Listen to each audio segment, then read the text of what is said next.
Thérèse Raquin, Emile Zola. Preface. This volume, Thérèse Raquin, was Zola's third book, but it was the one that first gave him notoriety, and made him somebody, as the saying goes. While still a clerk at Hachette's at £8 a month, engaged in checking and perusing advertisements and press notices, he had already in 1864 published the first series of Les Contes Anonymes, a reprint of short stories contributed to various publications, and, in the following year, had brought out La Confession de Claude. Both these books were issued by Raquin, a famous go-ahead publisher and bookseller in those days, whose place of business stood at one of the corners of the Rue Vivienne and the Boulevard Montmartre, and who, as Raquin, Verboekhoven et Cie, ended in bankruptcy in the early 70s. La Confession de Claude met with poor appreciation from the general public, although it attracted the attention of the public prosecutor, who sent down to Hachette's to make a few inquiries about the author, but went no further. When, however, M. Barbey d'Aurevilly, in the critical weekly paper called the Nain Journée, spitefully alluded to this rather daring novel as Hachette's little book, one of the members of the firm sent for M. Zola, and addressed him thus: "Look here, M. Zola, you are earning £8 a month with us, which is ridiculous for a man of your talent. Why don't you go into literature altogether? It will bring you wealth and glory." Zola had no choice but to take this broad hint, and send in his resignation, which was at once accepted. The Hachettes did not require the services of writers of risky, or, for that matter, any other novels, as clerks, and, besides, as Zola has told us himself, in an interview with my old friend and employer, the late M. Fernand Xor, editor of the Paris Journal, they thought La Confession de Claude a trifle stiff, and objected to their clerks writing books in time which they considered theirs, as they paid for it. Zola, cast, so to say, adrift, with Les Contes Anonymes and La Confession de Claude as scant literary baggage, buckled to, and set about Les Histoires de Marseille and Thérèse Raquin, while at the same time contributing art criticisms to the Evenement, a series of articles which raised such a storm that painters and sculptors were in the habit of purchasing copies of the paper and tearing it up in the faces of Zola and de Villemessant, the owner, whenever they chanced to meet them. Nevertheless, it was these articles that first drew attention to Manet, who had hitherto been regarded as a painter of no account, and many of whose pictures now hang in the Luxembourg Gallery. Thérèse Raquin originally came out under the title of a love story in a paper called The Artiste, edited by that famous art critic and courtier of the Second Empire, Arsène Houssaye, author of Les Grandes Dames, as well as of those charming volumes Hommes et Femmes du XVIIIe siècle, and many other works. Zola received no more than £24 for the serial rights of the novel, and he consented at the insistence of the editor, who pointed out to him that the periodical was read by the Empress Eugénie, to draw his pen through certain passages, which were reinstated when the story was published in volume form. I may say here that in this translation, I have adopted the views of the late M. Arsène Houssaye, and, if I have allowed the appalling description of the Paris morgue to stand, it is, first of all, because it constitutes a very important factor in the story, and moreover, it is so graphic, so true to life, as I have seen the place myself, times out of number, that notwithstanding its horror, it really would be a loss to pass it over. Well, Thérèse Raquin, having appeared as a love story in The Artiste, was then published as a book, in 1867, by that same Raquin as had issued Zola's preceding efforts in novel writing. I was living in Paris at the time, and I well recall the yell of disapprobation with which the volume was received by the reviewers. Louis Ulbach, then a writer on the Figaro, to which Zola also contributed, and who subsequently founded and edited a paper called La Cloche, when Zola, curiously enough, became one of his critics, made a particularly virulent attack on the novel and its author. Henri de Villemessant, the editor, authorized Zola to reply to him, with the result that a vehement discussion ensued in print between author and critic, and Thérèse Raquin promptly went into a second edition, to which Zola appended a preface. I have not thought it necessary to translate this preface, which is a long and rather tedious reply to the reviewers of the day. It will suffice to say, briefly, that the author meets the strictures of his critics by pointing out and insisting on the fact that he has simply sought to make an analytic study of temperament and not of character. I have selected persons, says he, absolutely swayed by their nerves and blood, deprived of free will, impelled in every action of life, by the fatal lusts of the flesh. Thérèse and Laurent are human brutes, nothing more. I have sought to follow these brutes, step by step, in the secret labor of their passions, in the impulsion of their instincts, in the cerebral disorder resulting from the excessive strain on their nerves. Edward Visite Elisabethon, 1st of December, 1901, Chapter 1. At the end of the Rue Guénégaud, coming from the quays, you find the Arcade of the Pont Neuf, a sort of narrow, dark corridor running from the Rue Mazarin to the Rue de Seine. This arcade, at the most, is 30 paces long by 2 in breadth. It is paved with worn, loose, yellowish tiles which are never free from acrid damp.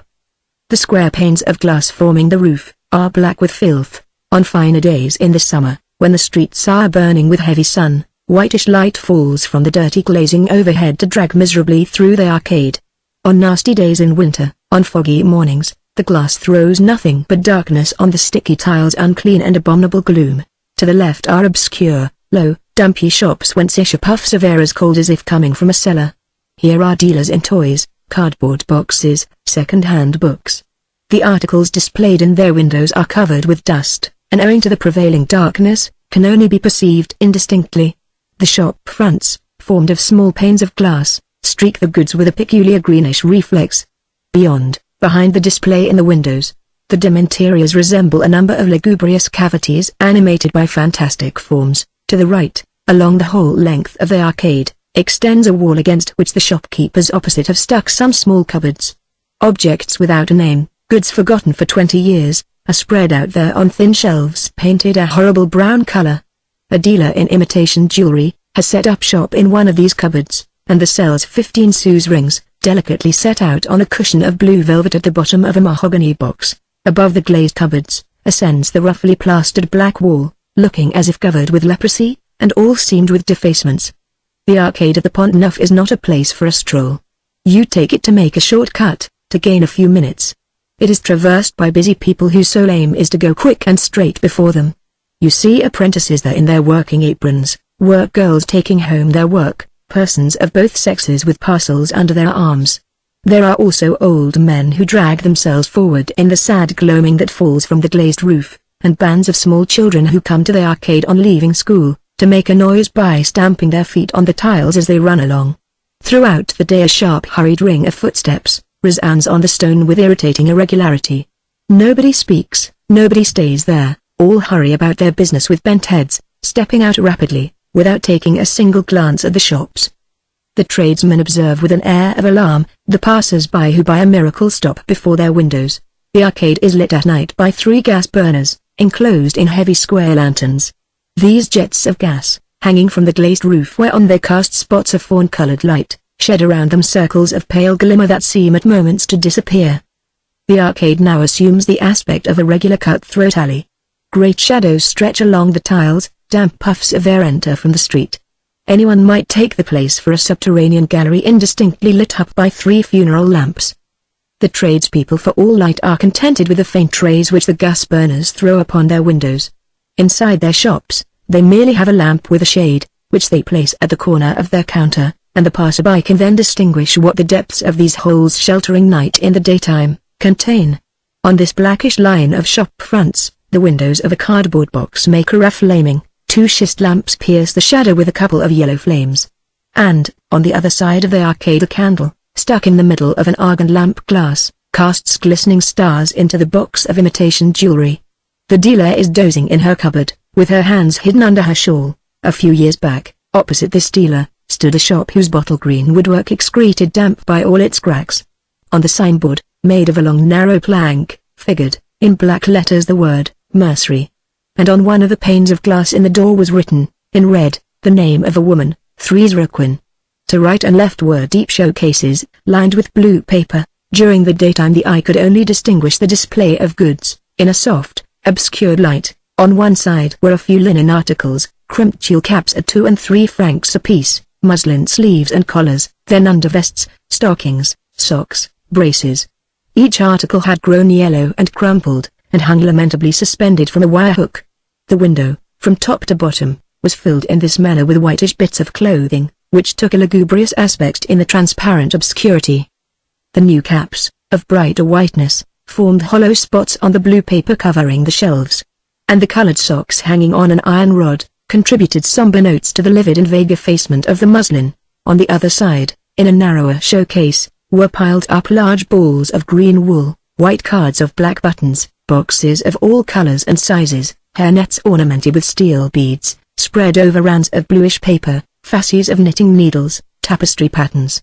bobbins of ribbon, along with a heap of soiled and faded articles, which doubtless had been lying in the same place for 5 or 6 years. All the tints had turned dirty grey in this cupboard, rotting with dust and damp. In summer, towards noon, when the sun scorched the squares and streets with its tawny rays, you could distinguish, behind the caps in the other window, the pale, grey profile of a young woman. This profile issued vaguely from the darkness reigning in the shop.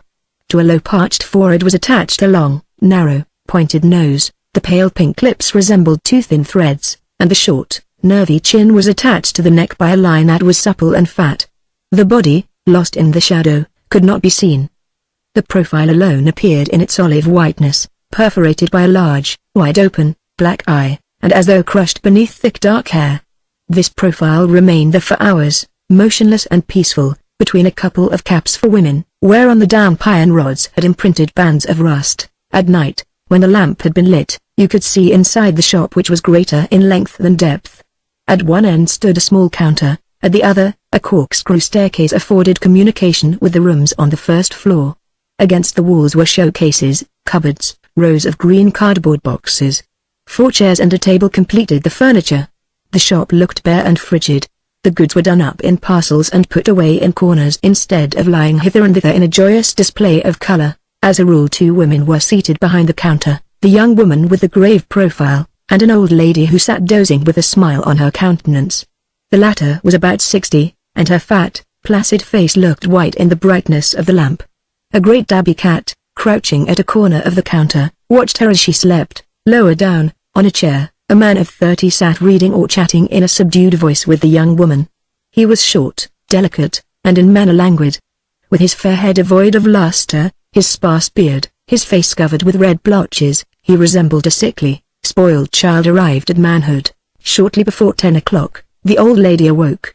The shop was then closed, and all the family went upstairs to bed. The tabby cat followed the party purring, and rubbing its head against each bar of the banisters. The lodging above comprised 3 apartments. The staircase led to a dining room which also did duty as drawing room. In a niche on the left stood a porcelain stove, opposite, a sideboard, then chairs were arranged along the walls, and a round table occupied the center. At the further end a glazed partition concealed the dark kitchen. On each side of the dining room was a sleeping apartment. The old lady after kissing her son and daughter-in-law withdrew. The cat went to sleep on a chair in the kitchen. The married couple entered their room, which had a second door opening on a staircase that communicated with the arcade by an obscure narrow passage. The husband, who was always trembling with fever, went to bed, while the young woman opened the window to close the shutter blinds. She remained there a few minutes facing the great black wall, which ascends and stretches above the arcade. She cast a vague wondering look upon this wall, and, without a word she, in her turn, went to bed in disdainful indifference. Chapter 2. Madame Raquin had formerly been a mercer at Vernon. For close upon 25 years, she had kept a small shop in that town. A few years after the death of her husband, becoming subject to fits of faintness, she sold her business. Her savings added to the price of this sale placed a capital of 40,000 francs in her hand, which she invested so that it brought her in an income of 2,000 francs a year. This sum amply sufficed for her requirements. She led the life of a recluse. Ignoring the poignant joys and cares of this world, she arranged for herself a tranquil existence of peace and happiness. At an annual rental of 400 francs she took a small house with a garden descending to the edge of the Seine. This enclosed, quiet residence vaguely recalled the cloister. It stood in the center of large fields, and was approached by a narrow path. The windows of the dwelling opened to the river and to the solitary hillocks on the opposite bank. The good lady, who had passed the half-century, shut herself up in this solitary retreat, where along with her son Camille and her niece Thérèse, she partook of serene joy. Although Camille was then 20, his mother continued to spoil him like a little child. She adored him because she had shielded him from death, throughout a tedious childhood of constant suffering. The boy contracted every fever, every imaginable malady, one after the other. Madame Raquin struggled for 15 years against these terrible evils, which arrived in rapid succession to tear her son away from her. She vanquished them all by patience, care, and adoration. Camille, having grown up, rescued from death, had contracted a shiver from the torture of the repeated shocks he had undergone. Arrested in his growth, he remained short and delicate. His long, thin limbs moved slowly and wearily. But his mother loved him all the more on account of this weakness that arched his back. She observed his thin, pale face with triumphant tenderness when she thought of how she had brought him back to life more than 10 times over, during the brief spaces of repose that his sufferings allowed him. The child attended a commercial school at Vernon. There he learned orthography and arithmetic. His science was limited to the 4 rules, and a very superficial knowledge of grammar. Later on, he took lessons in writing and bookkeeping. Madame Raquin began to tremble when advised to send her son to college. She knew he would die if separated from her, and she said the books would kill him. So Camille remained ignorant, and this ignorance seemed to increase his weakness. At 18, having nothing to do, bored to death at the delicate attention of his mother, he took a situation as clerk with a linen merchant, where he earned 60 francs a month. Being of a restless nature, idleness proved unbearable. He found greater calm and better health in this labor of a brute which kept him bent all day long over invoices, over enormous additions, each figure of which he patiently added up. At night, broken down with fatigue, without an idea in his head, he enjoyed infinite delight in the doltishness that settled on him. He had to quarrel with his mother to go with the dealer in linen. She wanted to keep him always with her, between a couple of blankets, far from the accidents of life, but the young man spoke as master. He claimed work as children claim toys, not from a feeling of duty, but by instinct, by a necessity of nature. The tenderness, the devotedness of his mother had instilled into him an egotism that was ferocious. He fancied he loved those who pitied and caressed him, but, in reality, he lived apart, within himself, loving naught but his comfort, seeking by all possible means to increase his enjoyment. When the tender affection of Madame Raquin disgusted him, he plunged with delight into a stupid occupation that saved him from infusions and potions. In the evening, on his return from the office, he ran to the bank of the Seine with his cousin Thérèse, who was then close upon 18. One day, 16 years previously, while Madame Raquin was still a mercer, her brother Captain Diggins brought her a little girl in his arms. He had just arrived from Algeria. "Here is a child," said he with a smile, "and you are her aunt. The mother is dead and I don't know what to do with her. I'll give her to you." The mercer took the child, smiled at her and kissed her rosy cheeks. Although Diggins remained a week at Vernon, his sister barely put a question to him concerning the little girl he had brought her. She understood vaguely that the dear little creature was born at Oran, and that her mother was a woman of a country of great beauty. The captain, an hour before his departure, handed his sister a certificate of birth in which Thérèse, acknowledged by him to be his child, bore his name. He rejoined his regiment, and was never seen again at Vernon, being killed a few years later in Africa. Thérèse grew up under the fostering care of her aunt, sleeping in the same bed as Camille. She, who had an iron constitution, received the treatment of a delicate child, partaking of the same medicine as her cousin, and kept in the warm air of the room occupied by the invalid. For hours she remained crouching over the fire, in thought, watching the flames before her, without lowering her eyelids. This obligatory life of a convalescent caused her to retire within herself. She got into the habit of talking in a low voice, of moving about noiselessly, of remaining mute and motionless on a chair with expressionless, open eyes. But, when she raised an arm, when she advanced a foot, it was easy to perceive that she possessed feline suppleness, short, potent muscles, and that unmistakable energy and passion slumbered in her soporous frame. Her cousin having fallen down one day in a fainting fit, she abruptly picked him up and carried him an effort of strength that turned her cheeks scarlet. The cloistered life she led, the debilitating regimen to which she found herself subjected, failed to weaken her thin, robust form. Only her face took a pale, and even a slightly yellowish tint, making her look almost ugly in the shade.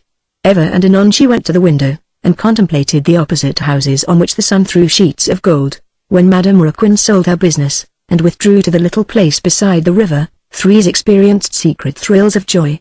Her aunt had so frequently repeated to her, "Don't make a noise, be quiet," that she kept all the impetuosity of her nature carefully concealed within her. She possessed supreme composure, and an apparent tranquility that masked terrible transports. She still fancied herself in the room of her cousin, beside a dying child, and had the softened movements, the periods of silence, the placidity, the faltering speech of an old woman. When she saw the garden, the clear river, the vast green hillocks ascending on the horizon, she felt a savage desire to run and shout. She felt her heart thumping fit to burst in her bosom, but not a muscle of her face moved, and she merely smiled when her aunt inquired whether she was pleased with her new home. Life now became more pleasant for her. She maintained her supple gait, her calm, indifferent countenance. She remained the child brought up in the bed of an invalid, but inwardly she lived a burning, passionate existence. When alone on the grass beside the water, she would lie down flat on her stomach like an animal, her black eyes wide open, her body writhing, ready to spring. And she stayed there for hours, without a thought, scorched by the sun, delighted at being able to thrust her fingers in the earth. She had the most ridiculous dreams. She looked at the roaring river in defiance, imagining that the water was about to leap on her and attack her. Then she became rigid, preparing for the defense, and angrily inquiring of herself how she could vanquish the torrent. At night, Thérèse, appeased and silent, stitched beside her aunt, with a countenance that seemed to be dozing in the gleam that softly glided from beneath the lampshade. Camille, buried in an armchair, thought of his additions. A word uttered in a low voice, alone disturbed, at moments, the peacefulness of this drowsy home. Madame Raquin observed her children with serene benevolence. She had resolved to make them husband and wife. She continued to treat her son as if he were at death's door, and she trembled when she happened to reflect that she would one day die herself, and would leave him alone and suffering. In that contingency, she relied on Thérèse, saying to herself that the young girl would be a vigilant guardian beside Camille. Her niece, with her tranquil manner and mute devotedness, inspired her with unlimited confidence. She had seen Thérèse at work, and wished to give her to her son as a guardian angel. This marriage was a solution to the matter, foreseen and settled in her mind. The children knew for a long time that they were one day to marry. They had grown up with this idea, which had thus become familiar and natural to them. The union was spoken of in the family as a necessary and positive thing. Madame Raquin had said, "We will wait until Thérèse is 21," and they waited patiently, without excitement, and without a blush. Camille, whose blood had become impoverished by illness, had remained a little boy in the eyes of his cousin. He kissed her as he kissed his mother, by habit, without losing any of his egotistic tranquility. He looked upon her as an obliging comrade who helped him to amuse himself, and who, if occasion offered, prepared him an infusion. When playing with her, when he held her in his arms, it was as if he had a boy to deal with. He experienced no thrill, and at these moments the idea had never occurred to him of planting a warm kiss on her lips as she struggled with a nervous laugh to free herself. The girl also seemed to have remained cold and indifferent. At times her great eyes rested on Camille and fixedly gazed at him with sovereign calm. On such occasions her lips alone made almost imperceptible little motions. Nothing could be read on her expressionless countenance, which an inexorable will always maintain a gentle and attentive. Thérèse became grave when the conversation turned to her marriage, contenting herself with approving all that Madame Raquin said by a sign of the head. Camille went to sleep. On summer evenings, the two young people ran to the edge of the water. Camille, irritated at the incessant attentions of his mother, at times broke out in open revolt. He wished to run about and make himself ill, to escape the fondling that disgusted him. He would then drag Thérèse along with him, provoking her to wrestle, roll in the grass. One day, having pushed his cousin down, the young girl bounded to her feet with all the savageness of a wild beast, and, with flaming face and bloodshot eyes, fell upon him with clenched fists. Camille in fear sank to the ground. Months and years passed by, and at length the day fixed for the marriage arrived. Madame Raquin took Thérèse apart, spoke to her of her father and mother, and related to her the story of her birth. The young girl listened to her aunt, and when she had finished speaking, kissed her, without answering a word. At night, Thérèse, instead of going into her own room, which was on the left of the staircase, entered that of her cousin which was on the right. This was all the change that occurred in her mode of life. The following day, when the young couple came downstairs, Camille had still his sickly languidness, his righteous tranquility of an egotist. Thérèse still maintained her gentle indifference, and her restrained expression of frightful calmness. Chapter 3. A week after the marriage, Camille distinctly told his mother that he intended quitting Vernon to reside in Paris. Madame Raquin protested. She had arranged her mode of life, and would not modify it in any way. Thereupon her son had a nervous attack, and threatened to fall ill, if she did not give way to his whim. "Never have I opposed you in your plans," said he. "I married my cousin, I took all the drugs you gave me. It is only natural, now, when I have a desire of my own, that you should be of their same mind. We will move at the end of the month." Madame Raquin was unable to sleep all night. The decision Camille had come to upset her way of living, and, in despair, she sought to arrange another existence for herself and the married couple. Little by little, she recovered calm. She reflected that the young people might have children, and that her small fortune would not then suffice. It was necessary to earn money, to go into business again, to find lucrative occupation for Thérèse. The next day she had become accustomed to the idea of moving, and had arranged a plan for a new life. At luncheon she was quite gay. "This is what we will do," said she to her children. "I will go to Paris tomorrow. There I will look out for a small mercery business for sale, and Thérèse and myself will resume selling needles and cotton, which will give us something to do. You, Camille, will act as you like. You can either stroll about in there, son, or you can find some employment." "I shall find employment," answered the young man. The truth was that an idiotic ambition had alone impelled Camille to leave Vernon. He wished to find a post in some important administration.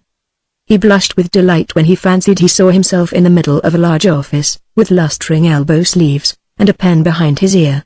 Thérèse was not consulted. She had always displayed such passive obedience that her aunt and husband no longer took the trouble to ask her opinion. She went where they went, she did what they did, without a complaint, without a reproach, without appearing even to be aware that she changed her place of residence. Madame Raquin came to Paris, and went straight to the arcade of the Pont Neuf. An old maid at Vernon had sent her to one of her relatives who in this arcade kept a mercery shop which she desired to get rid of. The former mercer found the shop rather small, and rather dark, but, in passing through Paris, she had been taken aback by the noise in the streets, by the luxuriously dressed windows, and this narrow gallery, this modest shop front, recalled her former place of business which was so peaceful.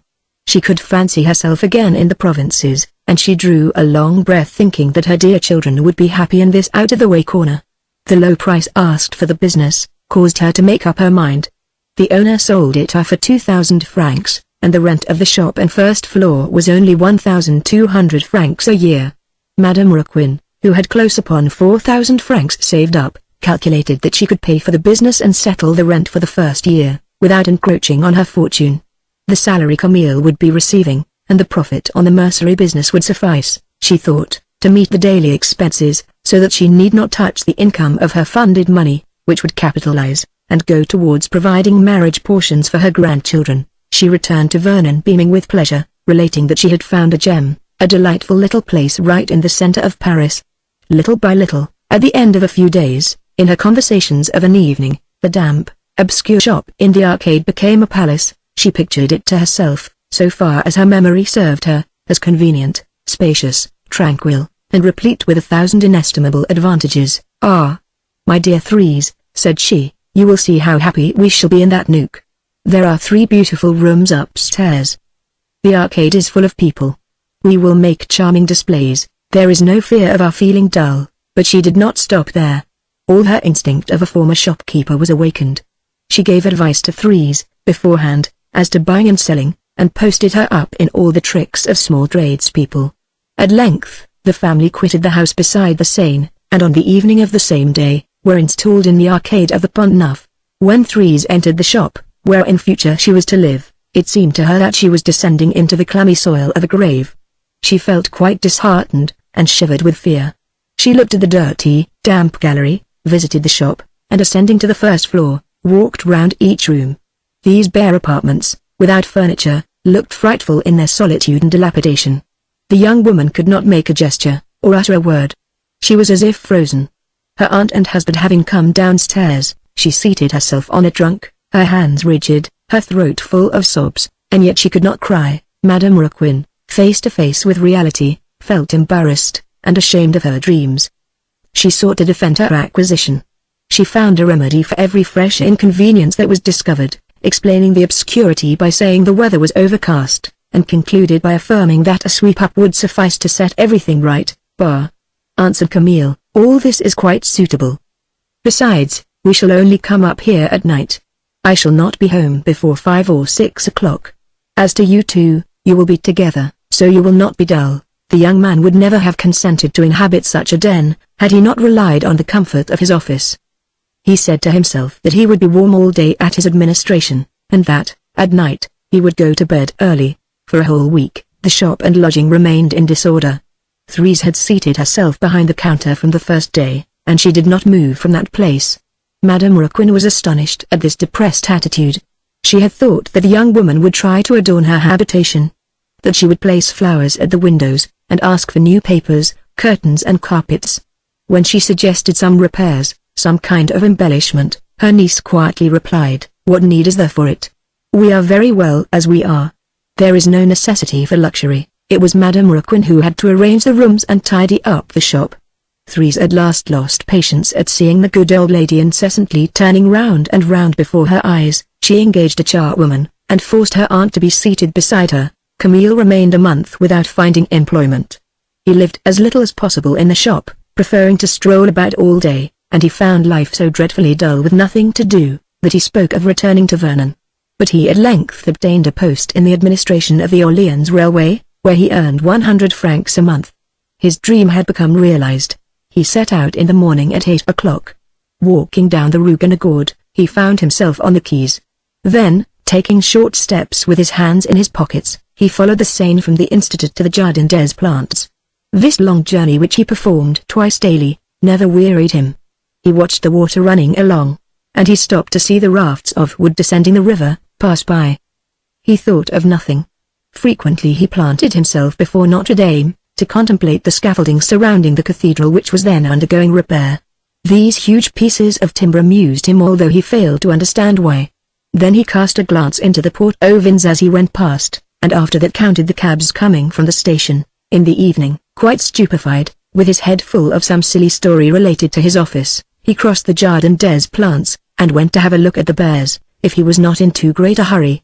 There he remained half an hour, leaning over the rails at the top of the pit, observing the animals clumsily swaying to and fro.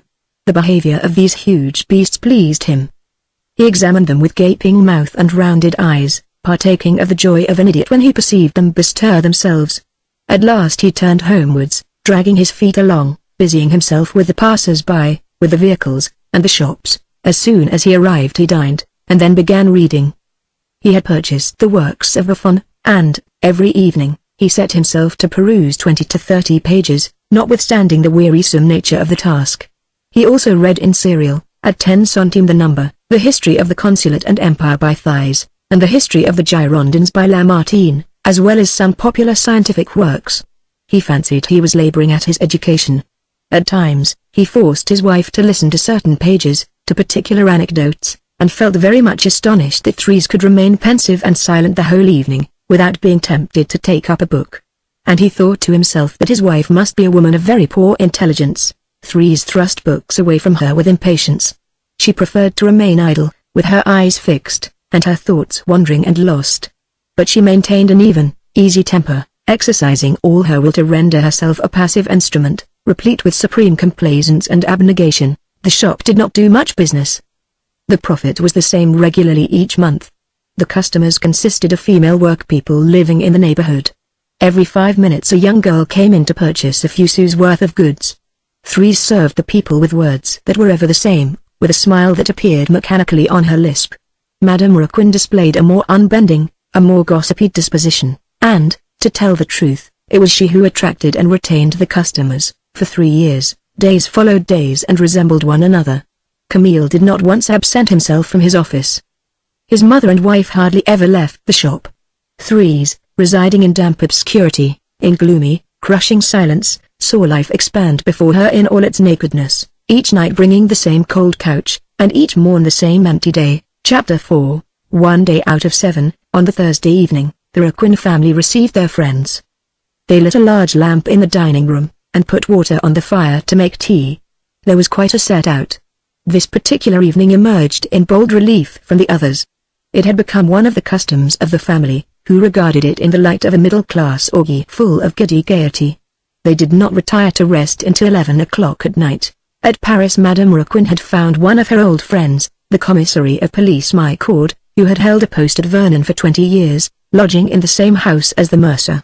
A narrow intimacy had thus been established between them. Then, when the widow had sold her business to go and reside in the house beside the river, they had little by little lost sight of one another.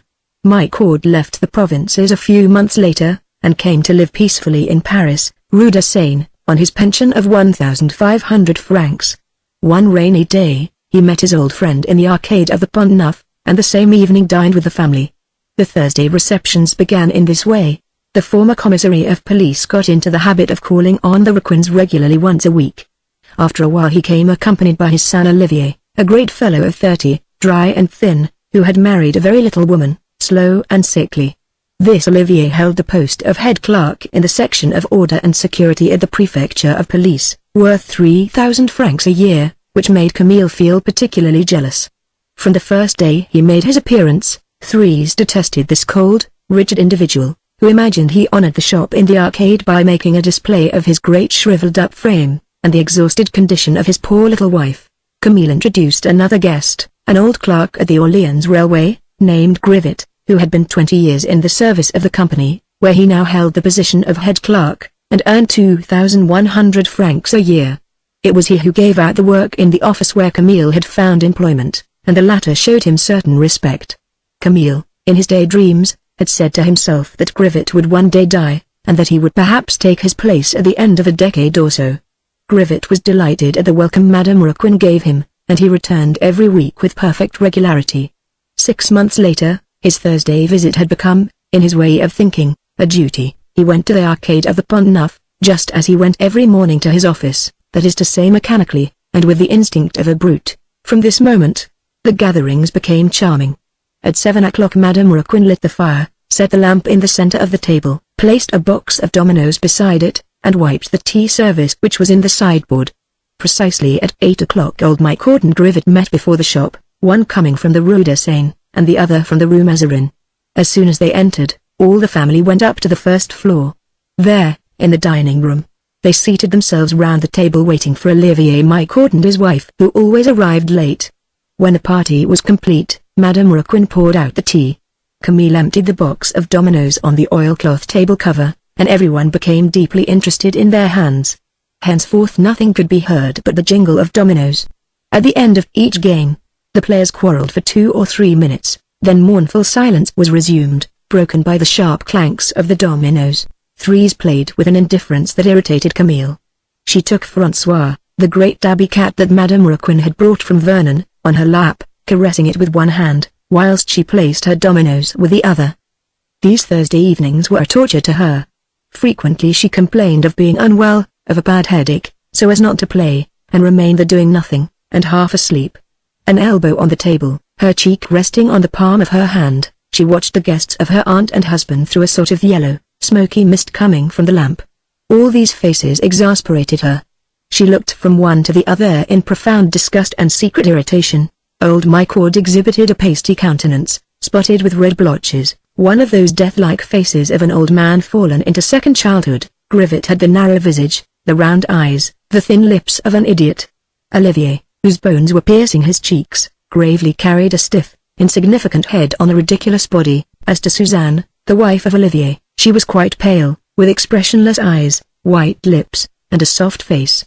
And Thérèse could not find one human being, not one living being among these grotesque and sinister creatures, with whom she was shut up. Sometimes she had hallucinations. She imagined herself buried at the bottom of a tomb, in company with mechanical corpses, who, when the strings were pulled, moved their heads, and agitated their legs and arms.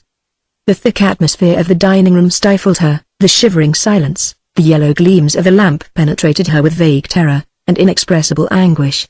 Below, to the door of the shop, they had fixed a bell whose sharp tinkle announced the entrance of customers. Thérèse had her ear on the alert, and when the bell rang, she rapidly ran downstairs quite relieved, delighted at being able to quit the dining room. She slowly served the purchaser, and when she found herself alone, she sat down behind the counter where she remained as long as possible, dreading going upstairs again, and in the enjoyment of real pleasure at no longer having Grivet and Olivier before her eyes. The damp air of the shop calmed the burning fever of her hands, and she again fell into the customary grave reverie, but she could not remain like this for long. Camille became angry at her absence. He failed to comprehend how anyone could prefer the shop to the dining room on a Thursday evening, and he leant over the banister, to look for his wife. "What's the matter?" he would shout. "What are you doing there? Why don't you come up? Grivet has the devil's own luck. He has just won again." The young woman rose painfully, and ascending to the dining room resumed her seat opposite old Michaud, whose pendant lips gave heart-rending smiles. And, until 11 o'clock, she remained oppressed in her chair, watching François whom she held in her arms, so as to avoid seeing the cardboard dolls grimacing around her. Chapter 5. One Thursday, Camille, on returning from his office, brought with him a great fellow with square shoulders, whom he pushed in a familiar manner into the shop. "Mother," he said to Madame Raquin, pointing to the newcomer, "do you recognize this gentleman?" The old mercer looked at the strapping blade, seeking among her recollections and finding nothing, while Thérèse placidly observed the scene. What? Resumed Camille, you don't recognize Laurent, little Laurent, the son of Daddy Laurent who owns those beautiful fields of corn out Jafos way. Don't you remember? I went to school with him. He came to fetch me of a morning on leaving the house of his uncle, who was our neighbor, and you used to give him slices of bread and jam. All at once Madame Raquin recollected little Laurent, whom she found very much grown. It was quite 10 years since she had seen him. She now did her best to make him forget her lapse of memory and greeting him, by recalling 1,000 little incidents of the past, and by adopting a wheedling manner towards him that was quite maternal. Laurent had seated himself. With a peaceful smile on his lips, he replied to the questions addressed to him in a clear voice, casting calm and easy glances around him. Just imagine, said Camille, this joker has been employed at the Orleans railway station for 18 months, and it was only tonight that we met and recognized one another. The administration is so vast, so important. As the young man made this remark, he opened his eyes wider, and pinched his lips, proud to be a humble wheel in such a large machine. Shaking his head, he continued, oh, but he is in a good position. He has studied. He already earns 1,500 francs a year. His father sent him to college. He had read for the bar, and learned painting. That is so, is it not, Laurent? You'll dine with us? I am quite willing, boldly replied the other. He got rid of his hat and made himself comfortable in the shop, while Madame Raquin ran off to her stew-pots. Thérèse, who had not yet pronounced a word, looked at the new arrival. She had never seen such a man before. Laurent, who was tall and robust, with a florid complexion, astonished her. It was with a feeling akin to admiration, that she contemplated his low forehead planted with coarse black hair, his full cheeks, his red lips, his regular features of sanguineous beauty. For an instant her eyes rested on his neck, a neck that was thick and short, fat and powerful. Then she became lost in the contemplation of his great hands which he kept spread out on his knees. The fingers were square, the clenched fist must be enormous and would fell an ox. Laurent was a real son of a peasant, rather heavy in gait, with an arched back, with movements that were slow and precise, and an obstinate tranquil manner. One felt that his apparel concealed round and well-developed muscles, and a body of thick hard flesh. Thérèse examined him with curiosity, glancing from his fists to his face, and experienced little shivers when her eyes fell on his bull-like neck. Camille spread out his Buffon volumes, and his serials at 10 centimes the number, to show his friend that he also studied. Then, as if answering an inquiry he had been making of himself for some minutes, he said to Laurent, "But, surely you must know my wife? Don't you remember, that little cousin who used to play with us at Vernon?" "I had no difficulty in recognizing Madame," answered Laurent, looking Thérèse full in the face. This penetrating glance troubled the young woman, who, nevertheless, gave a forced smile, and after exchanging a few words with Laurent and her husband, hurried away to join her aunt, feeling ill at ease. As soon as they had seated themselves at table, and commenced the soup, Camille thought it right to be attentive to his friend. "How is your father?" he inquired. "Well, I don't know," answered Laurent. "We are not on good terms, we ceased corresponding 5 years ago." "Bah!" exclaimed the clerk, astonished at such a monstrosity. "Yes," continued the other, "the dear man has ideas of his own. As he is always at law with his neighbors, he sent me to college, in the fond hope that later on, he would find in me an advocate who would win him all his actions. Oh! Daddy Laurent has naught but useful ambitions, he even wants to get something out of his follies, and you wouldn't be an advocate?" inquired Camille, more and more astonished. "Faith, no," answered his friend with a smile. "For a couple of years I pretended to follow the classes, so as to draw the allowance of 1,200 francs which my father made me. I lived with one of my college chums, who is a painter, and I set about painting also. It amused me. The calling is droll, and not at all fatiguing. We smoked and joked all the livelong day." The Raquin family opened their eyes in amazement. "Unfortunately," continued Laurent, "this could not last. My father found out that I was telling him falsehoods. He stopped my 100 francs a month, and invited me to return and plough the land with him. I then tried to paint pictures on religious subjects which proved bad business. As I could plainly see that I was going to die of hunger, I sent art to the deuce and sought employment. My father will die one of these days, and I am waiting for that event to live and do nothing." Laurent spoke in a tranquil tone. In a few words he had just related a characteristic tale that depicted him at full length. In reality he was an idle fellow, with the appetite of a full-blooded man for everything, and very pronounced ideas as to easy and lasting employment. The only ambition of this great powerful frame was to do nothing, to grovel in idleness and satiation from hour to hour. He wanted to eat well, sleep well, to abundantly satisfy his passions, without moving from his place, without running the risk of the slightest fatigue. The profession of advocate had terrified him, and he shuddered at the idea of tilling the soil. He had plunged into art, hoping to find therein a calling suitable to an idle man. The paintbrush struck him as being an instrument light to handle, and he fancied success easy. His dream was a life of cheap sensuality, a beautiful existence full of houris, of repose on divans, of victuals and intoxication. The dream lasted so long as Daddy Laurent sent the crown pieces. But when the young man, who was already 30, perceived the wolf at the door, he began to reflect. Face to face with privations, he felt himself a coward. He would not have accepted a day without bread, for the utmost glory art could bestow.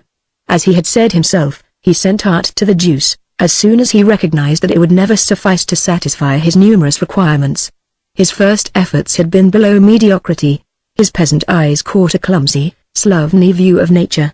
His muddy, badly drawn, grimacing pictures defied all criticism, but he did not seem to have an overdose of vanity for an artist. He was not in dire despair when he had to put aside his brushes. All he really regretted was the vast studio of his college chum, where he had been voluptuously groveling for 4 or 5 years. He also regretted the women who came to pose there.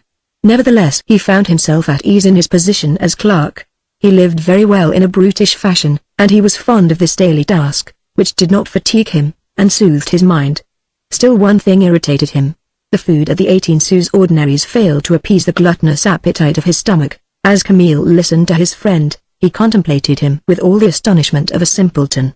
This feeble man was dreaming, in a childish manner, of the studio life which his friend had been alluding to, and he questioned Laurent on the subject. "So," said he, "there were lady models who posed before you in the nude?" "Oh, yes," answered Laurent with a smile, and looking at Thérèse, who had turned deadly pale. "You must have thought that very funny," continued Camille, laughing like a child.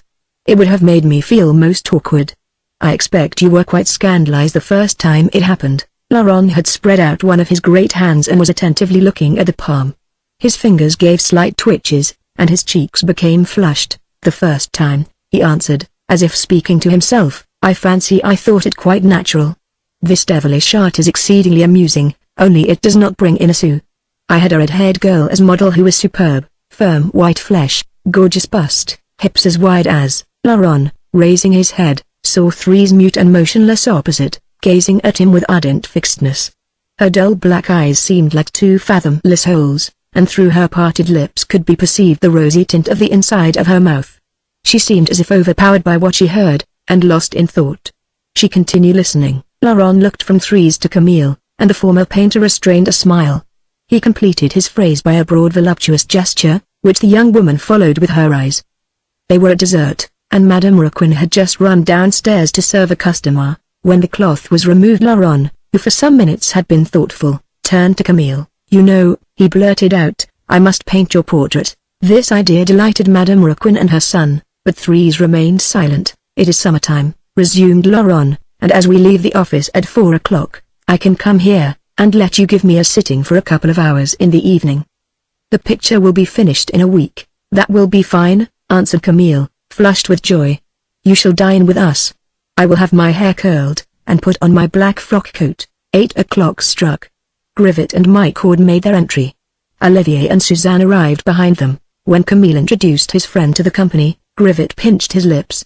He detested Laurent, whose salary, according to his idea, had risen far too rapidly.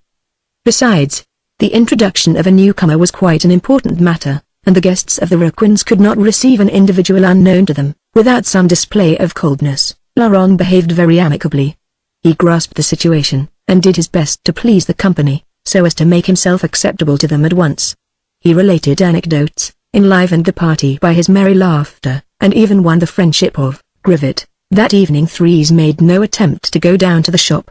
She remained seated on her chair until 11 o'clock, playing and talking, avoiding the eyes of Laurent, who for that matter did not trouble himself about her. The sanguineous temperament of this strapping fellow, his full voice and jovial laughter, troubled the young woman and threw her into a sort of nervous anguish. Chapter 6. Henceforth, Laurent called almost every evening on the Raquins. He lived in the Rue Saint-Victor, opposite the Port-au-Prince, where he rented a small furnished room at 18 francs a month. This attic, pierced at the top by a lift-up window, measured barely 9 square yards, and Laurent was in the habit of going home as late as possible at night. Previous to his meeting with Camille, the state of his purse not permitting him to idle away his time in the cafes, he loitered at the cheap eating houses where he took his dinner, smoking his pipe and sipping his coffee and brandy which cost him 3 sous. Then he slowly gained the Rue Saint-Victor, sauntering along the quays, where he seated himself on the benches. In mild weather, the shop in the arcade of the Pont Neuf became a charming retreat, warm and quiet, where he found amicable conversation and attention. He saved the 3 sous his coffee and brandy cost him, and gluttonously swallowed the excellent tea prepared by Madame Raquin. He remained there until 10 o'clock, dozing and digesting as if he were at home, and before taking his departure, assisted Camille to put up the shutters and close the shop for the night. One evening, he came with his easel and box of colors. He was to commence the portrait of Camille on the morrow. A canvas was purchased, minute preparations made, and the artist at last took the work in hand in the room occupied by the married couple, where Laurent said the light was the best.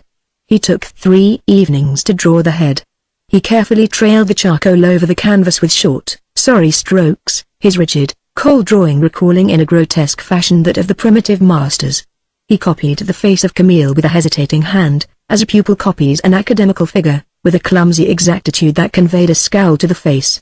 On the 4th day, he placed tiny little dabs of color on his palette, and commenced painting with the point of the brush. He then dotted the canvas with small dirty spots, and made short strokes all together as if he had been using a pencil. At the end of each sitting, Madame Raquin and Camille were in ecstasies. But Laurent said they must wait, that the resemblance would soon come. Since the portrait had been commenced, Thérèse no longer quitted the room, which had been transformed into a studio. Leaving her aunt alone behind the counter, she ran upstairs at the least pretext, and forgot herself watching Laurent paint. Still grave and oppressed, paler and more silent, she sat down and observed the labor of the brushes. But this sight did not seem to amuse her very much. She came to the spot, as though attracted by some power, and she remained, as if riveted there. Laurent at times turned round, with a smile, inquiring whether the portrait pleased her. But she barely answered, a shiver ran through her frame, and she resumed her meditative trance. Laurent, returning at night to the Rue Saint-Victor, reasoned with himself at length, discussing in his mind, whether he should become the lover of Thérèse, or not. Here is a little woman, said he to himself, who will be my sweetheart whenever I choose. She is always there, behind my back, examining, measuring me, summing me up. She trembles. She has a strange face that is mute and yet impassioned. What a miserable creature that Camille is, to be sure, and Laurent inwardly laughed as he thought of his pale, thin friend. Then he resumed. She is bored to death in that shop. I go there, because I have nowhere else to go to, otherwise they would not often catch me in the arcade of the Pont Neuf. It is damp and sad. A woman must be wearied to death there. I please her, I am sure of it. Then, why not me rather than another? He stopped. Self-conceit was getting the better of him. Absorbed in thought, he watched the Seine running by. Anyhow, come what may, he exclaimed, I shall kiss her at the first opportunity. I bet she falls at once into my arms. As he resumed his walk, he was seized with indecision. But she is ugly, thought he. She has a long nose, and a big mouth. Besides, I have not the least love for her. I shall perhaps get myself into trouble. The matter requires reflection. Laurent, who was very prudent, turned these thoughts over in his head for a whole week. He calculated all the possible inconveniences of an intrigue with Thérèse, and only decided to attempt the adventure, when he felt convinced that it could be attended by no evil consequences. Thérèse would have every interest to conceal their intimacy, and he could get rid of her whenever he pleased. Even admitting that Camille discovered everything, and got angry, he would knock him down, if he became spiteful. From every point of view that matter appeared to Laurent easy and engaging. Henceforth he enjoyed gentle quietude, waiting for the hour to strike. He had made up his mind to act boldly at the first opportunity. In the future he saw comfortable evenings, with all the Raquins contributing to his enjoyment, Thérèse giving him her love, Madame Raquin wheedling him like a mother, and Camille chatting with him so that he might not feel too dull. At night, in the shop, the portrait was almost completed, but the opportunity he desired did not occur. Thérèse, depressed and anxious, continued to remain in the room. But so did Camille, and Laurent was in despair at being unable to get rid of him. Nevertheless, the time came when he found himself obliged to mention that the portrait would be finished on the morrow, and Madame Raquin thereupon announced that they would celebrate the completion of the work of the artist by dining together. The next day, when Laurent had given the canvas the last touch, all the family assembled to go into raptures over the striking resemblance. The portrait was vile, a dirty grey color with large violescent patches. Laurent could not use even the brightest colors, without making them dull and muddy. In spite of himself he had exaggerated the wan complexion of his model, and the countenance of Camille resembled the greenish visage of a person who had met death by drowning. The grimacing drawing threw the features into convulsions, thus rendering the sinister resemblance all the more striking. But Camille was delighted. He declared that he had the appearance of a person of distinction on the canvas. When he had thoroughly admired his own face, he declared he would go and fetch a couple of bottles of champagne. Madame Raquin went down to the shop, and the artist was alone with Thérèse. The young woman had remained seated, gazing vaguely in front of her. Laurent hesitated. He examined the portrait, and played with his brushes. There was not much time to lose. Camille might come back, and the opportunity would perhaps not occur again. The painter abruptly turned round, and found himself face to face with Thérèse. They contemplated one another for a few seconds. Then, with a violent movement, Laurent bent down, and pressed the young woman to him. Throwing back her head he crushed her mouth beneath his lips. She made a savage, angry effort at revolt, and, then all at once gave in. They exchanged not a word. The act was silent and brutal. Chapter 7. The two sweethearts from the commencement found their intrigue necessary, inevitable and quite natural. At their first interview they conversed familiarly, kissing one another without embarrassment, and without a blush, as if their intimacy had dated back several years. They lived quite at ease in their new situation, with a tranquility and an independence that were perfect. They made their appointments. Thérèse being unable to go out, it was arranged that Laurent should come to see her. In a clear, firm voice the young woman explained to him the plan she had conceived. The interview would take place in the nuptial chamber. The sweetheart would pass by the passage which ran into the arcade, and Thérèse would open the door on the staircase to him. During this time, Camille would be at his office, and Madame Raquin below, in the shop. This was a daring arrangement that ought to succeed. Laurent accepted. There was a sort of brutal temerity in his prudence, the temerity of a man with big fists. Choosing a pretext, he obtained permission from his chief to absent himself for a couple of hours, and hastened to the arcade of the Pont Neuf. The dealer in imitation jewelry was seated just opposite the door of the passage, and he had to wait until she was busy, until some young work girl came to purchase a ring or a brooch made of brass. Then, rapidly entering the passage, he ascended the narrow, dark staircase, leaning against the walls which were clammy with damp. He stumbled against the stone steps, and each time he did so, he felt a red-hot iron piercing his chest. A door opened, and on the threshold, in the midst of a gleam of white light he perceived Thérèse, who closing the door after him, threw her arms about his neck. Laurent was astonished to find his sweetheart handsome. He had never seen her before as she appeared to him then. Thérèse, supple and strong, pressed him in her arms, flinging her head backward, while on her visage coursed ardent rays of light and passionate smiles. This face seemed as if transfigured, with its moist lips and sparkling eyes. It now had a fond caressing look. It radiated. She was beautiful with the strong beauty born of passionate abandon. When Laurent parted from her, after his initial visit, he staggered like a drunken man, and the next day, on recovering his cunning prudent calm, he asked himself whether he should return to this young woman whose kisses gave him the fever. First of all he positively decided to keep to himself. Then he had a cowardly feeling. He sought to forget, to avoid seeing Thérèse, and yet she always seemed to be there, implacably extending her arms. The physical suffering that this spectacle caused him became intolerable. He gave way. He arranged another meeting, and returned to the arcade of the Pont Neuf. From that day forth, Thérèse entered into his life. He did not yet accept her, although he bore with her. He had his hours of terror, his moments of prudence, and, altogether this intrigue caused him disagreeable agitation. But his discomfort and his fears disappeared. The meetings continued and multiplied. Thérèse experienced no hesitation. She went straight where her passion urged her to go.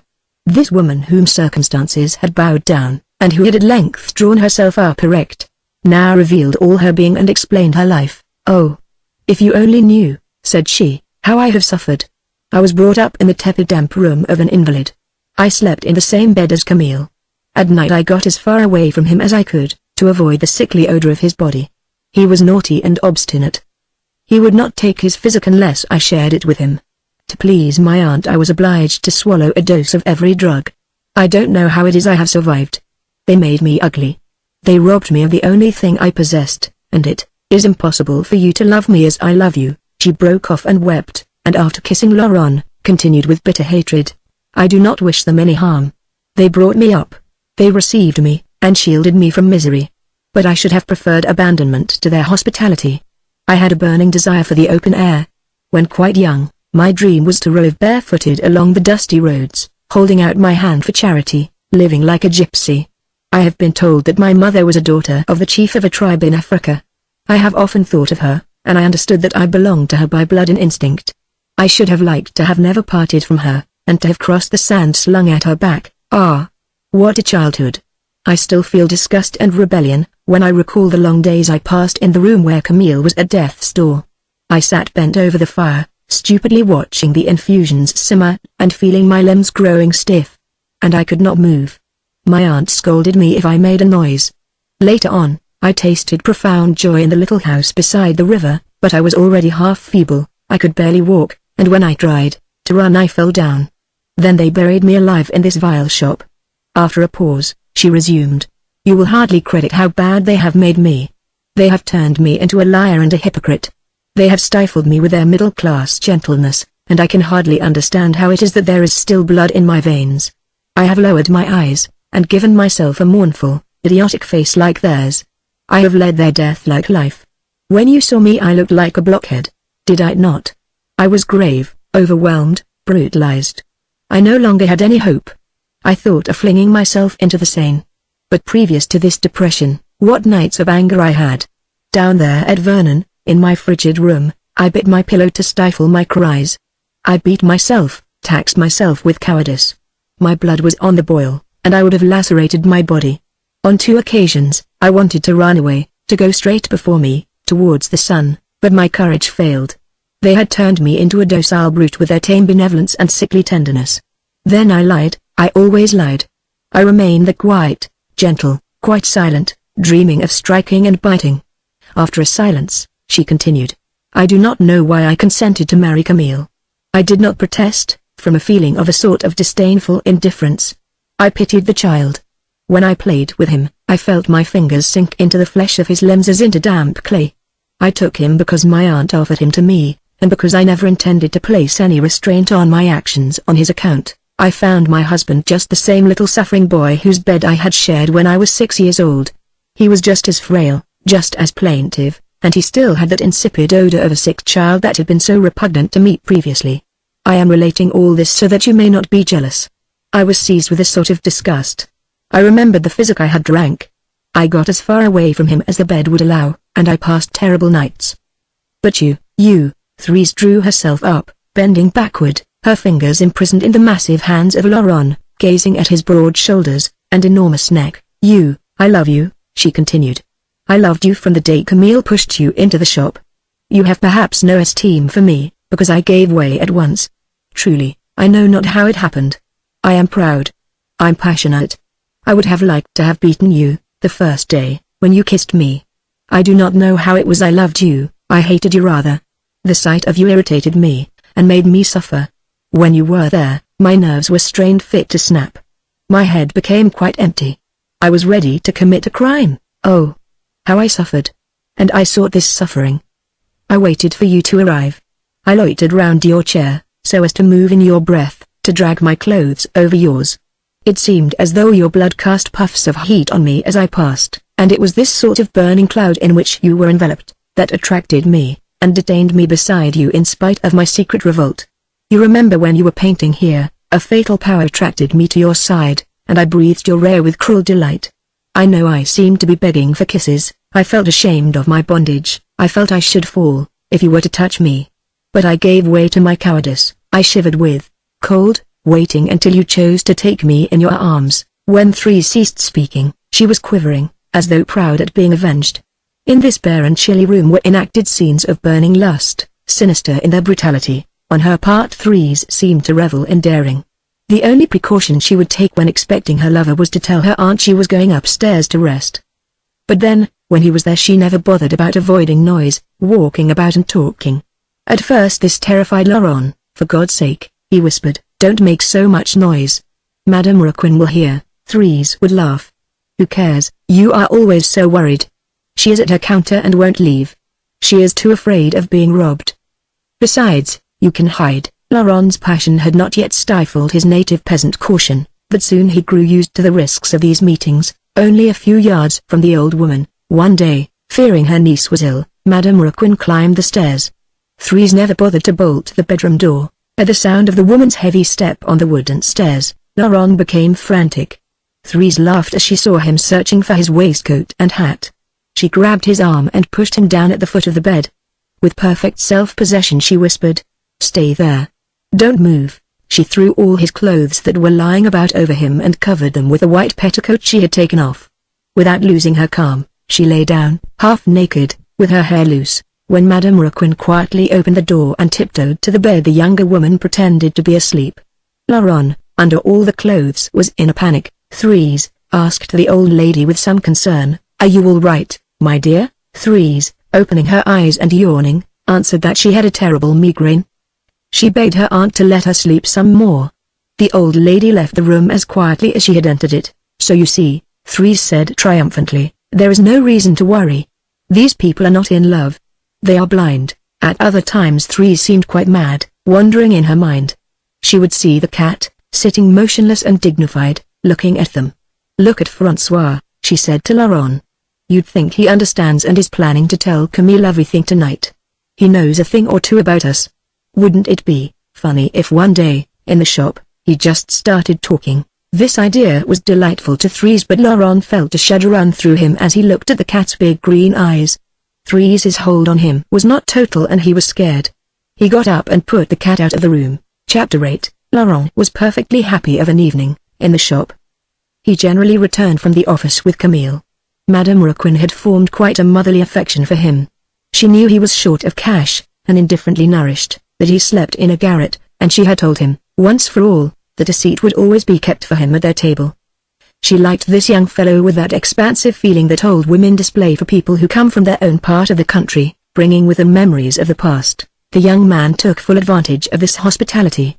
Before going to dinner, after leaving the office for the night, he and Camille went for a stroll on the quays. Both found satisfaction in this intimacy. They dawdled along, chatting with one another, which prevented them feeling dull, and after a time decided to go and taste the soup prepared by Madame Raquin.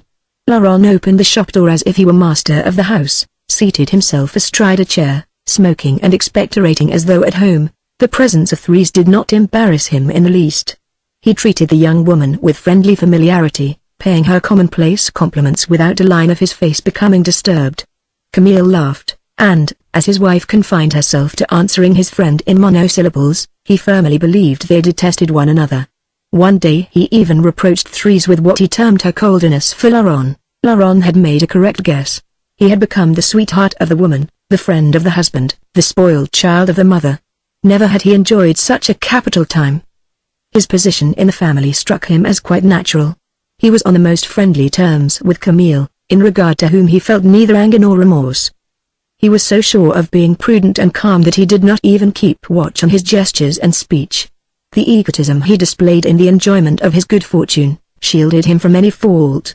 All that kept him from kissing Thérèse in the shop was the fear that he would not be allowed to come any more. He would not have cared a bit about hurting Camille and his mother. Thérèse, who was of a more nervous and quivering temperament, was compelled to play a part, and she played it to perfection, thanks to the clever hypocrisy she had acquired in her bringing up. For nearly 15 years, she had been lying, stifling her fever, exerting an implacable will to appear gloomy and half asleep. It cost her nothing to keep this mask on her face, which gave her an appearance of icy frigidity. When Laurent entered the shop, he found her glum, her nose longer, her lips thinner. She was ugly, cross, unapproachable. Nevertheless, she did not exaggerate her effects, but only played her former part, without awakening attention by greater harshness. She experienced extraordinary pleasure in deceiving Camille and Madame Raquin. She was aware she was doing wrong, and at times she felt a ferocious desire to rise from table and smother Laurent with kisses, just to show her husband and aunt that she was not a fool, and that she had a sweetheart. At moments, she felt giddy with joy. Good actress as she proved herself, She could not on such occasions refrain from singing, when her sweetheart did not happen to be there, and she had no fear of betraying herself. These sudden outbursts of gaiety charmed Madame Raquin, who taxed her niece with being too serious.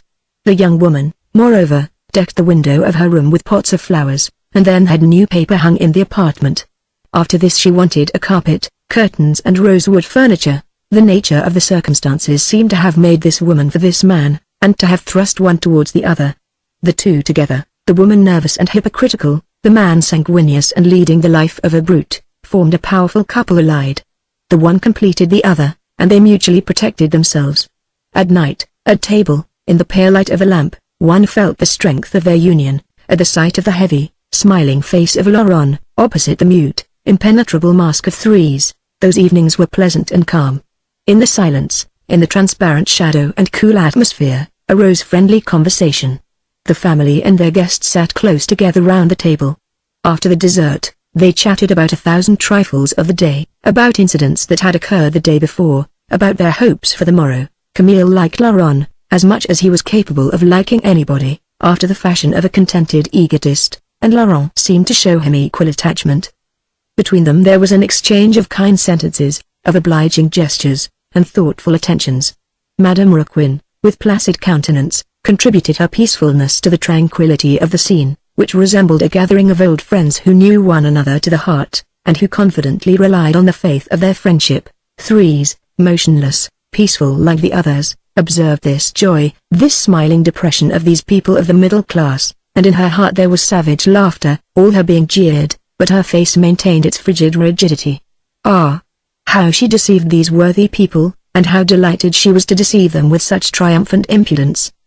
Her sweetheart, at this moment, was like a person unknown to her, a comrade of her husband, a sort of simpleton and interloper concerning whom she had no need to concern herself. This atrocious comedy, these duperies of life, this comparison between the burning kisses in the daytime, and the indifference played at night, gave new warmth to the blood of the young woman. When by chance Madame Raquin and Camille went downstairs, Thérèse bounded from her chair, to silently, and with brutal energy, press her lips to those of her sweetheart, remaining thus breathless and choking until she heard the stairs creak. Then, she briskly seated herself again, and resumed her glum grimace, while Laurent calmly continued the interrupted conversation with Camille. It was like a rapid, blinding flash of lightning in a leaden sky. On Thursday, the evening became a little more animated. Laurent, although bored to death, nevertheless made a point of not missing one of these gatherings. As a measure of prudence he desired to be known and esteemed by the friends of Camille. So he had to lend an ear to the idle talk of Grivet and old Michaud. The latter always related the same tales of robbery and murder, while Grivet spoke at the same time about his clerks, his chiefs, and his administration, until the young man sought refuge beside Olivier and Suzanne, whose stupidity seemed less wearisome. But he soon asked for the dominoes. It was on Thursday evening that Laurent and Thérèse arranged the day and hour of their meeting. In the bustle attending the departure, when Madame Raquin and Camille accompanied the guest to the door of the arcade, the young woman approached Laurent, to whom she spoke in an undertone, as she pressed his hand. At times, when all had turned their backs, she kissed him, out of a sort of bravado. The life of shocks and appeasements lasted 8 months. The sweethearts lived in complete beatitude. Thérèse no longer felt dull, and was perfectly contented. Laurent, satiated, pampered, fatter than before, had but one fear, that of seeing this delightful existence come to an end. Chapter 9. One afternoon, as Laurent was leaving his office to run and meet Thérèse who was expecting him, his chief gave him to understand that in future he was forbidden to absent himself.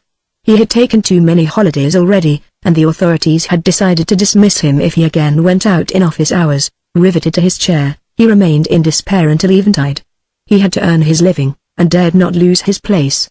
At night the wrathful countenance of Thérèse was a torture to him, and he was unable to find an opportunity to explain to her how it was he had broken his word. At length, as Camille was putting up the shutters, he briskly approached the young woman, to murmur in an undertone, "We shall be unable to see one another any more.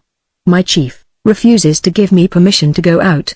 Camille came into the shop, and Laurent was obliged to withdraw without giving any further information, leaving Thérèse under the disagreeable influence of this abrupt and unpleasant announcement. Exasperated at anyone daring to interfere with her delectation, she passed a sleepless night, arranging extravagant plans for a meeting with her sweetheart. The following Thursday, she spoke with Laurent for a minute at the most. Their anxiety was all the keener as they did not know where to meet for the purpose of consulting and coming to an understanding.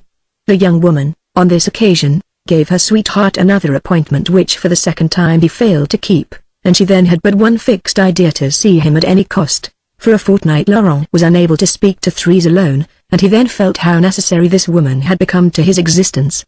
Far from experiencing any uneasiness, as formerly, at the kisses which his ladylove showered on him, he now sought her embraces with the obstinacy of a famished animal. A sanguineous passion had lurked in his muscles, and now that his sweetheart was taken from him, this passion burst out in blind violence. He was madly in love. This thriving brutish nature seemed unconscious in everything. He obeyed his instincts, permitting the will of his organism to lead him. A year before, he would have burst into laughter, had he been told he would become the slave of a woman, to the point of risking his tranquility. The hidden forces of lust that had brought about this result had been secretly proceeding within him, to end by casting him, bound hand and foot, into the arms of Thérèse. At this hour, he was in dread lest he should omit to be prudent. He no longer dared go of an evening to the shop in the arcade of the Pont Neuf lest he should commit some folly.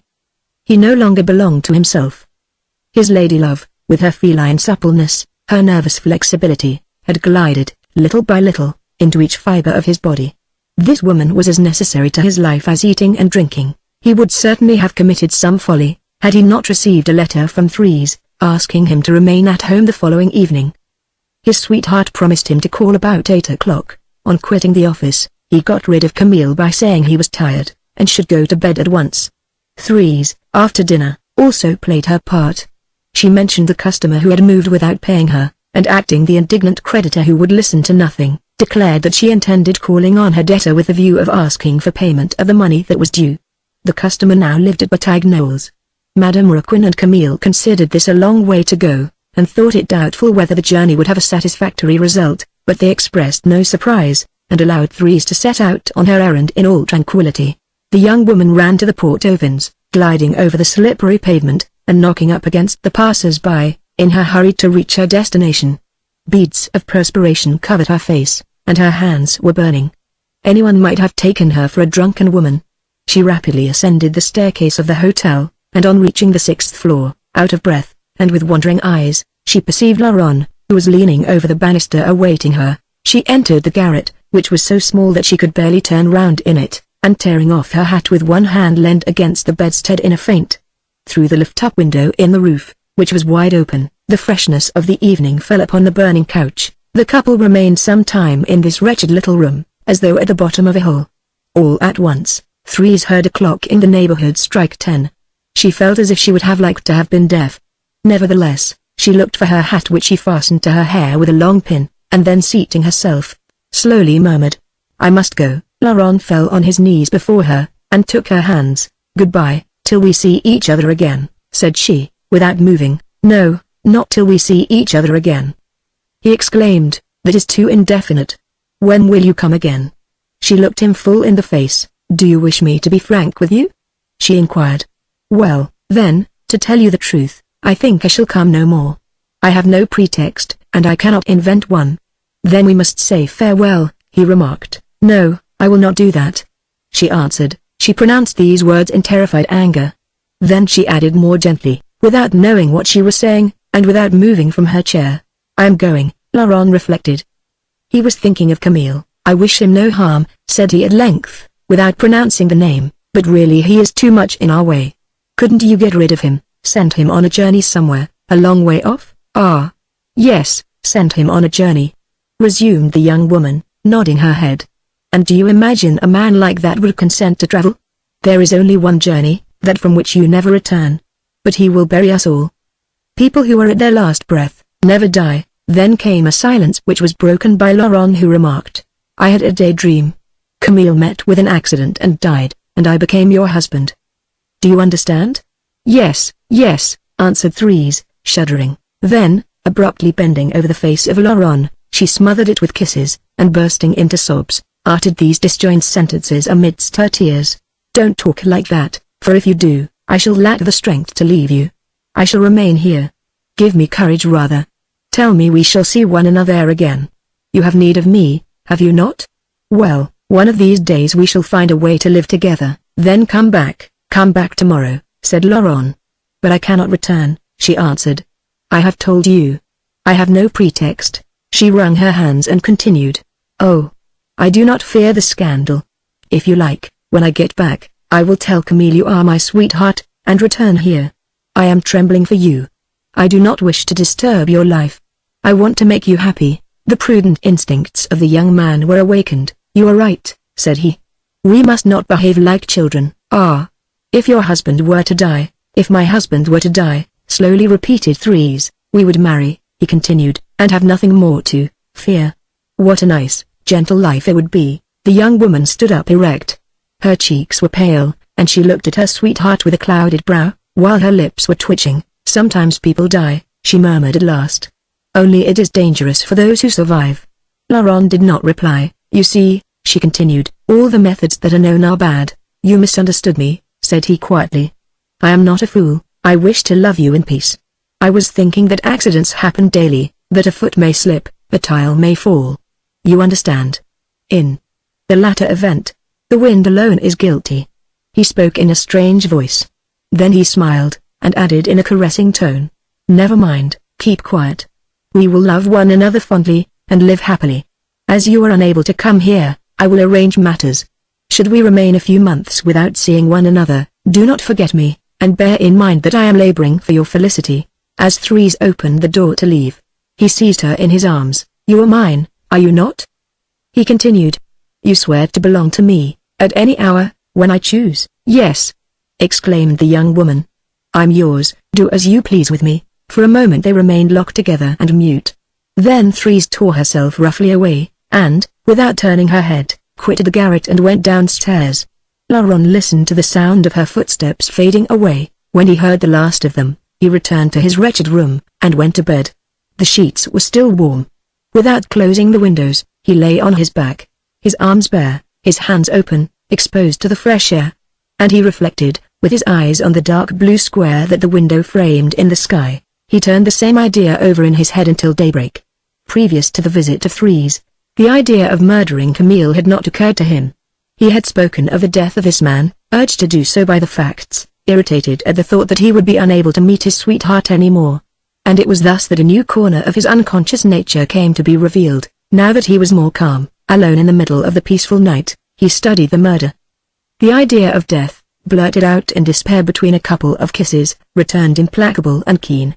Racked by insomnia, and unnerved by the visit of Thérèse, he calculated the disadvantages and the advantages of his becoming an assassin. All his interests urged him to commit the crime. He said to himself that as his father, the Jafos peasant, could not make up his mind to die, he would perhaps have to remain a clerk another 10 years, eating in cheap restaurants, and living in a garret. This idea exasperated him. On the other hand, if Camille were dead, he would marry Thérèse, he would inherit from Madame Raquin, resign his clerkship, and saunter about in the sun. Then, he took pleasure in dreaming of this life of idleness. He saw himself with nothing to do, eating and sleeping, patiently awaiting the death of his father. And when the reality arose in the middle of his dream, he ran up against Camille, and clenched his fists to knock him down. Laurent desired Thérèse, he wanted her for himself alone, to have her always within reach. If he failed to make the husband disappear, the woman would escape him. She had said so, she could not return. He would have eloped with her, carried her off somewhere, but then both would die of hunger. He risked less in killing the husband. There would be no scandal. He would simply push a man away to take his place. In his brutal logic of a peasant, he found this method excellent and natural. His innate prudence even advised this rapid expedient. He grovelled on his bed, in perspiration, flat on his stomach, with his face against the pillow, and he remained there breathless, stifling, seeing lines of fire pass along his closed eyelids. He asked himself how he would kill Camille. Then, unable to breathe any more, he turned round at a bound to resume his position on his back, and with his eyes wide open, received full in the face the puffs of cold air from the window, seeking in the stars, in the bluish square of sky, a piece of advice about murder, a plan of assassination, and he found nothing. As he had told his lady love, he was neither a child nor a fool. He wanted neither a dagger nor poison.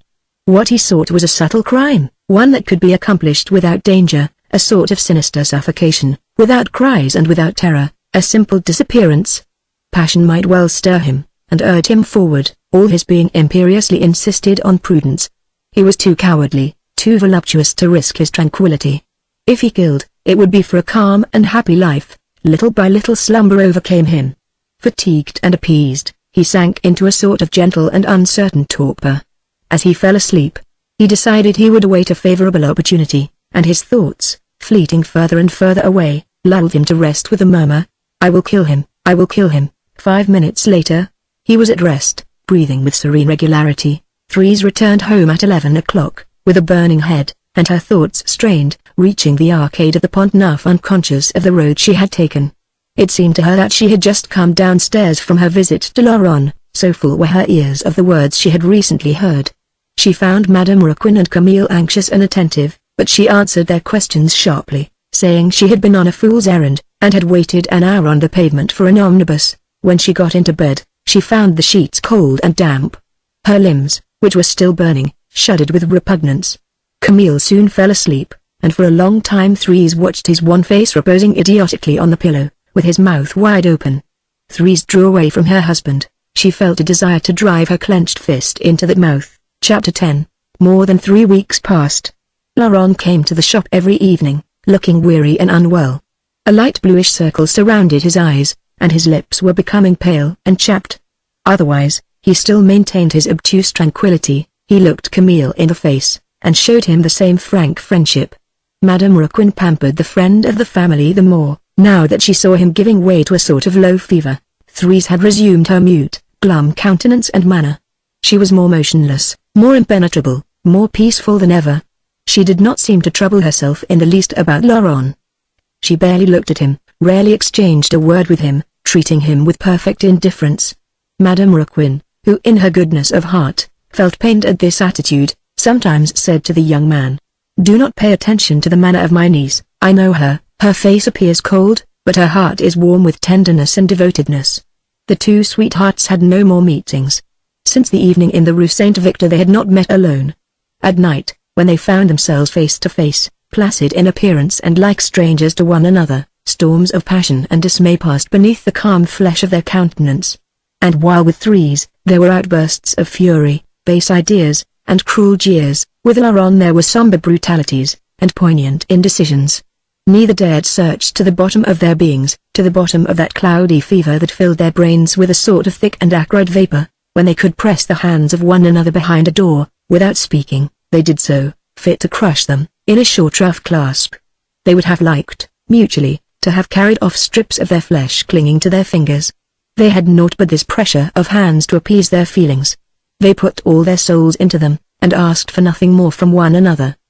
They waited, one Thursday evening, before sitting down to the game of dominoes. The guests of the Raquin family had a chat, as usual. A favorite subject of conversation was afforded by the experiences of old Michaud, who was plied with questions respecting the strange and sinister adventures with which he must have been connected in the discharge of his former functions. Then Grivet and Camille listened to the stories of the commissary with the affrighted and gaping countenances of small children listening to Bluebeard or Tom Thumb. These tales terrified and amused them. On this particular Thursday, Michaud, who had just given an account of a horrible murder, the details of which had made his audience shudder, added as he wagged his head, "And a great deal never comes out at all. How many crimes remain undiscovered? How many murderers escape the justice of man?" "What?" exclaimed Grivet astonished. "You think there are foul creatures like that walking about the streets, people who have murdered and are not arrested?" Olivier smiled with an air of disdain. "My dear sir," he answered in his dictatorial tone, "if they are not arrested it is because no one is aware that they have committed a murder." This reasoning did not appear to convince Grivet, and Camille came to his assistance. "I am of the opinion of M. Grivet," said he, with silly importance. "I should like to believe that the police do their duty, and that I never brush against a murderer on the pavement." Olivier considered this remark a personal attack. "Certainly the police do their duty," he exclaimed in a vexed tone. "Still we cannot do what is impossible. There are wretches who have studied crime at Satan's own school. They would escape the divinity himself. Isn't that so, father?" "Yes, yes," confirmed old Michaud. "Thus, while I was at Vernon you perhaps remember the incident. Madame Raquin, a wagoner, was murdered on the highway. The corpse was found cut in pieces, at the bottom of a ditch. The authorities were never able to lay hands on the culprit. He is perhaps still living at this hour. Maybe he is our neighbor, and perhaps M. Grivet will meet him on his way home. Grivet turned pale as a sheet. He dared not look round. He fancied the murderer of the wagoner was behind him. But for that matter, he was delighted to feel afraid. "Well, no," he faltered, hardly knowing what he said. "Well, no, I cannot believe that. But I also have a story. Once upon a time a servant was put in prison for stealing a silver spoon and fork belonging to her master and mistress. 2 months afterwards, while a tree was being felled, the knife and fork were discovered in the nest of a magpie. It was the magpie who was the thief. The servant was released. You see that the guilty are always punished," Grivet triumphed. Olivier sneered. "Then, they put the magpie in prison," said he. "That is not what Grivet meant to say," answered Camille, annoyed to see his chief turned into ridicule. "Mother, give us the dominoes." While Madame Raquin went to fetch the box, the young man, addressing my court, continued. "Then you admit the police are powerless, that there are murderers walking about in the sunshine?" "Unfortunately, yes," answered the commissary. "It is immoral," concluded Grivet. During this conversation, Thérèse and Laurent had remained silent. They had not even smiled at the folly of Grivet. Both leaning with their arms on the table, looking slightly pale, and with a vague expression in their eyes, listened. At one moment those dark, ardent orbs had met, and small drops of perspiration pearled at the roots of the hair of Thérèse, while chilly puffs of breath gave imperceptible shivers to the skin of Laurent. Chapter 11. Sometimes on a Sunday, when the weather was fine, Camille forced Thérèse to go out with him, for a walk in the Champs-Élysées. The young woman would have preferred to remain in the damp obscurity of the arcade, for the exercise fatigued her, and it worried her to be on the arm of her husband, who dragged her along the pavement, stopping before the shop windows, expressing his astonishment, making reflections, and then falling into ridiculous spells of silence. But Camille insisted on these Sunday outings, which gave him the satisfaction of showing off his wife. When he met a colleague, particularly one of his chiefs, he felt quite proud to exchange bows with him, in the company of Madame. Besides, he walked for the sake of walking, and he did so almost in silence, stiff and deformed in his Sunday clothes, dragging along his feet, and looking silly and vain. It made Thérèse suffer to be seen arm in arm with such a man. On these walking out days, Madame Raquin accompanied her children to the end of the arcade, where she embraced them as if they were leaving on a journey, giving them endless advice, accompanied by fervent prayers, particularly, "Beware of accidents," she would say. "There are so many vehicles in the streets of Paris. Promise me not to get in a crowd." At last she allowed them to set out, but she followed them a considerable distance with her eyes, before returning to the shop.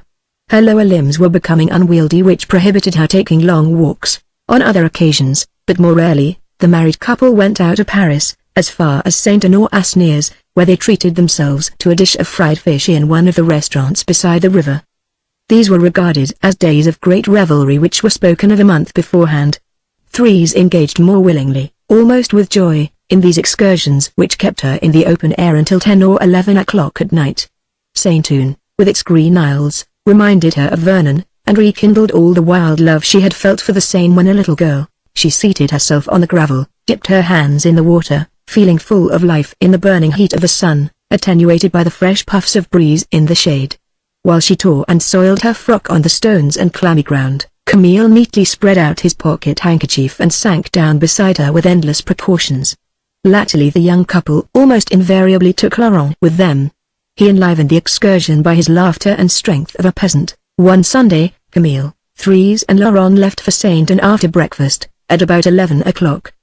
The outing had been projected a long time, and was to be the last of the season. Autumn approached, and the cold breezes at night began to make the air chilly. On this particular morning, the sky maintained all its blue serenity. It proved warm in the sun and tepid in the shade. The party decided that they must take advantage of the last fine weather. Hailing a passing cab they set out, accompanied by the pitiful expressions of uneasiness, and the anxious effusions of the old mercer. Crossing Paris, they left the vehicle at the fortifications, and gained Saint-Ouen on foot. It was noon. The dusty road, brightly lit up by the sun, had the blinding whiteness of snow. The air was intensely warm, heavy and pungent. Thérèse, on the arm of Camille, walked with short steps, concealing herself beneath her umbrella, while her husband fanned his face with an immense handkerchief. Behind them came Laurent, who had the sun streaming fiercely on the back of his neck, without appearing to notice it.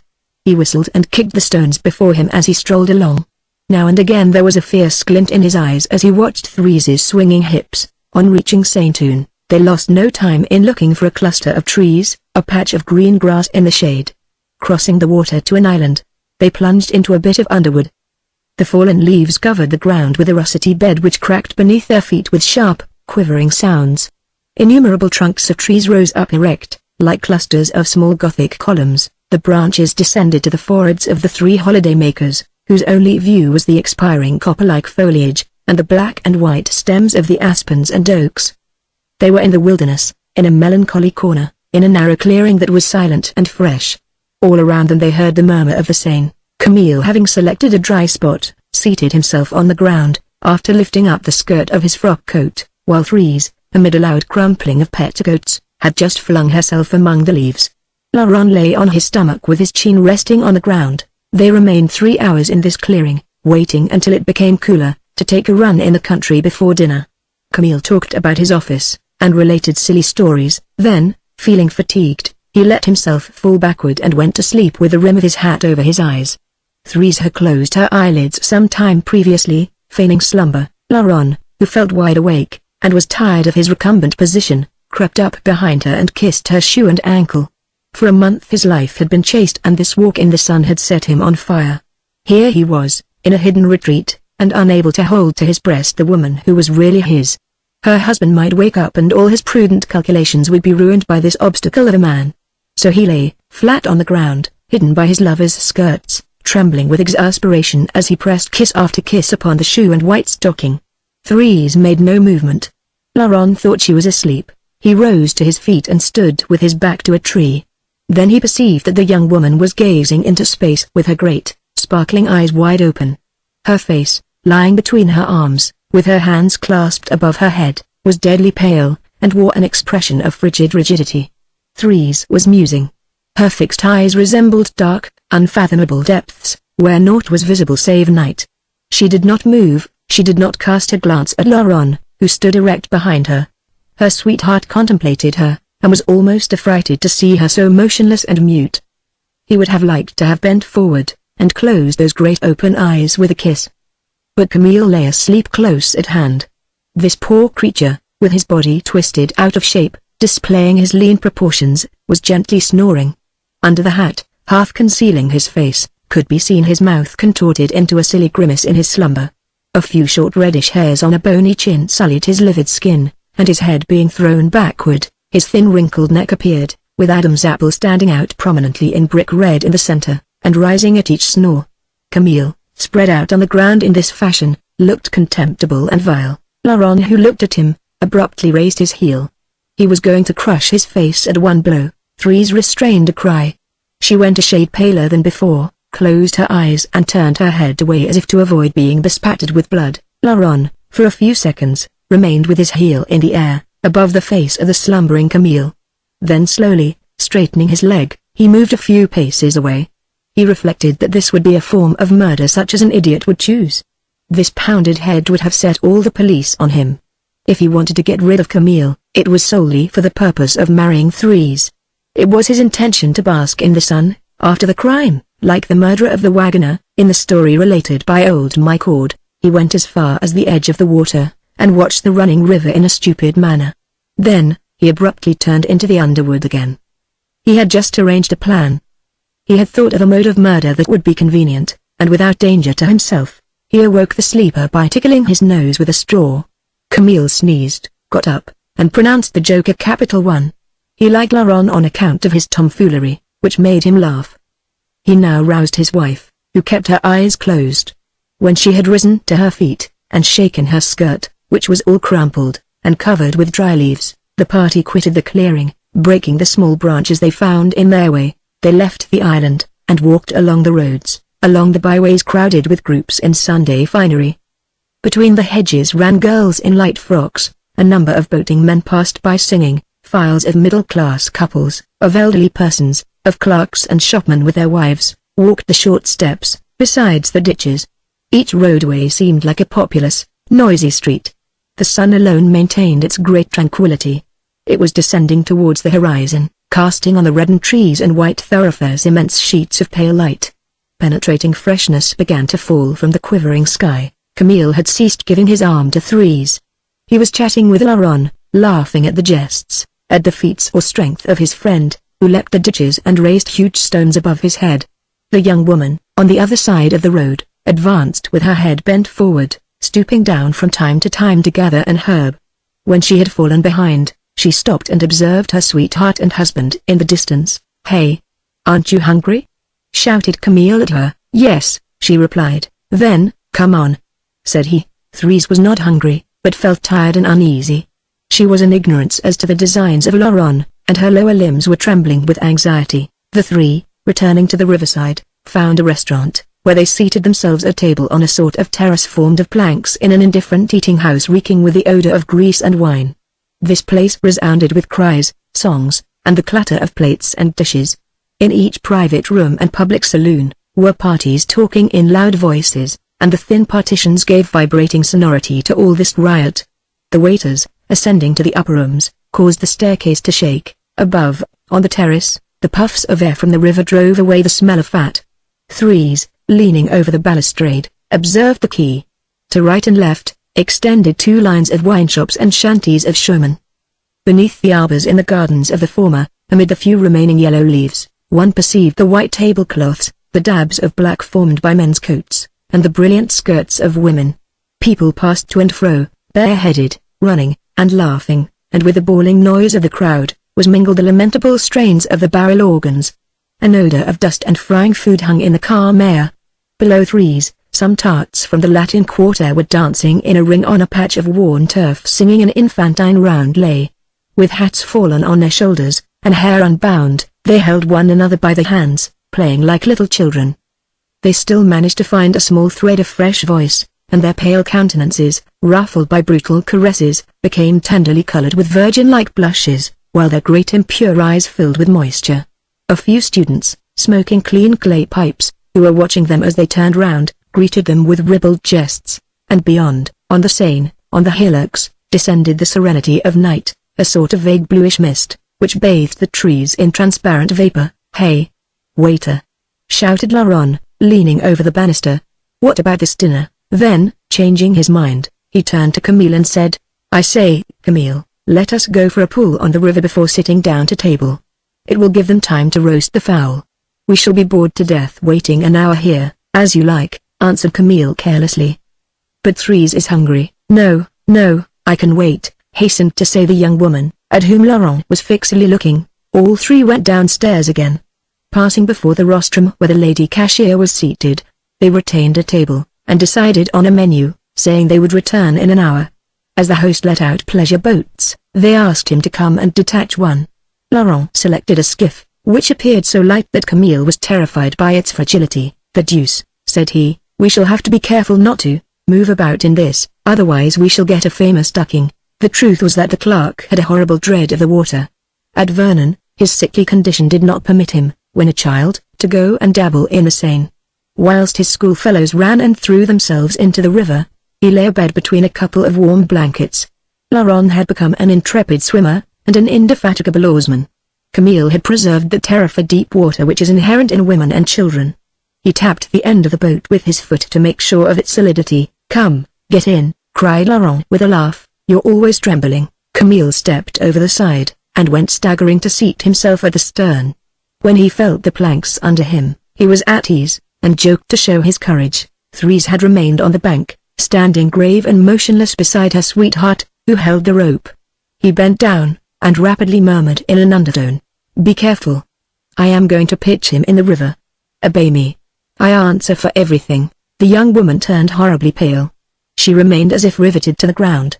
She was rigid, and her eyes had opened wider. "Get into the boat," Laurent murmured again. She did not move. A terrible struggle was passing within her. She strained her will with all her might, to avoid bursting into sobs, and falling to the ground. "Ah! Ah!" cried Camille. "Laurent, just look at Thérèse. It's she who is afraid. She'll get in." "No, she won't get in." He had now spread himself out on the back seat, his two arms on the sides of the boat, and was showing off with fanfaronade. The chuckles of this poor man were like cuts from a whip to Thérèse, lashing and urging her on. She abruptly sprang into the boat, remaining in the bows. Laurent grasped the sculls. The skiff left the bank, advancing slowly towards the isles. Twilight came. Huge shadows fell from the trees, and the water ran black at the edges. In the middle of the river were great, pale, silver trails. The boat was soon in full steam.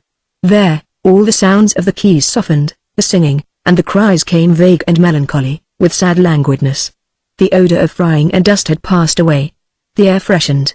It turned cold. Laurent, resting on his sculls, allowed the boat to drift along in the current. Opposite, rose the great reddish mass of trees on the islands. The two somber brown banks, patched with grey, were like a couple of broad bands stretching towards the horizon. The water and sky seemed as if cut from the same whitish piece of material. Nothing looks more painfully calm than an autumn twilight. The sun rays pale in the quivering air, the old trees cast their leaves. The country, scorched by the ardent beams of summer, feels death coming with the first cold winds. And, in the sky, there are plaintive sighs of despair. Night falls from above, bringing winding sheets in its shade. The party was silent. Seated at the bottom of the boat drifting with the stream, they watched the final gleams of light quitting the tall branches. They approached the islands. The grey trussety masses grew somber, all the landscape became simplified in the twilight. The Seine, the sky, the islands, the slopes were naught but brown and grey patches which faded away amidst milky fog. Camille, who had ended by lying down on his stomach, with his head over the water, dipped his hands in the river. "The deuce! How cold it is!" he exclaimed. "It would not be pleasant to go in the head foremost." Laurent did not answer. For an instant he had been observing the two banks of the river with uneasiness. He advanced his huge hands to his knees, tightly compressing his lips. Thérèse, rigid and motionless, with her head thrown slightly backward, waited. The skiff was about to enter a small arm of the river, that was somber and narrow, penetrating between two islands. Behind one of these islands could be distinguished the softened melody of a boating party who seemed to be ascending their Seine. Up the river in the distance, the water was free. Then Laurent rose and grasped Camille round the body. The clerks burst into laughter. "Ah, no, you tickle me," said he, "none of those jokes. Look, here, stop, you'll make me fall over." Laurent grasped him tighter, and gave a jerk. Camille, turning round, perceived the terrifying face of his friend, violently agitated. He failed to understand. He was seized with vague terror. He wanted to shout, and felt a rough hand seize him by the throat. With the instinct of an animal on the defensive, he rose to his knees, clutching the side of the boat, and struggled for a few seconds. "Thérèse! Thérèse!" he called in a stifling, sibilant voice. The young woman looked at him, clinging with both hands to the seat. The skiff creaked and danced upon the river. She could not close her eyes, a frightful contraction kept them wide open, riveted on the hideous struggle. She remained rigid and mute. "Thérèse! Thérèse!" again cried the unfortunate man who was in the throes of death. At this final appeal, Thérèse burst into sobs. Her nerves had given way. The attack she had been dreading, cast her to the bottom of the boat, where she remained doubled up in a swoon, and as if dead. Laurent continued tugging at Camille, pressing with one hand on his throat. With the other hand he ended by tearing his victim away from the side of the skiff, and held him up in the air, in his powerful arms, like a child. As he bent down his head, his victim, mad with rage and terror, twisted himself round, and reaching forward with his teeth, buried them in the neck of his aggressor. And when the murderer, restraining a yell of pain, abruptly flung the clerk into the river, the latter carried a piece of his flesh away with him. Camille fell into the water with a shriek. He returned to the surface 2 or 3 times, uttering cries that were more and more hollow. Laurent, without losing a second, raised the collar of his coat to hide his wound. Then seizing the unconscious Thérèse in his arms, he capsized the skiff with his foot, as he fell into the Seine with the young woman, whom he supported on the surface, whilst calling in a lamentable voice for help. The boating party he had heard singing behind the point of the island, understanding that an accident had happened, advanced with long, rapid strokes of the oars, and rescued the emerged couple. While Thérèse was laid on a bench, Laurent gave vent to his despair at the death of his friend. Plunging into the water again, he searched for Camille in places where he knew he was not to be found, and returned in tears, wringing his hands, and tearing his hair, while the boating party did their best to calm and console him. "It is all my fault," he exclaimed. "I ought never to have allowed that poor fellow to dance and move about as he did." At a certain moment we all three found ourselves on one side of the boat, and we capsized. As we fell into the water, he shouted out to me to save his wife. In accordance with what usually happens under similar circumstances, 3 or 4 young fellows among the boating party, maintained that they had witnessed the accident. "We saw you well enough," said they. "And, then, hang it all, a boat is not so firm as a dancing floor. Ah! The poor little man, it'll be a nice awakening for her." They took their oars, and towing the capsized skiff behind them, conducted Thérèse and Laurent to the restaurant, where the dinner was ready to be served. The restaurant keeper and his wife were worthy people who placed their wardrobe at the service of the drenched pair. When Thérèse recovered consciousness, she had a nervous attack, and burst into heartrending sobs. It became necessary to put her to bed. Nature assisted the sinister comedy that had just been performed. As soon as the young woman became calmer, Laurent, entrusting her to the care of the host and his wife, set out to return to Paris, where he wished to arrive alone to break the frightful intelligence to Madame Raquin, with all possible precautions. The truth was that he feared the nervous feverish excitement of Thérèse, and preferred to give her time to reflect, and learn her part. It was the boating men who sat down to the dinner prepared for Camille. Chapter 12. Laurent, in the dark corner of the omnibus that took him back to Paris, continued perfecting his plan.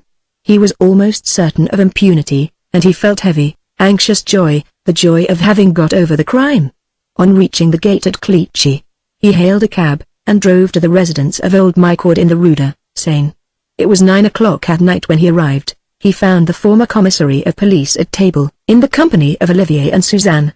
The motive of his visit was to seek protection, in case he should be suspected, and also to escape breaking the frightful news to Madame Raquin himself.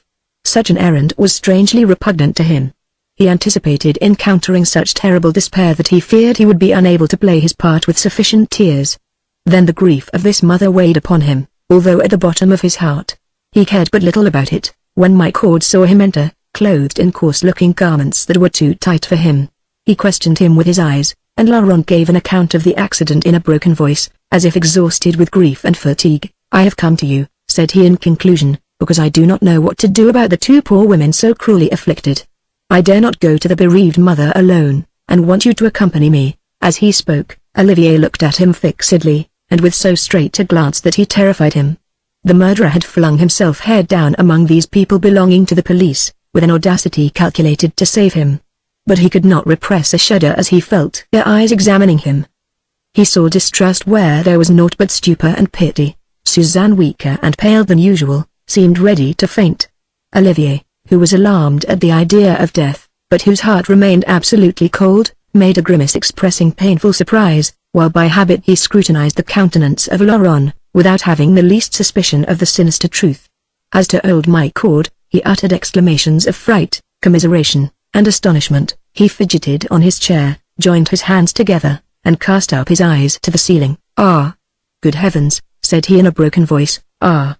Good heavens, what a frightful thing! To leave one's home, and die, like that, all of a sudden. It's horrible. And that poor Madame Raquin. His mother, whatever shall we say to her? Certainly, you were quite right to come and find us. We will go with you." Rising from his seat, he walked hither and thither about the apartment, stamping with his feet, in search of his hat and walking stick, and, as he bustled from corner to corner, he made Laurent repeat the details of the catastrophe, giving utterance to fresh exclamations at the end of each sentence. At last all 4 went downstairs. On reaching the entrance to the arcade of the Pont Neuf, Laurent was stopped by Michaud. "Do not accompany us any further," said he. "Your presence would be a sort of brutal avowal which must be avoided.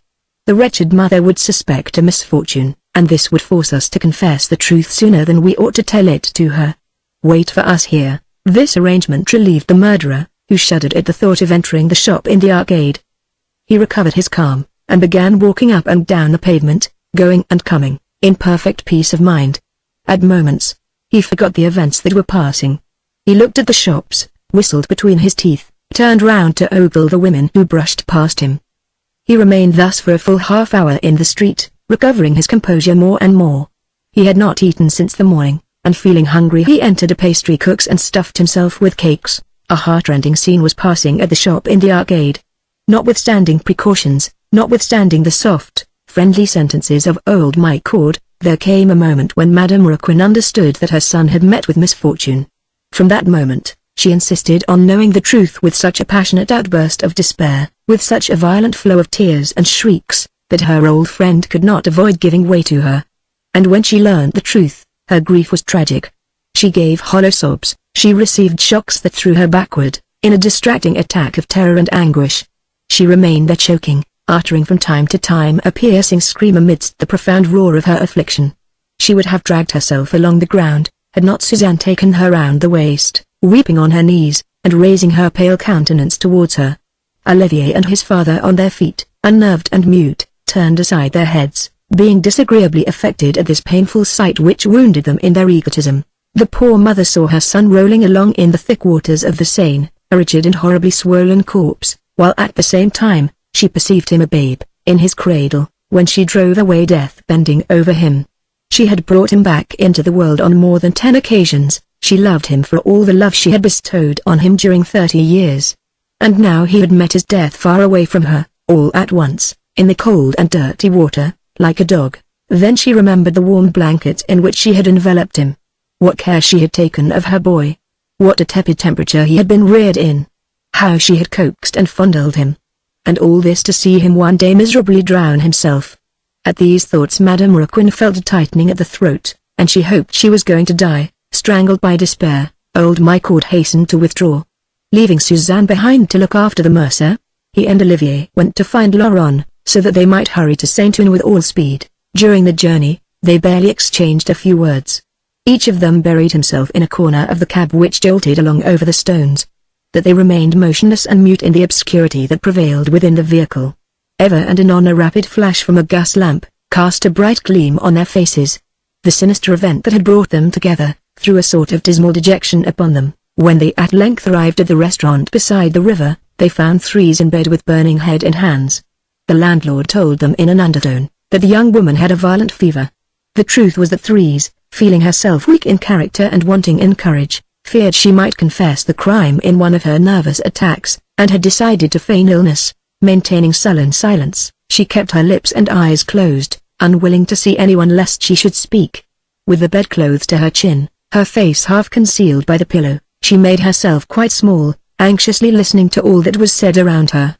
And, amidst the reddish gleam that passed beneath her closed lids, she could still see Emile and Laurent struggling at the side of the boat.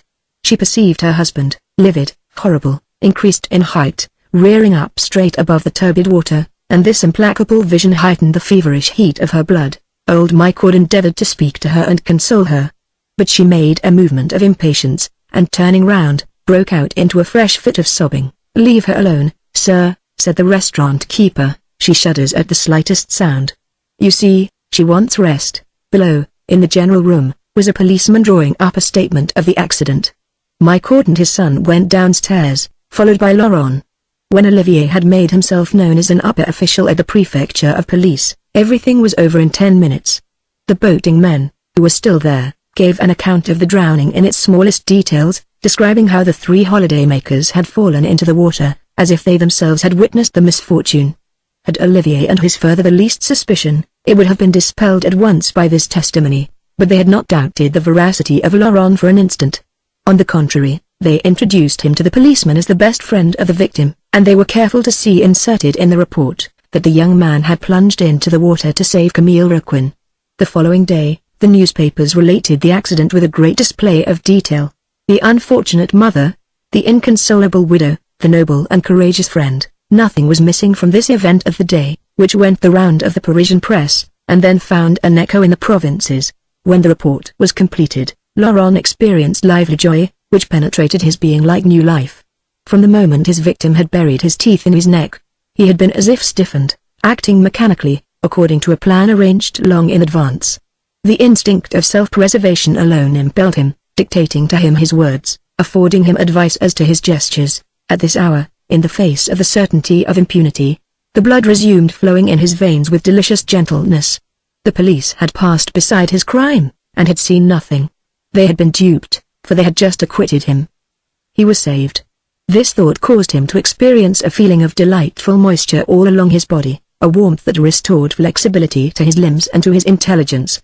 He continued to act his part of a weeping friend with incomparable science and assurance.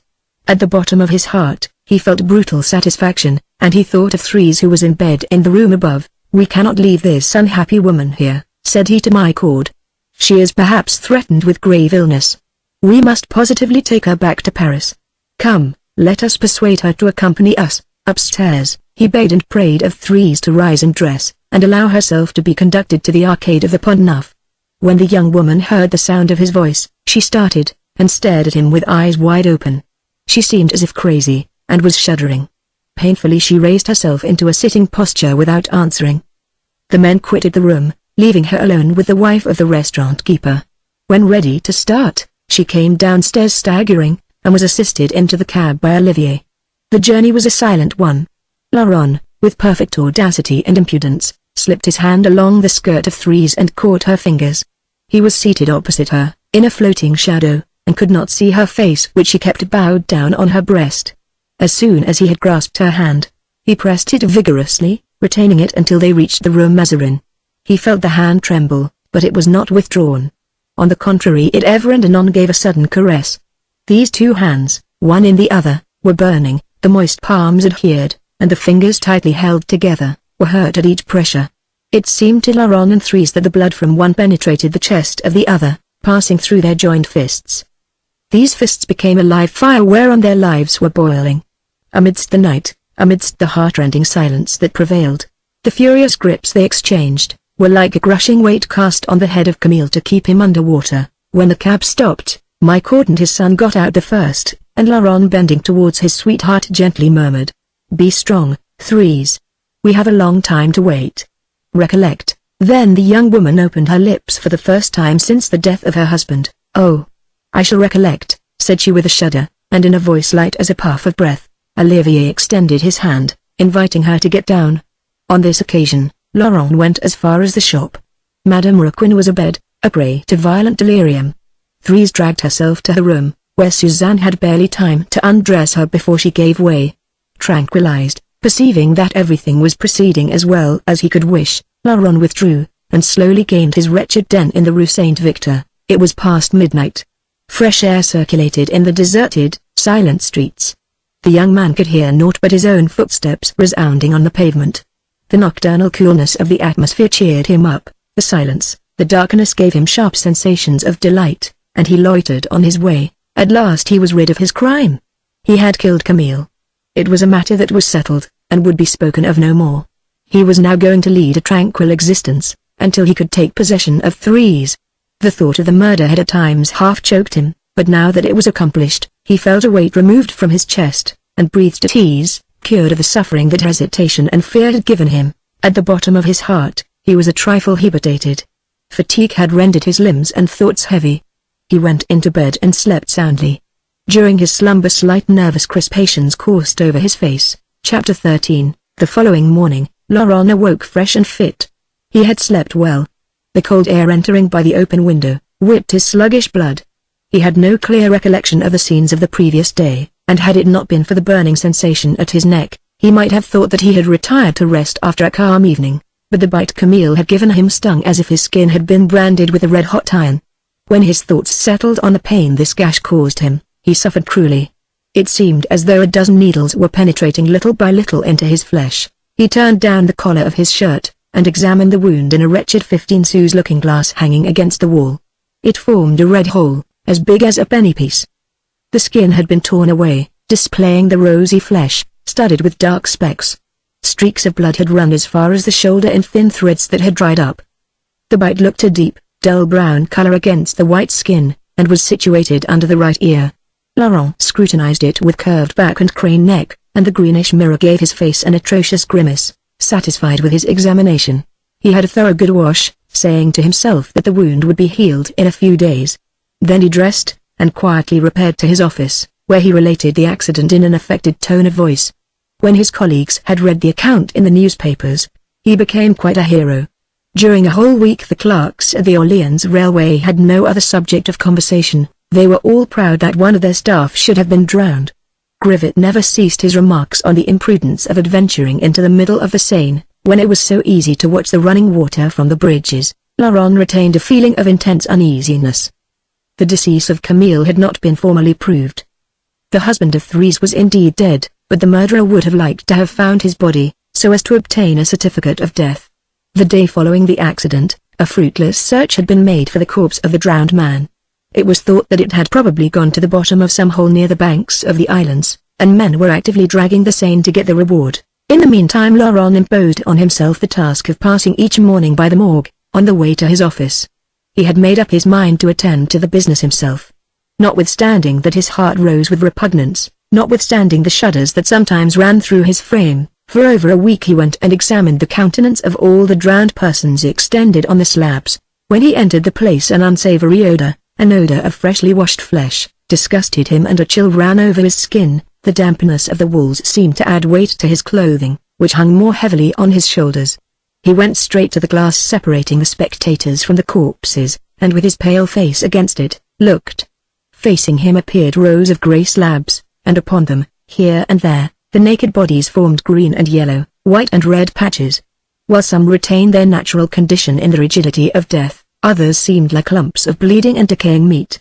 At the back, against the wall, hung some lamentable rags, petticoats and trousers, puckered against the bare plaster. Laurent at first only caught sight of the one ensemble of stones and walls, spotted with dabs of russet and black formed by the clothes and corpses. A melodious sound of running water broke the silence. Little by little he distinguished the bodies, and went from one to the other. It was only the drowned that interested him. When several human forms were there, swollen and blued by the water, he looked at them eagerly, seeking to recognize Camille. Frequently, the flesh on the faces had gone away by strips, the bones had burst through the mellow skins. The visages were like lumps of boned, boiled beef.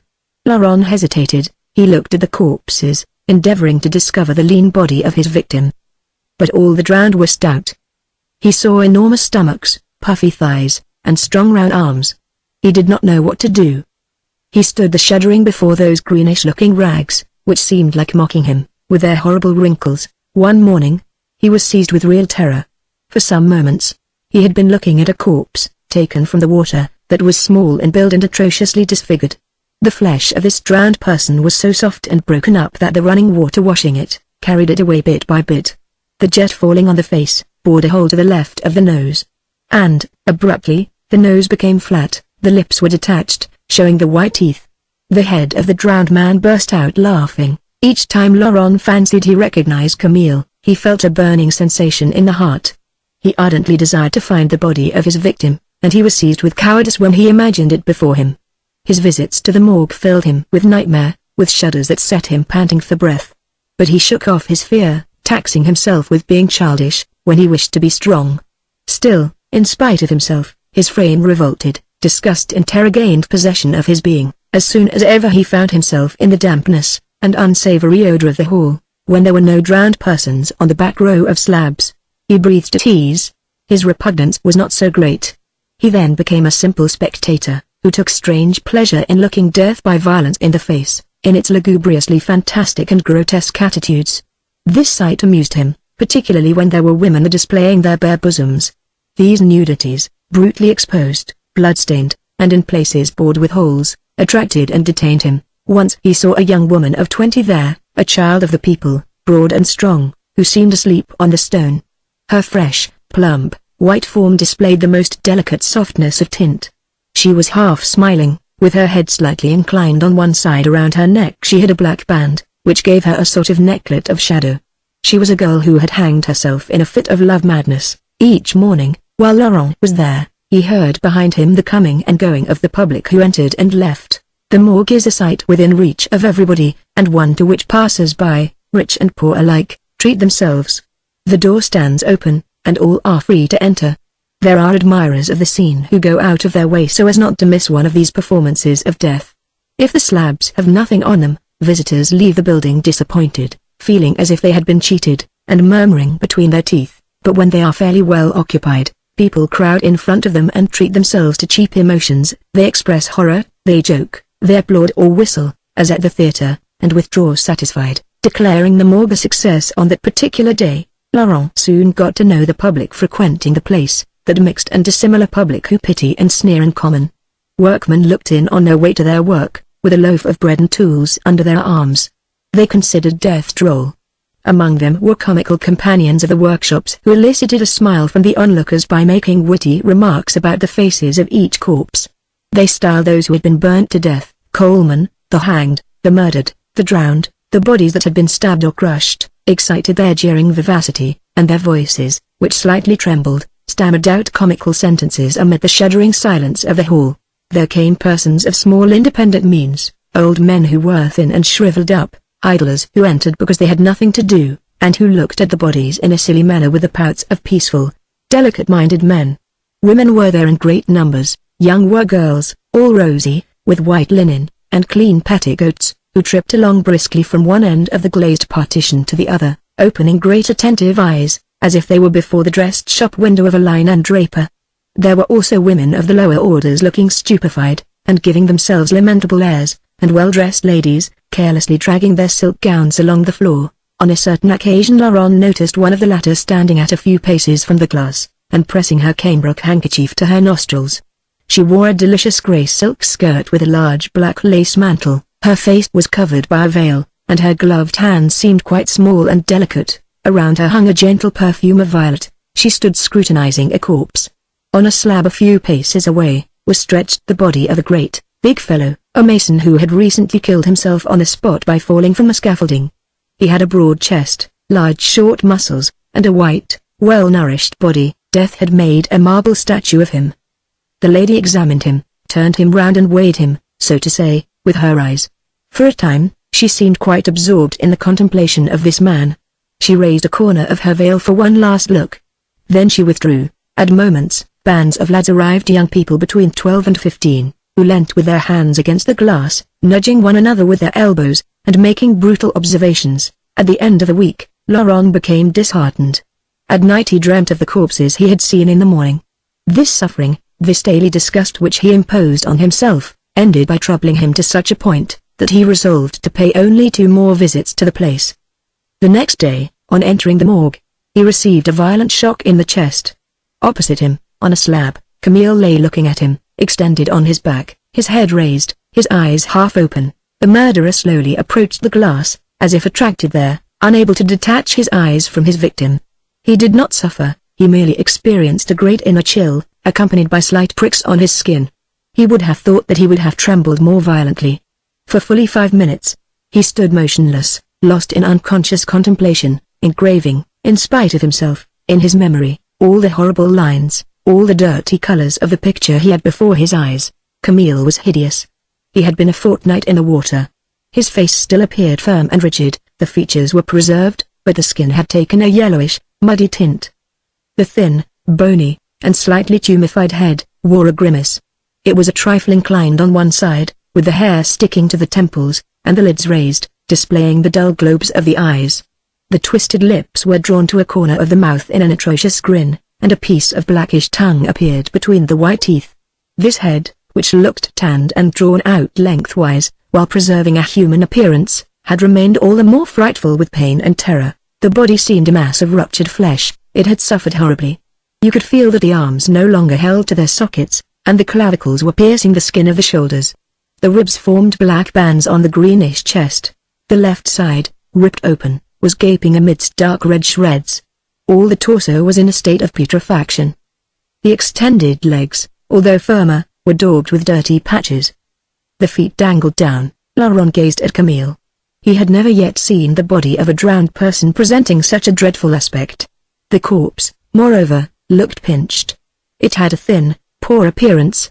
It had shrunk up in its decay, and the heap it formed was quite small. Anyone might have guessed that it belonged to a clerk at 1,200 francs a year, who was stupid and sickly, and who had been brought up by his mother on infusions. This miserable frame, which had grown to maturity between warm blankets, was now shivering on a cold slab. When Laurent could at last tear himself from the poignant curiosity that kept him motionless and gaping before his victim, he went out and began walking rapidly along the quay, and as he stepped out, he repeated, "That is what I have done. He is hideous." A smell seemed to be following him, the smell that the putrefying body must be giving off. He went to find old Michaud, and told him he had just recognized Camille lying on one of the slabs in the morgue. The formalities were performed, the drowned man was buried, and a certificate of death delivered.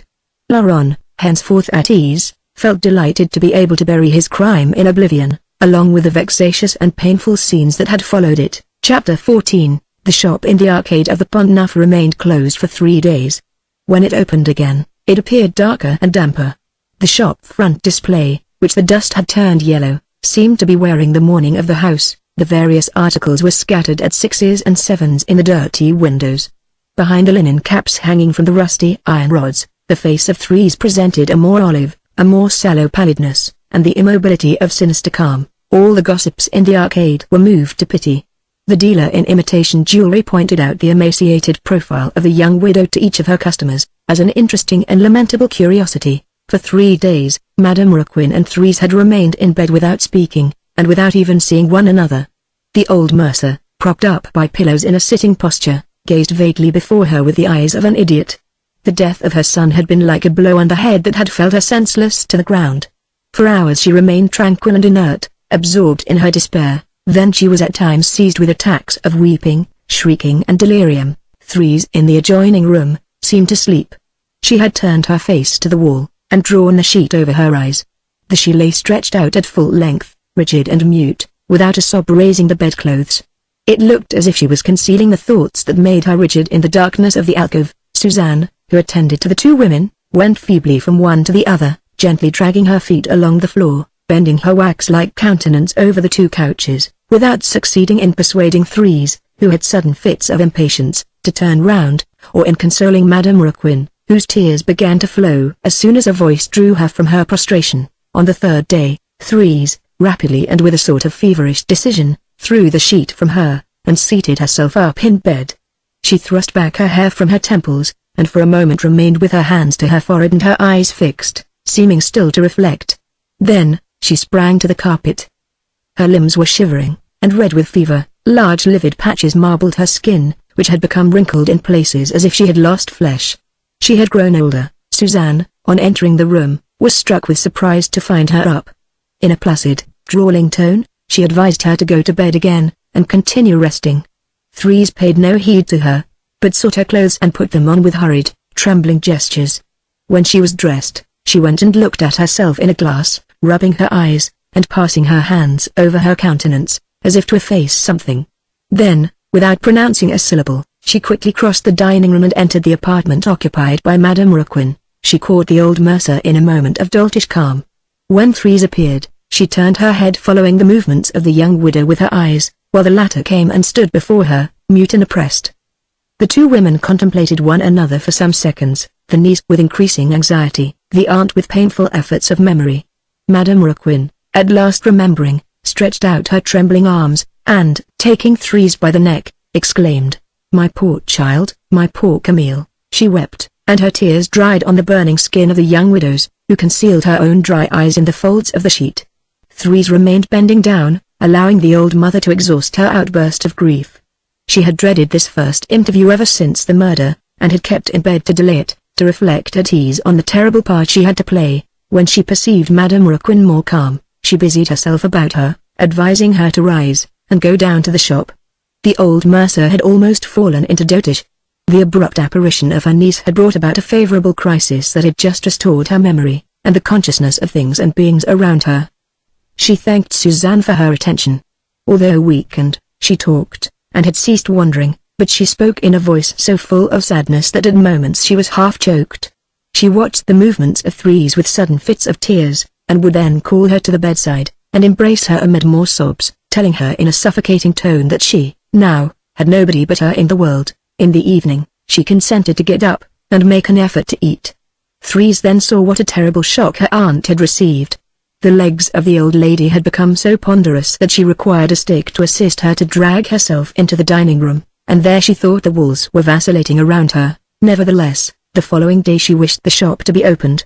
She feared she would go mad if she continued to remain alone in her room. She went down the wooden staircase with heavy tread, placing her 2 feet on each step, and seated herself behind the counter. From that day forth, she remained riveted there in placid affliction. Thérèse, beside her, mused and waited.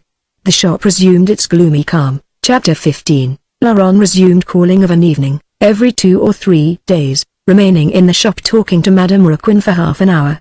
Then he went off without looking Thérèse in the face. The old mercer regarded him as the rescuer of her niece, as a noble-hearted young man who had done his utmost to restore her son to her, and she welcomed him with tender kindness. One Thursday evening, when Laurent happened to be there, old Michaud and Grivet entered. 8 o'clock was striking. The clerk and the former commissary of police had both thought, independently of one another, that they could resume their dear custom, without appearing importunate, and they arrived at the same moment, as if urged by the same impulse. Behind them, came Olivier and Suzanne. Everyone went upstairs to the dining room. Madame Raquin, who expected nobody, hastened to light the lamp, and prepare the tea. When all were seated round the table, each before a cup, when the box of dominoes had been emptied on the board, the old mother, with the past suddenly brought back to her, looked at her guests, and burst into sobs. There was a vacant place, that of her son. This despair cast a chill upon the company and annoyed them. Every countenance wore an air of egotistic beatitude. These people fell ill at ease, having no longer the slightest recollection of Camille alive in their hearts. "Come, my dear lady," exclaimed old Michaud, slightly impatiently, "you must not give way to despair like that. You will make yourself ill." "We are all mortal," affirmed Grivet. "Your tears will not restore your son to you," sententiously observed Olivier. "Do not cause us pain, I beg you," murmured Suzanne, and as Madame Raquin sobbed louder, unable to restrain her tears, Michaud resumed. "Come, come, have a little courage. You know we come here to give you some distraction. Then do not let us feel sad. Let us try to forget. We are playing two sous again. Eh? What do you say?" The mercer stifled her sobs with a violent effort. Perhaps she was conscious of the happy egotism of her guests. She dried her tears, but was still quite upset. The dominoes trembled in her poor hands, and the moisture in her eyes prevented her seeing. The game began. Laurent and Thérèse had witnessed this brief scene in a grave and impassive manner. The young man was delighted to see these Thursday evenings resumed. He ardently desired them to be continued, aware that he would have need of these gatherings to attain his end. Besides, without asking himself the reason, he felt more at ease among these few persons whom he knew, and it gave him courage to look Thérèse in the face. The young woman, attired in black, pale and meditative, seemed to him to possess a beauty that he had hitherto ignored. He was happy to meet her eyes, and to see them rest upon his own with courageous fixedness. Thérèse still belonged to him, heart and soul. Chapter 16. A fortnight passed. The bitterness of the first hours was softening, each day brought additional tranquility and calm. Life resumed its course with weary languidness, and with a monotonous intellectual insensibility which follows great shocks. At the commencement, Laurent and Thérèse allowed themselves to drift into this new existence which was transforming them. Within their beings was proceeding a silent labor which would require analyzing with extreme delicacy if one desired to mark all its phases. It was not long before Laurent came every night to the shop as formerly. But he no longer dined there.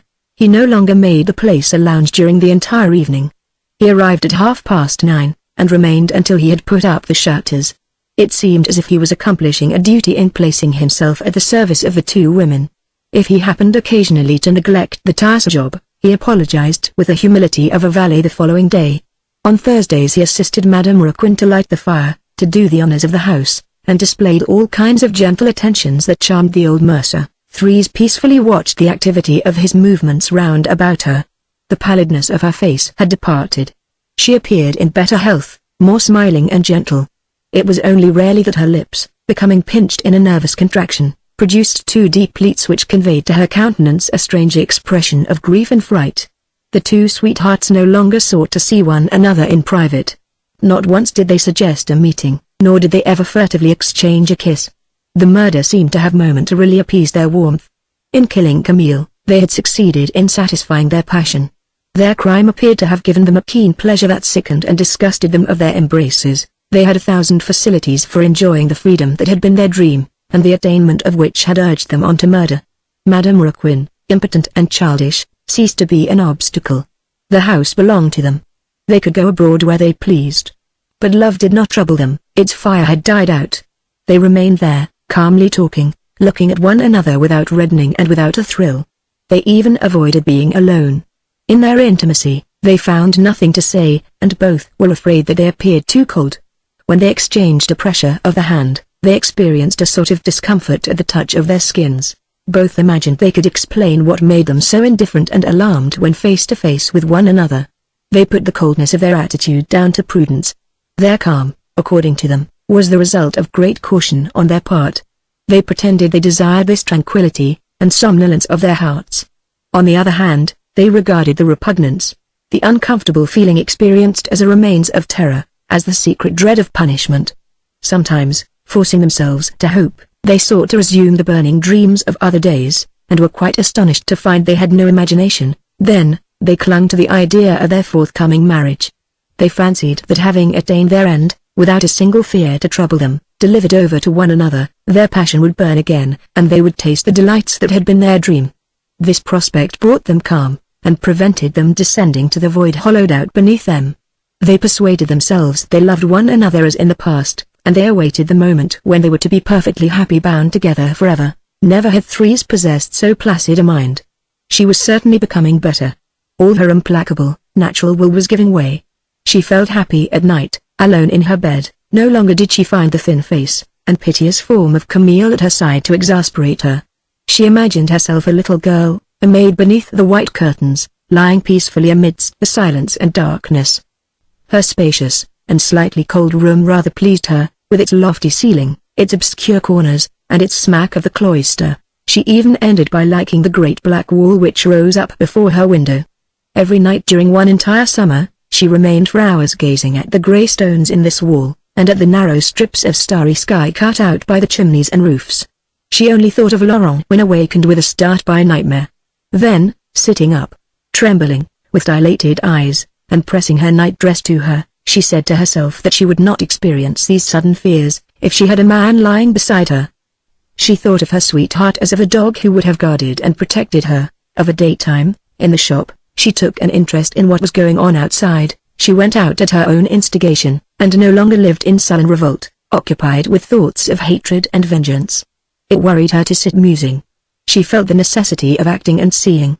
From morning to night, she watched the people passing through the arcade. The noise, and going and coming diverted her. She became inquisitive and talkative, in a word a woman, for hitherto she had only displayed the actions and ideas of a man. From her point of observation, she remarked a young man, a student, who lived at an hotel in the neighborhood, and who passed several times daily before the shop. This youth had a handsome, pale face, with the long hair of a poet, and the moustache of an officer. Thérèse thought him superior looking. She was in love with him for a week, in love like a schoolgirl. She read novels, she compared the young man to Laurent, and found the latter very coarse and heavy. Her reading revealed to her romantic scenes that, hitherto, she had ignored. She had only loved with blood and nerves, as yet, and she now began to love with her head. Then, one day, the student disappeared. No doubt he had moved. In a few hours Thérèse had forgotten him. She now subscribed to a circulating library, and conceived a passion for the heroes of all the stories that passed under her eyes. This sudden love for reading had great influence on her temperament. She acquired nervous sensibility which caused her to laugh and cry without any motive. The equilibrium which had shown a tendency to be established in her, was upset. She fell into a sort of vague meditation. At moments, she became disturbed by thoughts of Camille, and she dreamt of Laurent and fresh love, full of terror and distrust. She again became a prey to anguish. At one moment she sought for the means of marrying her sweetheart at that very instant, at another she had an idea of running away never to see him again. The novels, which spoke to her of chastity and honor, placed a sort of obstacle between her instincts and her will. She remained the ungovernable creature who had wanted to struggle with the sane and who had thrown herself violently into illicit love, but she was conscious of goodness and gentleness. She understood the putty face and lifeless attitude of the wife of Olivier, and she knew it was possible to be happy without killing one's husband. Then, she did not see herself in a very good light, and lived in cruel indecision. Laurent, on his side, passed through several different phases of love and fever. First of all he enjoyed profound tranquility. He seemed as if relieved of an enormous weight. At times he questioned himself with astonishment, fancying he had had a bad dream. He asked himself whether it was really true that he had flung Camille into the water, and had seen his corpse on the slab at the morgue. The recollection of his crime caused him strange surprise. Never could he have imagined himself capable of murder. He so prudent, so cowardly, shuddered at the mere thought. Ice-like beads of perspiration stood out on his forehead when he reflected that the authorities might have discovered his crime and guillotined him. Then he felt the cold knife on his neck. So long as he had acted, he had gone straight before him, with the obstinacy and blindness of a brute. Now, he turned round, and at the sight of the gulf he had just cleared, grew faint with terror. Assuredly, I must have been drunk, thought he. That woman must have intoxicated me with caresses. Good heavens! I was a fool and mad. I risked the guillotine in a business like that. Fortunately it passed off all right. But if it had to be done again, I would not do it. Laurent lost all his vigor. He became inactive, and more cowardly and prudent than ever. He grew fat and flabby. No one who had studied this great body, piled up in a lump, apparently without bones or muscles, would ever have had the idea of accusing the man of violence and cruelty. He resumed his former habits. For several months, he proved himself a model clerk, doing his work with exemplary brutishness. At night, he took his meal at a cheap restaurant in the Rue Saint-Victor, cutting his bread into thin slices, masticating his food slowly, making his repast last as long as possible. When it was over, he threw himself back against the wall and smoked his pipe. Anyone might have taken him for a stout, good-natured father. In the daytime, he thought of nothing. At night, he reposed in heavy sleep free from dreams. With his face fat and rosy, his belly full, his brain empty, he felt happy. His frame seemed dead, and Thérèse barely entered his mind. Occasionally he thought of her as one thinks of a woman one has to marry later on, in the indefinite future. He patiently awaited the time for his marriage, forgetful of the bride, and dreaming of the new position he would then enjoy. He would leave his office, he would paint for amusement, and saunter about hither and thither. These hopes brought him night after night, to the shop in the arcade, in spite of the vague discomfort he experienced on entering the place. One Sunday, with nothing to do and being bored, he went to see his old school friend, the young painter he had lived with for a time. The artist was working on a picture of a nude Bacchanti sprawled on some drapery. The model, lying with her head thrown back and her torso twisted, sometimes laughed and threw her bosom forward, stretching her arms. As Laurent smoked his pipe and chatted with his friend, he kept his eyes on the model. He took the woman home with him that evening and kept her as his mistress for many months. The poor girl fell in love with him. Every morning she went off and posed as a model all day. Then she came back each evening. She didn't cost Laurent a penny, keeping herself out of her own earnings. Laurent never bothered to find out about her, where she went, what she did. She was a steadying influence in his life, a useful and necessary thing. He never wondered if he loved her, and he never considered that he was being unfaithful to Thérèse. He simply felt better and happier. In the meanwhile, the period of mourning that Thérèse had imposed on herself had come to an end, and the young woman put on light-colored gowns. One evening, Laurent found her looking younger and handsomer. But he still felt uncomfortable in her presence. For some time past, she seemed to him feverish, and full of strange capriciousness, laughing and turning sad without reason. This unsettled demeanor alarmed him, for he guessed, in part, what her struggles and troubles must be like. He began to hesitate, having an atrocious dread of risking his tranquility. He was now living peacefully, in wise contentment, and he feared to endanger the equilibrium of his life, by binding himself to a nervous woman, whose passion had already driven him crazy. But he did not reason these matters out. He felt by instinct all the anguish he would be subjected to, if he made Thérèse his wife. The first shock he received, and one that roused him in his sluggishness, was the thought that he must at length begin to think of his marriage. It was almost 15 months since the death of Camille. For an instant, Laurent had the idea of not marrying at all, of jilting Thérèse. Then he said to himself that it was no good killing a man for nothing. In recalling the crime, and the terrible efforts he had made to be the sole possessor of this woman who was now troubling him, he felt that the murder would become useless and atrocious should he not marry her. Besides, was he not bound to Thérèse by a bond of blood and horror? Moreover, he feared his accomplice. Perhaps, if he failed to marry her, she would go and relate everything to the judicial authorities out of vengeance and jealousy. With these ideas beating in his head, the fever settled on him again. Now, one Sunday the model did not return. No doubt she had found a warmer and more comfortable place to lodge. Laurent was only moderately upset, but he felt a sudden gap in his life without a woman lying beside him at night. In a week his passions rebelled and he began spending entire evenings at the shop again. He watched Thérèse, who was still palpitating from the novels which she read. After a year of indifferent waiting, they both were again tormented by a desire. One evening while shutting up the shop, Laurent spoke to Thérèse in the passage. "Do you want me to come to your room tonight?" he asked passionately. She started with fear. "No, let's wait. Let's be prudent. It seems to me that I've already waited a long time," he went on. "I'm sick of waiting." Thérèse, her hands and face burning hot, looked at him wildly. She seemed to hesitate, and then said quickly, "Let's get married." Chapter 17. Laurent left the arcade with a strained mind. Thérèse had filled him with the old longing lusts again. He walked along with his hat in his hand, so as to get the fresh air full in his face. On reaching the door of his hotel in the Rue Saint-Victor, he was afraid to go upstairs, and remain alone. A childish, inexplicable, unforeseen terror made him fear he would find a man hidden in his garret. Never had he experienced such poltroonery.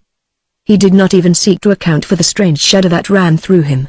He entered a wine shop and remained an hour there, until midnight, motionless and silent at a table, mechanically absorbing great glasses of wine. Thinking of Thérèse, his anger raged at her refusal to have him in her room that very night. He felt that with her he would not have been afraid. When the time came for closing the shop, he was obliged to leave. But he went back again to ask for matches. The office of the hotel was on the first floor. Laurent had a long alley to follow and a few steps to ascend, before he could take his candle. This alley, this bit of staircase which was frightfully dark, terrified him. Habitually, he passed boldly through the darkness. But on this particular night he had not even the courage to ring. He said to himself that in a certain recess, formed by the entrance to the cellar, assassins were perhaps concealed, who would suddenly spring at his throat as he passed along. At last he pulled the bell, and lighting a match, made up his mind to enter the alley. The match went out. He stood motionless, breathless, without the courage to run away, rubbing lucifers against the damp wall in such anxiety that his hand trembled. He fancied he heard voices, and the sound of footsteps before him. The matches broke between his fingers, but he succeeded in striking one. The sulphur began to boil, to set fire to the wood, with a tardiness that increased his distress. In the pale bluish light of the sulphur, in the vacillating glimmer, he fancied he could distinguish monstrous forms. Then the match crackled, and the light became white and clear. Laurent, relieved, advanced with caution, careful not to be without a match. When he had passed the entrance to the cellar, he clung to the opposite wall where a massive darkness terrified him. He next briskly scaled the few steps separating him from the office of the hotel, and thought himself safe when he held his candlestick. He ascended to the other floors more gently, holding aloft his candle, lighting all the corners before which he had to pass. The great fantastic shadows that come and go, in ascending a staircase with a light, caused him vague discomfort, as they suddenly rose and disappeared before him, as soon as he was upstairs, and had rapidly opened his door and shut himself in. His first care was to look under his bed, and make a minute inspection of the room to see that nobody was concealed there. He closed the window in the roof thinking someone might perhaps get in that way, and feeling more calm after taking these measures, he undressed, astonished at his cowardice. He ended by laughing and calling himself a child. Never had he been afraid, and he could not understand this sudden fit of terror. He went to bed. When he was in the warmth beneath the bedclothes, he again thought of Thérèse, whom fright had driven from his mind. Do what he would, obstinately close his eyes, endeavor to sleep, he felt his thoughts at work commanding his attention, connecting one with the other, to ever point out to him the advantage he would reap by marrying as soon as possible. Ever and anon he would turn round, saying to himself, I must not think any more, I shall have to get up at 8 o'clock tomorrow morning to go to my office, and he made an effort to slip off to sleep. But the ideas returned one by one. The dull labor of his reasoning began again, and he soon found himself in a sort of acute reverie that displayed to him in the depths of his brain the necessity for his marriage, along with the arguments his desire and prudence advanced in turn, for and against the possession of Thérèse. Then, seeing he was unable to sleep, that insomnia kept his body in a state of irritation, he turned on his back, and with his eyes wide open, gave up his mind to the young woman. His equilibrium was upset, he again trembled with violent fever, as formerly. He had an idea of getting up, and returning to the arcade of the Pont Neuf. He would have the iron gate opened, and Thérèse would receive him. The thought sent his blood racing. The lucidity of his reverie was astonishing.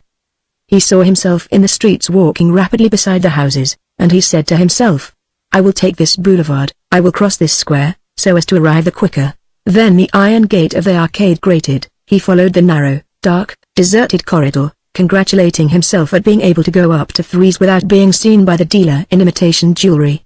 Next he imagined he was in the alley, in the little staircase he had so frequently ascended. He inhaled the sickly odor of the passage, he touched the sticky walls, he saw the dirty shadow that hung about there. And he ascended each step, breathless, and with his ear on the alert. At last he scratched against the door opened, and Thérèse stood there awaiting him. His thoughts unfolded before him like real scenes. With his eyes fixed on darkness, he saw. When at the end of his journey through the streets, after entering the arcade, and climbing the little staircase, he thought he perceived Thérèse, ardent and pale, He briskly sprang from his bed, murmuring, "I must go there. She's waiting for me." This abrupt movement drove away the hallucination. He felt the chill of the tile flooring, and was afraid. For a moment he stood motionless on his bare feet, listening. He fancied he heard a sound on the landing. And he reflected that if he went to freeze, he would again have to pass before the door of the cellar below. This thought sent a cold shiver down his back. Again he was seized with fright, a sort of stupid crushing terror. He looked distrustfully round the room, where he distinguished shreds of whitish light. Then gently, with anxious, hasty precautions, he went to bed again, and there huddling himself together, hid himself, as if to escape a weapon, a knife that threatened him. The blood had flown violently to his neck, which was burning him. He put his hand there, and beneath his fingers felt the scar of the bite he had received from Camille. He had almost forgotten this wound and was terrified when he found it on his skin, where it seemed to be gnawing into his flesh. He rapidly withdrew his hand so as not to feel the scar, but he was still conscious of its being the boring into and devouring his neck. Then, when he delicately scratched it with his nail, the terrible burning sensation increased twofold. So as not to tear the skin, he pressed his two hands between his doubled-up knees, and he remained thus, rigid and irritated, with the gnawing pain in his neck, and his teeth chattering with fright. His mind now settled on Camille with frightful tenacity. Hitherto the drowned man had not troubled him at night. And behold, the thought of Thérèse brought up the spectre of her husband. The murderer dared not open his eyes, afraid of perceiving his victim in a corner of the room. At one moment, he fancied his bedstead was being shaken in a peculiar manner. He imagined Camille was beneath it, and that it was he who was tossing him about in this way so as to make him fall and bite him. With haggard look and hair on end, he clung to his mattress, imagining the jerks were becoming more and more violent. Then, he perceived the bed was not moving, and he felt a reaction. He sat up, lit his candle, and taxed himself with being an idiot. He next swallowed a large glassful of water to appease his fever. "I was wrong to drink at that wine shop," thought he. "I don't know what is the matter with me tonight. It's silly. I shall be worn out tomorrow at my office. I ought to have gone to sleep at once, when I got into bed, instead of thinking of a lot of things. That is what gave me insomnia. I must get to sleep at once." Again he blew out the light. He buried his head in the pillow, feeling slightly refreshed, and thoroughly determined not to think any more, and to be no more afraid. Fatigue began to relax his nerves. He did not fall into his usual heavy, crushing sleep, but glided lightly into unsettled slumber. He simply felt as if benumbed, as if plunged into gentle and delightful stupor. As he dozed, he could feel his limbs. His intelligence remained awake in his deadened frame. He had driven away his thoughts. He had resisted the vigil.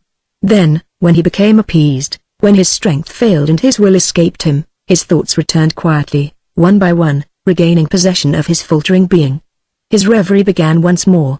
Again he went over the distance separating him from Thérèse. He went downstairs. He passed before the cellar at a run, and found himself outside the house. He took all the streets he had followed before, when he was dreaming with his eyes open. He entered the arcade of the Pont Neuf, ascended the little staircase and scratched at the door. But instead of Thérèse, it was Camille who opened the door. Camille, just as he had seen him at the morgue, looking greenish, and atrociously disfigured. The corpse extended his arms to him, with a vile laugh, displaying the tip of a blackish tongue between its white teeth. Laurent shrieked, and awoke with a start. He was bathed in perspiration. He pulled the bedclothes over his eyes, swearing and getting into a rage with himself. He wanted to go to sleep again. And he did so as before, slowly. The same feeling of heaviness overcame him, and as soon as his will had again escaped in the languidness of semi-slumber, he set out again. He returned where his fixed idea conducted him. He ran to see Thérèse, and once more it was the drowned man who opened the door. The wretch sat up terrified. He would have given anything in the world to be able to drive away this implacable dream. He longed for heavy sleep to crush his thoughts. So long as he remained awake, he had sufficient energy to expel the phantom of his victim, but as soon as he lost command of his mind it led him to the acme of terror. He again attempted to sleep.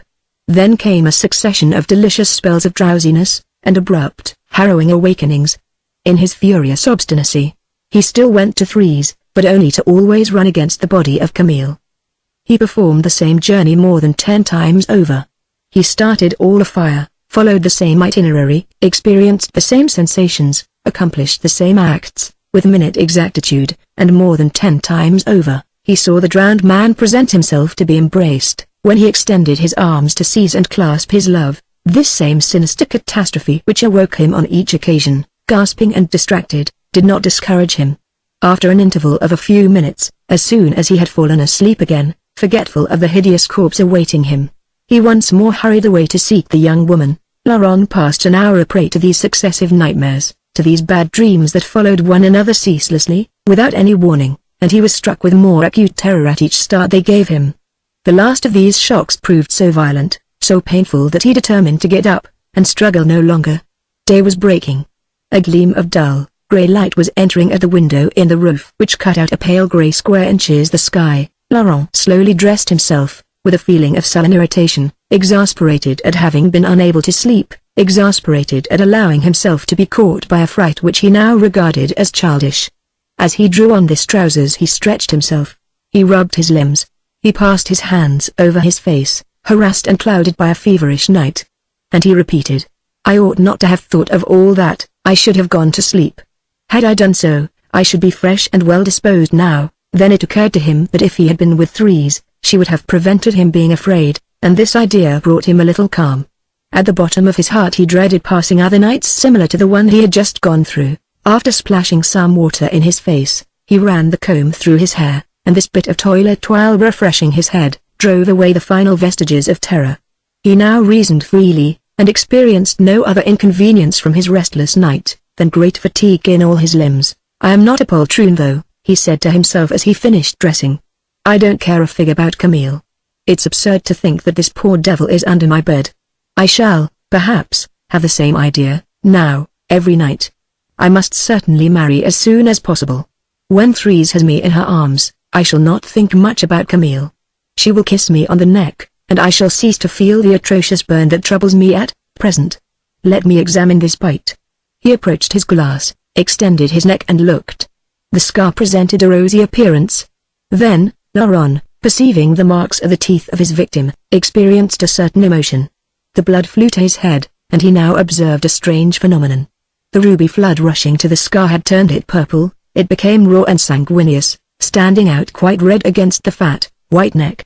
Laurent at the same time felt a sharp pricking sensation, as if needles were being thrust into the wound, and he hurriedly raised the collar of his shirt again. "Bah!" he exclaimed, "Thérèse will cure that. A few kisses will suffice. What a fool I am to think of these matters." He put on his hat, and went downstairs. He wanted to be in the open air and walk. Passing before the door of the cellar, he smiled. Nevertheless, he made sure of the strength of the hook fastening the door. Outside, on the deserted pavement, he moved along with short steps in the fresh matutinal air. It was then about 5 o'clock. Laurent passed an atrocious day. He had to struggle against the overpowering drowsiness that settled on him in the afternoon at his office. His heavy, aching head nodded in spite of himself, but he abruptly brought it up, as soon as he heard the step of one of his chiefs. This struggle, these shocks completed wearing out his limbs, while causing him intolerable anxiety. In the evening, notwithstanding his lassitude, he went to see Thérèse, only to find her feverish, extremely low-spirited, and as weary as himself. "Our poor Thérèse has had a bad night," Madame Raquin said to him, as soon as he had seated himself. "It seems she was suffering from nightmare, and terrible insomnia. I heard her crying out on several occasions. This morning she was quite ill." Thérèse, while her aunt was speaking, looked fixedly at Laurent. No doubt, they guessed their common terror, for a nervous shudder ran over their countenances. Until 10 o'clock they remained face to face with one another, talking of commonplace matters, but still understanding each other, and mutually imploring themselves with their eyes, to hasten the moment when they could unite against the drowned man. Chapter 18. Thérèse also had been visited by the spectre of Camille, during this feverish night. After over a year of indifference, Laurent's sudden attentions had aroused her senses. As she tossed herself about in insomnia, she had seen the drowned man rise up before her. Like Laurent she had writhed in terror, and she had said as he had done, that she would no longer be afraid, that she would no more experience such sufferings, when she had her sweetheart in her arms. This man and woman had experienced at the same hour, a sort of nervous disorder which set them panting with terror. A consanguinity had become established between them. They shuddered with the same shudder, their hearts in a kind of poignant friendship, were wrung with the same anguish. From that moment they had one body and one soul for enjoyment and suffering. This communion, This mutual penetration is a psychological and physiological phenomenon which is often found to exist in beings who have been brought into violent contact by great nervous shocks. For over a year, Thérèse and Laurent lightly bore the chain riveted to their limbs that united them. In the depression succeeding the acute crisis of the murder, amidst the feelings of disgust, and the need for calm and oblivion that had followed, these two convicts might fancy they were free, that they were no longer shackled together by iron fetters. The slackened chain dragged on the ground. They reposed, they found themselves struck with a sort of delightful insensibility, they sought to love elsewhere, to live in a state of wise equilibrium. But from the day when urged forward by events, they came to the point of again exchanging burning sentences. The chain became violently strained, and they received such a shock, that they felt themselves forever linked to one another. The day following this first attack of nightmare, Thérèse secretly set to work to bring about her marriage with Laurent. It was a difficult task, full of peril. The sweethearts trembled lest they should commit an imprudence, arouse suspicions, and too abruptly reveal the interest they had in the death of Emile. Convinced that they could not mention marriage themselves, they arranged a very clever plan which consisted in getting Madame Raquin herself, and the Thursday evening guests, to offer them what they dared not ask for. It then only became necessary to convey to these worthy people the idea of remarrying Thérèse, and particularly to make them believe that this idea originated with themselves, and was their own. The comedy was long and delicate to perform. Thérèse and Laurent took the parts adapted to them, and proceeded with extreme prudence, calculating the slightest gesture, and the least word. At the bottom of their hearts, they were devoured by a feeling of impatience that stiffened and strained their nerves. They lived in a state of constant irritation, and it required all their natural cowardice to compel them to show a smiling and peaceful exterior. If they yearned to bring the business to an end, it was because they could no longer remain separate and solitary. Each night, the drowned man visited them. Insomnia stretched them on beds of live coal and turned them over with fiery tongs. The state of elevation in which they lived, nightly increased the fever of their blood, which resulted in atrocious hallucinations rising up before them. Thérèse no longer dared enter her room after dusk. She experienced the keenest anguish, when she had to shut herself until morning in this large apartment, which became lit up with strange glimmers, and peopled with phantoms as soon as the light was out. She ended by leaving her candle burning, and by preventing herself falling asleep, so as to always have her eyes wide open. But when fatigue lowered her lids, she saw Emile in the dark, and reopened her eyes with a start. In the morning she dragged herself about, broken down, having only slumbered for a few hours at dawn. As to Laurent, he had decidedly become a poltroon since the night he had taken fright when passing before the cellar door. Previous to that incident he had lived with the confidence of a brute. Now, at the least sound, he trembled and turned pale like a little boy. A shudder of terror had suddenly shaken his limbs, and had clung to him. At night, he suffered even more than Thérèse, and fright, in this great, soft, cowardly frame, produced profound laceration to the feelings. He watched the fall of day with cruel apprehension. On several occasions, he failed to return home, and passed whole nights walking in the middle of the deserted streets. Once he remained beneath a bridge, until morning, while the rain poured down in torrents, and there, huddled up, half frozen, not daring to rise and ascend to the quay, he for nearly 6 hours watched the dirty water running in the whitish shadow. At times a fit of terror brought him flat down on the damp ground. Under one of the arches of the bridge he seemed to see long lines of drowned bodies drifting along in the current. When weariness drove him home, he shut himself in, and double-locked the door. There he struggled until daybreak amidst frightful attacks of fever. The same nightmare returned persistently. He fancied he fell from the ardent clasp of Thérèse into the cold, sticky arms of Emile. He dreamed, first of all, that his sweetheart was stifling him in a warm embrace, and then that the corpse of the drowned man pressed him to his chest in an ice-like strain. These abrupt and alternate sensations of voluptuousness and disgust, these successive contacts of burning love and frigid death, set him panting for breath, and caused him to shudder and gasp in anguish. Each day, the terror of the lovers increased. Each day their attacks of nightmare crushed and maddened them the more. They no longer relied on their kisses to drive away insomnia. By prudence, they did not dare make appointments, but looked forward to their wedding day as a day of salvation, to be followed by an untroubled night. It was their desire for calm slumber that made them wish for their union. They had hesitated during the hours of indifference, both being oblivious of the egotistic and impassioned reasons that had urged them to the crime, and which were now dispelled. It was in vague despair that they took the supreme resolution to unite openly. At the bottom of their hearts they were afraid. They had leant, so to say, one on the other above an unfathomable depth, attracted to it by its horror. They bent over the abyss together, clinging silently to one another, while feelings of intense giddiness enfeebled their limbs and gave them falling madness. But at the present moment, face to face with their anxious expectation and timorous desires, they felt the imperative necessity of closing their eyes, and of dreaming of a future full of amorous felicity and peaceful enjoyment.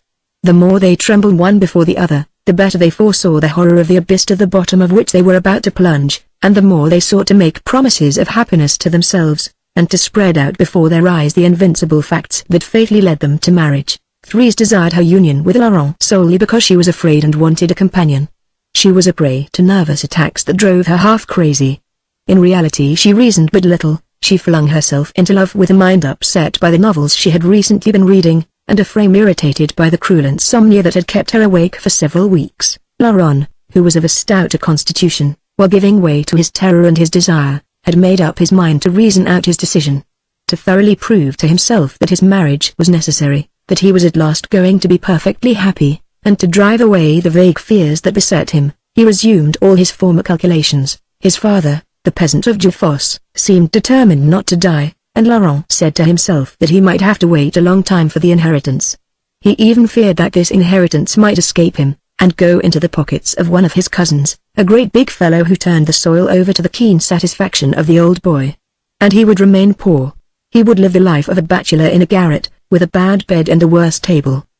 Besides, he did not contemplate working all his life. Already he began to find his office singularly tedious. The light labor entrusted to him became irksome to his laziness. The invariable result of these reflections was that supreme happiness consisted in doing nothing. Then he remembered that if he had drowned Camille, it was to marry Thérèse, and work no more.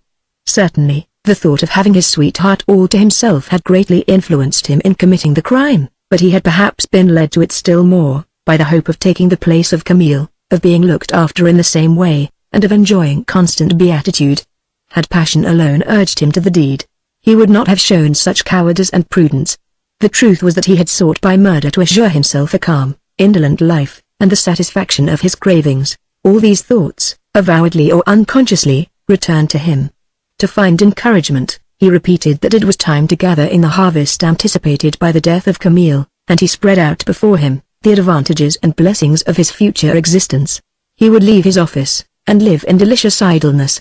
He would eat, drink and sleep to his heart's content. He would have an affectionate wife beside him, and he would shortly inherit the 40,000 francs and more of Madame Raquin, for the poor old woman was dying, little by little, every day. In a word, he would carve out for himself the existence of a happy brute, and would forget everything. Laurent mentally repeated these ideas at every moment, since his marriage with Thérèse had been decided on. He also sought other advantages that would result therefrom, and felt delighted when he found a new argument, drawn from his egotism, in favor of his union with the widow of the drowned man. But however much he forced himself to hope, however much he dreamed of a future full of idleness and pleasure, he never ceased to feel abrupt shudders that gave his skin an icy chill, while at moments he continued to experience an anxiety that stifled his joy in his throat. Chapter 19. In the meanwhile, the secret work of Thérèse and Laurent was productive of results. The former had assumed a woeful and despairing demeanor which at the end of a few days alarmed Madame Raquin. When the old mercer inquired what made her niece so sad, the young woman played the part of an inconsolable widow with consummate skill. She spoke in a vague manner of feeling weary, depressed, of suffering from her nerves, without making any precise complaint. When pressed by her aunt with questions, she replied that she was well, that she could not imagine what it was that made her so low-spirited, and that she shed tears without knowing why. Then, the constant choking fits of sobbing, the wan, heart-rending smiles, the spells of crushing silence full of emptiness and despair, continued. The sight of this young woman who was always giving way to her grief, who seemed to be slowly dying of some unknown complaint, ended by seriously alarming Madame Raquin. She had, now, no one in the whole world but her niece, and she prayed the Almighty every night to preserve her this relative to close her eyes.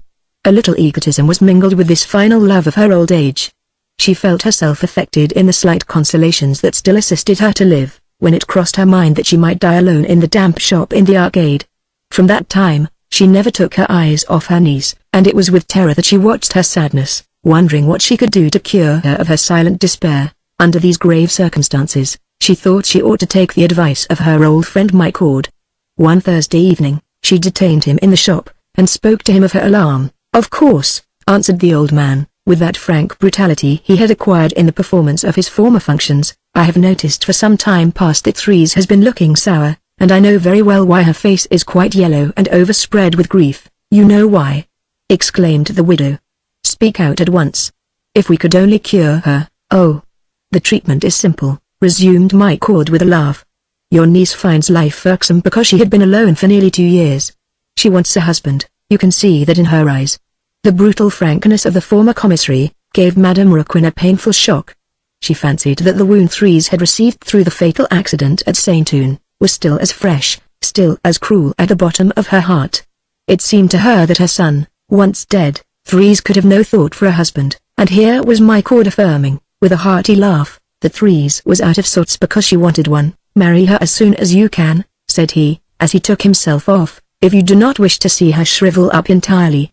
That is my advice, my dear lady, and it is good, believe me." Madame Raquin could not, at first, accustom herself to the thought that her son was already forgotten. Old my Cord had not even pronounced the name of Camille, and had made a joke of the pretended illness of Thérèse.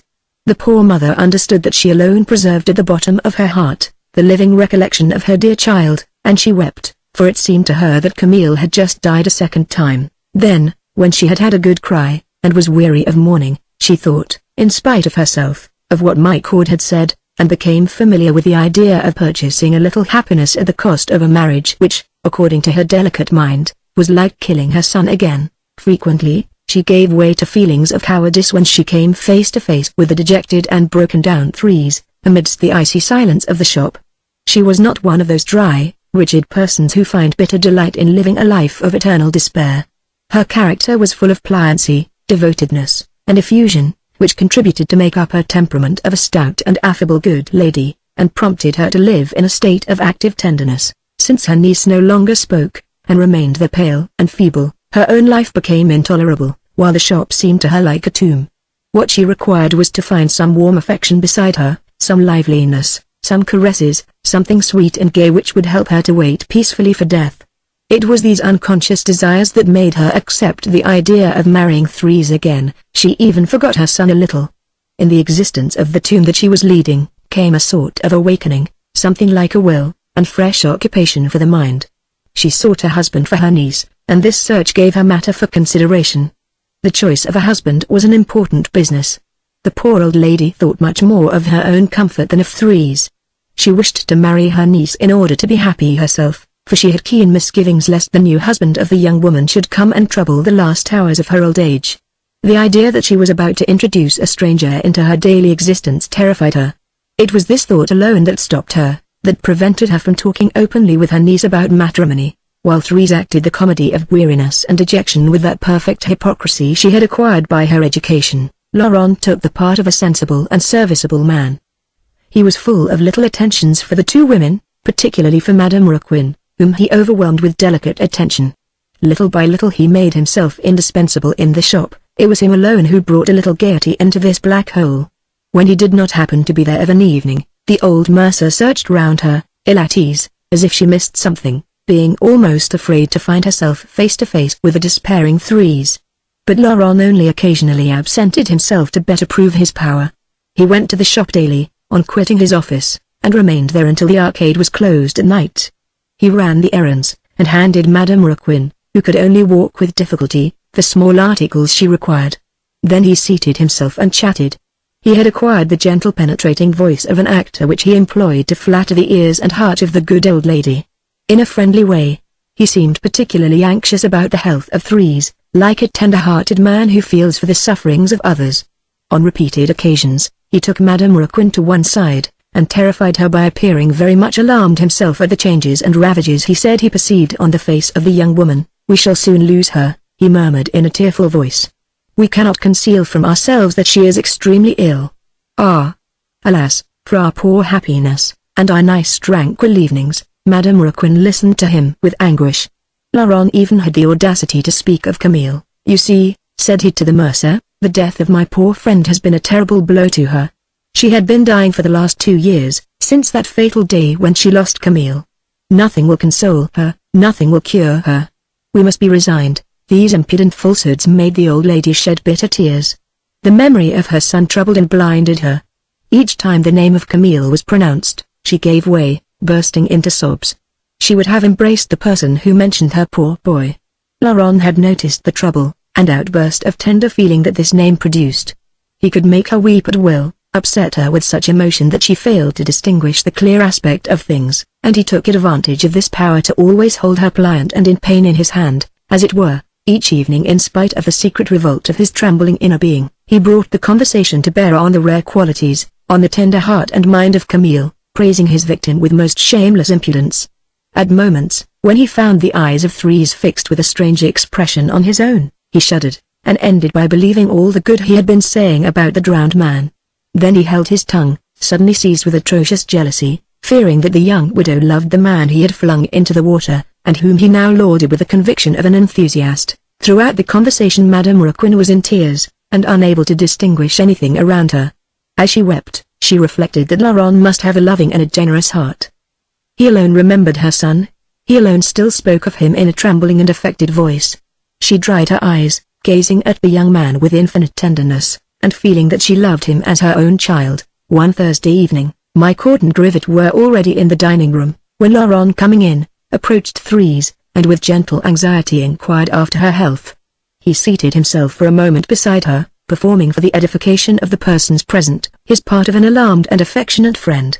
As the young couple sat close together, exchanging a few words, Michaud, who was observing them, bent down, and said in a low voice to the old mercer, as he pointed to Laurent, "Look, there is the husband who will suit your niece. Arrange this marriage quickly. We will assist you if it be necessary." This remark came as a revelation to Madame Raquin. She saw, at once, all the advantages she would derive, personally, from the union of Thérèse and Laurent. The marriage would tighten the bonds already connecting her and her niece with the friend of her son, with that good-natured fellow who came to amuse them in the evening. In this manner, she would not be introducing a stranger into her home, she would not run the risk of unhappiness. On the contrary, while giving Thérèse support, she added another joy to her old age. She found a second son in this young man who for 3 years had shown her such filial affection. Then it occurred to her that Thérèse would be less faithless to the memory of Camille by marrying Laurent. The religion of the heart is peculiarly delicate. Madame Raquin, who would have wept to see a stranger embrace the young widows, felt no repulsion at the thought of giving her to the comrade of her son. Throughout the evening, while the guests played at dominoes, the old mercer watched the couple so tenderly, that they guessed the comedy had succeeded, and that the denouement was at hand. Michaud, before withdrawing, had a short conversation in an undertone with Madame Raquin. Then, he pointedly took the arm of Laurent, saying he would accompany him a bit of the way. As Laurent went off, he exchanged a rapid glance with Thérèse, a glance full of urgent enjoyment. Michaud had undertaken to feel the ground. He found the young man very much devoted to the two ladies, but exceedingly astonished at the idea of a marriage between Thérèse and himself. Laurent added, in an unsteady tone of voice, that he loved the widow of his poor friend as a sister, and that it would seem to him a perfect sacrilege to marry her. The former commissary of police insisted, giving numerous good reasons with a view to obtaining his consent. He even spoke of devotedness, and went so far as to tell the young man that it was clearly his duty to give a son to Madame Raquin and a husband to Thérèse. Little by little Laurent allowed himself to be won over, feigning to give way to emotion, to accept the idea of this marriage as one fallen from the clouds, dictated by feelings of devotedness and duty, as old Michaud had said. When the latter had obtained a formal answer in the affirmative, he parted with his companion, rubbing his hands, for he fancied he had just gained a great victory. He prided himself on having had the first idea of this marriage which would convey to the Thursday evenings all their former gaiety. While Michaud was talking with Laurent, slowly following the keys, Madame Raquin had an almost identical conversation with Thérèse. At the moment when her niece, pale and unsteady in gait, as usual, was about to retire to rest, the old mercer detained her an instant. She questioned her in a tender tone, imploring her to be frank, and confess the cause of the trouble that overwhelmed her. Then, as she only obtained vague replies, she spoke of the emptiness of widowhood, and little by little came to talk in a more precise manner of the offer of a second marriage, concluding by asking Thérèse, plainly, whether she had not a secret desire to marry again. Thérèse protested, saying that such a thought had never entered her mind, and that she intended remaining faithful to Camille. Madame Raquin began to weep. Pleading against her heart, she gave her niece to understand that despair should not be eternal, and, finally, In response to an exclamation of the young woman saying she would never replace Camille, Madame Raquin abruptly pronounced the name of Laurent. Then she enlarged with a flood of words on the propriety and advantages of such an union. She poured out her mind, repeating aloud all she had been thinking during the evening, depicting with naive egotism the picture of her final days of happiness between her two dear children. Thérèse, resigned and docile, listened to her with bowed head, ready to give satisfaction to her slightest wish. "I love Laurent as a brother," said she grievously, when her aunt had ceased speaking. "But, as you desire it, I will endeavor to love him as a husband. I wish to make you happy. I had hoped that you would have allowed me to weep in peace, but I will dry my tears, as it is a question of your happiness." She kissed the old lady, who remained surprised and frightened at having been the first to forget her son. As Madame Raquin went to bed, she sobbed bitterly, accusing herself of having less strength than Thérèse, and of desiring, out of egotism, a marriage that the young widower accepted by simple abnegation. The following morning, Michaud and his old friend had a short conversation in the arcade, before the door of the shop, where they communicated to one another the result of their efforts, and agreed to hurry matters on by forcing the young people to become affianced the same evening. At 5 o'clock, Michaud was already in the shop when Laurent entered. As soon as the young man had seated himself, the former commissary of police said in his ear, "She accepts." This blunt remark was overheard by Thérèse, who remained pale, with her eyes impudently fixed on Laurent. The two sweethearts looked at each other for a few seconds as if consulting. Both understood that they must accept the position without hesitation, and finish the business at one stroke. Laurent, rising, went and took the hand of Madame Raquin, who made every effort to restrain her tears. "Dear mother," said he smiling, "I was talking about your felicity, last night, with M. Michaud.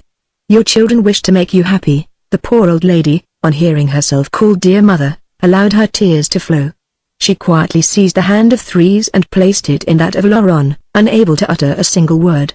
The two sweethearts shivered on feeling their skins touch, and remained with their burning fingers pressed together, in a nervous clasp.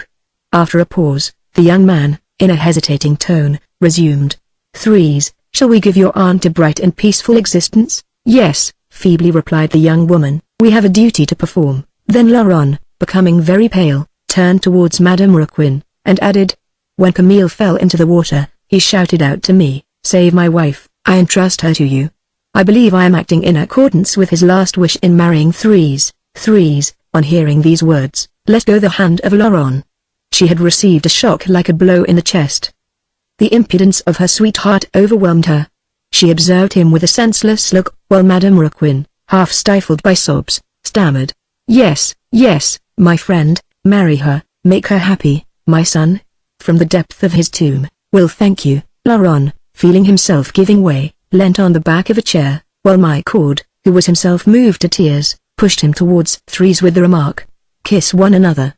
It will be your betrothal." When the lips of the young man came in contact with the cheeks of the widow's, he experienced a peculiarly uncomfortable feeling, while the latter abruptly drew back, as if the two kisses of her sweetheart burnt her. This was the first caress he had given her in the presence of witnesses. All her blood rushed to her face, and she felt herself red and burning. After this crisis, the two murderers breathed. Their marriage was decided on. At last they approached the goal they had so long had in view. Everything was settled the same evening.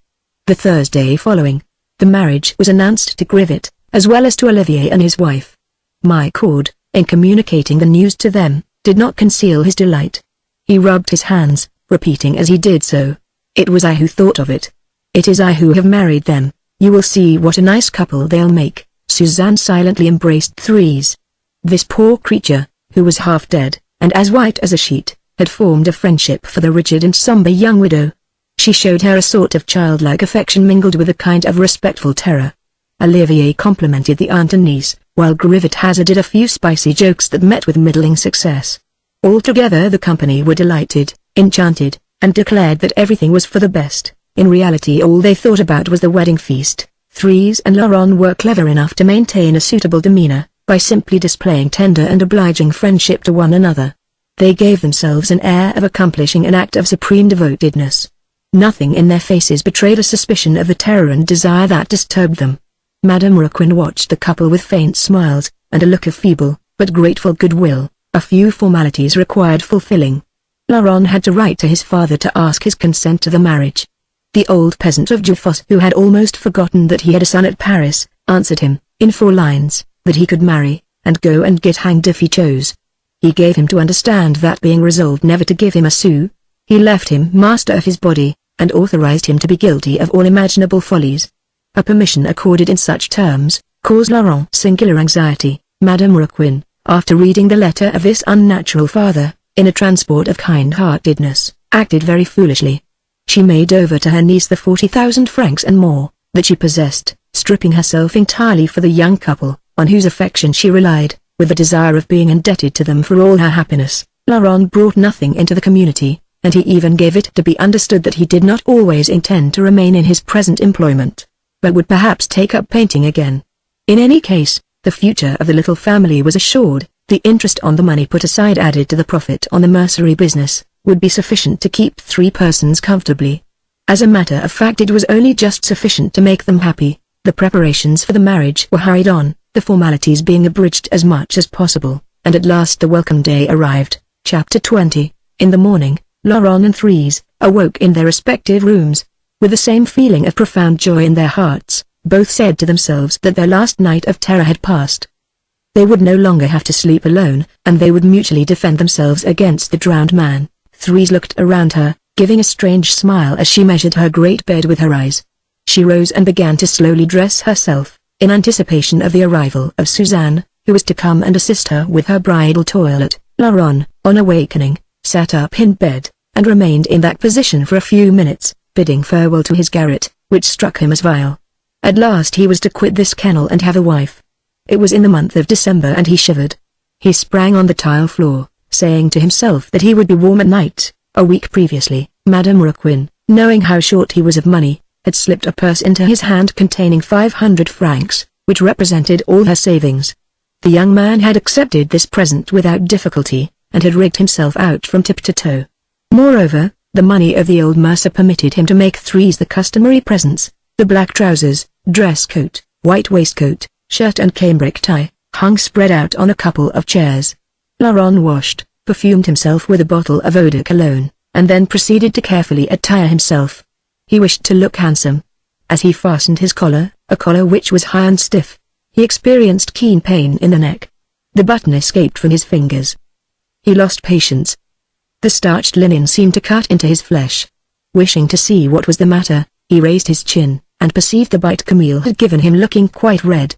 The collar had slightly galled the scar. Laurent pressed his lips together, and turned pale. The sight of this mark seaming his neck, frightened and irritated him at this moment. He crumpled up the collar, and selected another which he put on with every precaution, and then finished dressing himself. As he went downstairs his new clothes made him look rigid. With his neck imprisoned in the inflexible linen, he dared not turn his head. At every movement he made, a pleat pinched the wound that the teeth of the drowned man had made in his flesh, and it was under the irritation of these sharp pricks, that he got into the carriage, and went to fetch Thérèse to conduct her to the town hall and church. On the way, he picked up a clerk employed at the Orleans Railway Company, and old Michaud, who were to act as witnesses. When they reached the shop, everyone was ready. Grivet and Olivier, the witnesses of Thérèse, were there, along with Suzanne, who looked at the bride as little girls look at dolls they have just dressed up. Although Madame Raquin was no longer able to walk, she desired to accompany the couple everywhere, so she was hoisted into a conveyance and the party set out. Everything passed off in a satisfactory manner at the town hall and church. The calm and modest attitude of the bride and bridegroom was remarked and approved. They pronounced the sacramental yes with an emotion that moved Grivet himself. They were as if in a dream. Whether seated, or quietly kneeling side by side, they were rent by raging thoughts that flashed through their minds in spite of themselves, and they avoided looking at one another. When they seated themselves in their carriage, they seemed to be greater strangers than before. It had been decided that the wedding feast should be a family affair at a little restaurant on the heights of Belleville. The Micauds and Grivet alone were invited. Until 6 in the evening, the wedding party drove along the boulevards, and then repaired to the cheap eating house where a table was spread with 7 covers in a small private room painted yellow, and reeking of dust and wine. The repast was not accompanied by much gaiety. The newly married pair were grave and thoughtful. Since the morning, they had been experiencing strange sensations, which they did not seek to fathom. From the commencement, they had felt bewildered at the rapidity with which the formalities and ceremony were performed, that had just bound them together forever. Then, the long drive on the boulevards had soothed them and made them drowsy. It appeared to them that this drive lasted months. Nevertheless, they allowed themselves to be taken through the monotonous streets without displaying impatience, looking at the shops and people with sparkless eyes, overcome by a numbness that made them feel stupid, and which they endeavored to shake off by bursting into fits of laughter. When they entered the restaurant, they were weighed down by oppressive fatigue, while increasing stupor continued to settle on them. Placed at table opposite one another, they smiled with an air of constraint, and then fell into the same heavy reverie as before, eating, answering questions, moving their limbs like machines. Amidst the idle lassitude of their minds, the same string of flying thoughts returned ceaselessly. They were married, and yet unconscious of their new condition, which caused them profound astonishment. They imagined an abyss still separated them, and at moments asked themselves how they could get over this unfathomable depth. They fancied they were living previous to the murder, when a material obstacle stood between them. Then they abruptly remembered they would occupy the same apartment that night, in a few hours, and they gazed at one another in astonishment, unable to comprehend why they should be permitted to do so. They did not feel they were united, but, on the contrary, were dreaming that they had just been violently separated, and one cast far from the other. The silly chuckling of the guests beside them, who wished to hear them talk familiarly, so as to dispel all restraint, made them stammer and color. They could never make up their minds to treat one another as sweethearts in the presence of company. Waiting had extinguished the flame that had formerly fired them. All the past had disappeared. They had forgotten their violent passion, they forgot even their joy of the morning, that profound joy they had experienced at the thought that they would no more be afraid. They were simply wearied and bewildered at all that was taking place. The events of the day turned round and round in their heads, appearing incomprehensible and monstrous. They sat there mute and smiling, expecting nothing, hoping for nothing. Mingled with their dejection of spirits, was a restless anxiety that proved vaguely painful. At every movement Laurent made with his neck, he felt a sharp burn devouring his flesh, his collar cut and pinched the bite of Camille. While the mayor read out to him the law bearing on marriage, while the priest spoke to him of the Almighty, at every minute of this long day, he had felt the teeth of the drowned man entering his skin. At times, he imagined a streak of blood was running down his chest, and would bespatter his white waistcoat with crimson. Madame Raquin was inwardly grateful to the newly married couple for their gravity. Noisy joy would have wounded the poor mother. In her mind, her son was there, invisible, handing threes over to Laurent. Grivet had other ideas. He considered the wedding party sad, and wanted to enliven it, notwithstanding the looks of Michaud and Olivier which riveted him to his chair each time he wished to get up and say something silly. Nevertheless, he managed to rise once and propose a toast. "I drink to the offspring of Monsieur and Madame," quoth he in a sprightly tone. It was necessary to touch glasses. Thérèse and Laurent had turned extremely pale on hearing this sentence. They had never dreamed that they might have children. The thought flashed through them like an icy shiver. They nervously joined glasses with the others, examining one another, surprised and alarmed to find themselves there, face to face. The party rose from table early. The guests wished to accompany the newly married pair to the nuptial chamber. It was barely 9:30 when they all returned to the shop in the arcade. The dealer in imitation jewelry was still there in her cupboard, before the box lined with blue velvet. She raised her head inquisitively, gazing at the young husband and wife with a smile. The latter caught her eyes, and was terrified. It struck her that perhaps this old woman was aware of their former meetings, by having noticed Laurent slipping into the little corridor. When they all arrived on the upper floor, Thérèse withdrew almost immediately, with Madame Raquin and Suzanne, the men remaining in the dining room, while the bride performed her toilet for the night. Laurent, nerveless and depressed, did not experience the least impatience, but listened complacently to the coarse jokes of old Michaud and Grivet, who indulged themselves to their heart's content, now that the ladies were no longer present. When Suzanne and Madame Raquin quitted the nuptial apartment, and the old mercer in an unsteady voice told the young man that his wife awaited him, he started. For an instant he remained bewildered. Then he feverishly grasped the hands extended to him, and entered the room, clinging to the door like a man under the influence of drink. Chapter 21. Laurent carefully closed the door behind him, and for a moment or two stood leaning against it, gazing round the apartment in anxiety and embarrassment. A clear fire burned on the hearth, sending large sheets of light dancing on ceiling and walls. The room was thus lit up by bright vacillating gleams, that in a measure annulled the effects of the lamp placed on a table in their midst. Madame Raquin had done her best to convey a coquettish aspect to the apartment. It was one mass of white, and perfumed throughout, as if to serve as a nest for young, fresh love. The good lady, moreover, had taken pleasure in adding a few bits of lace to the bed, and in filling the vases on the chimney-piece with bunches of roses. Gentle warmth and pleasant fragrance reigned over all, and not a sound broke the silence, save the crackling and little sharp reports of the wood aglow on the hearth. Thérèse was seated on a low chair to the right of the chimney, staring fixedly at the bright flames, with her chin in her hand. She did not turn her head when Laurent entered. Clothed in a petticoat and linen night jacket bordered with lace, she looked snowy white in the bright light of the fire. Her jacket had become disarranged, and part of her rosy shoulder appeared, half hidden by a tress of raven hair. Laurent advanced a few paces without speaking, and took off his coat and waistcoat. When he stood in his shirt sleeves, he again looked at Thérèse, who had not moved, and he seemed to hesitate. Then, perceiving the bit of shoulder, he bent down quivering, to press his lips to it. The young woman, abruptly turning round, withdrew her shoulder, and in doing so, fixed on Laurent such a strange look of repugnance and horror, that he shrank back, troubled and ill at ease, as if himself seized with terror and disgust. Laurent then seated himself opposite Thérèse, on the other side of the chimney, and they remained thus, silent and motionless, for fully 5 minutes. At times, tongues of reddish flame escaped from the wood, and then the faces of the murderers were touched with fleeting gleams of blood. It was more than a couple of years since the two sweethearts had found themselves shut up alone in this room. They had arranged no love meetings since the day when Thérèse had gone to the Rue Saint-Victor to convey to Laurent the idea of murder. Prudence had kept them apart. Barely had they, at long intervals, ventured on a pressure of the hand, or a stealthy kiss. After the murder of Camille, they had restrained their passion, awaiting the nuptial night. This had at last arrived, and now they remained anxiously face to face, overcome with sudden discomfort. They had but to stretch forth their arms to clasp one another in a passionate embrace, and their arms remained lifeless, as if worn out with fatigue. The depression they had experienced during the daytime, now oppressed them more and more.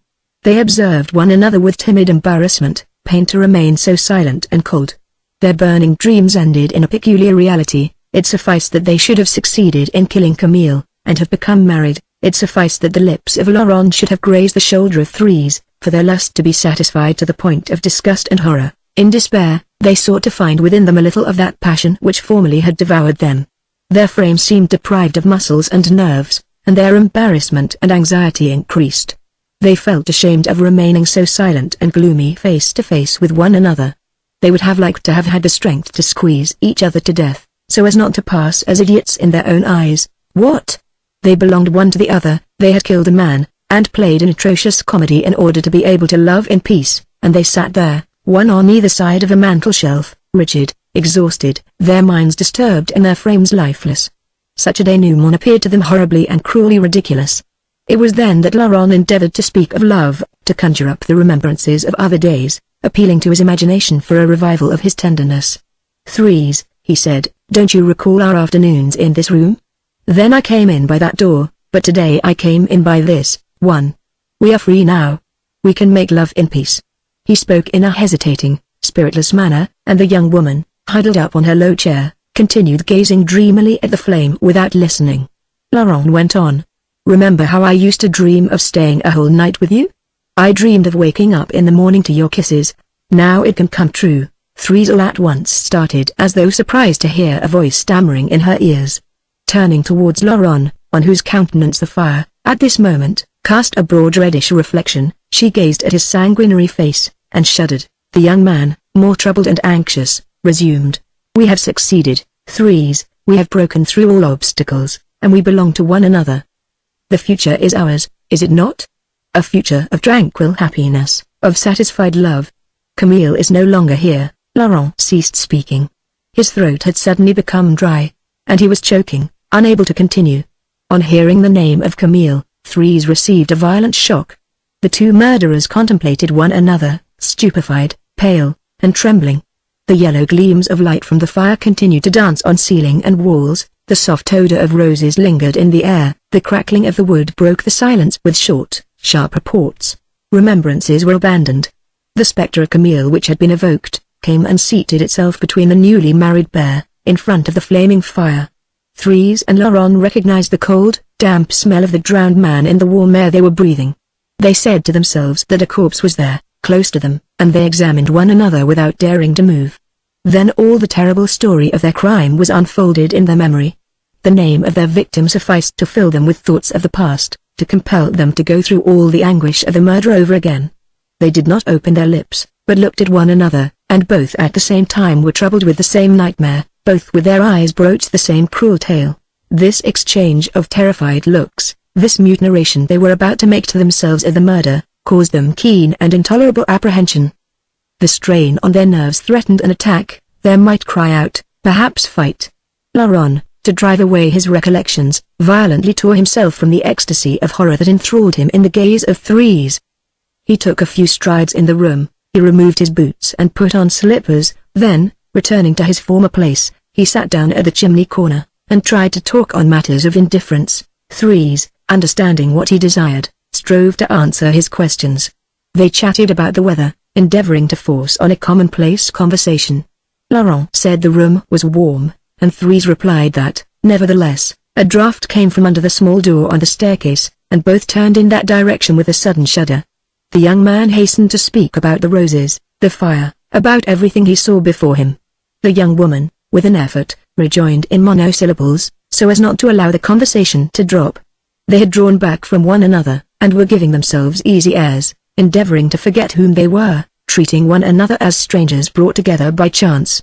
But, in spite of themselves, by a strange phenomenon, whilst they uttered these empty phrases, they mutually guessed the thoughts concealed in their banal words. Do what they would, they both thought of Camille. Their eyes continued the story of the past. They still maintained by looks a mute discourse, apart from the conversation they held aloud, which ran haphazard.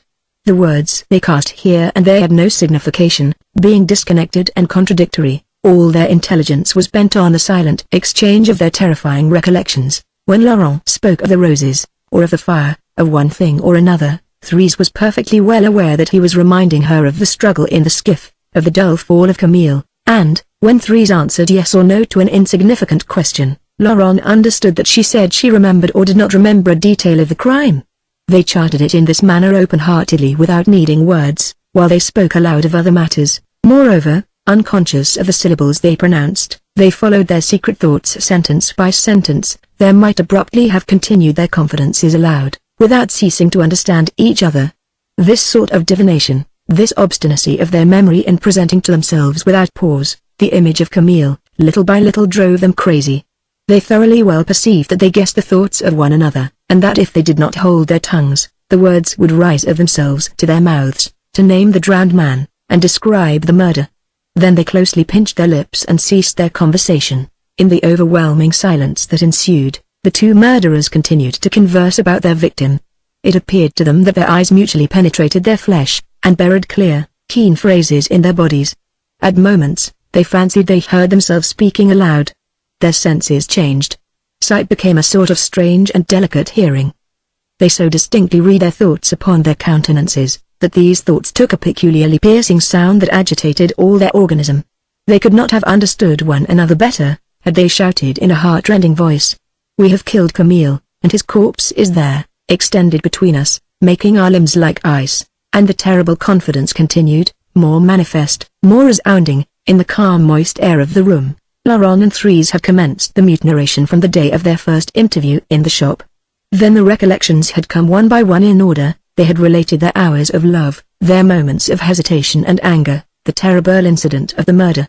It was then that they pinched their lips, ceasing to talk of one thing and another, in fear lest they should all at once name Camille without desiring to do so. But their thoughts failing to cease, had then led them into great distress, into the affrighted period of expectancy following the crime. They thus came to think of the corpse of the drowned man extended on a slab at the morgue. Laurent, by a look, told Thérèse all the horror he had felt, and the latter, driven to extremities, compelled by a hand of iron to part her lips, abruptly continued the conversation aloud. You saw him at the morgue? She inquired of Laurent without naming Camille. Laurent looked as if he expected this question. He had been reading it for a moment on the livid face of the young woman. Yes, answered he in a choking voice. The murderers shivered, and drawing nearer the fire, extended their hands towards the flame as if an icy puff of wind had suddenly passed through the warm room.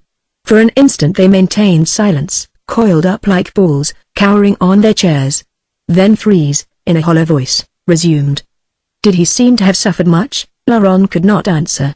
He made a terrified gesture as if to put aside some hideous vision, and rising went towards the bed.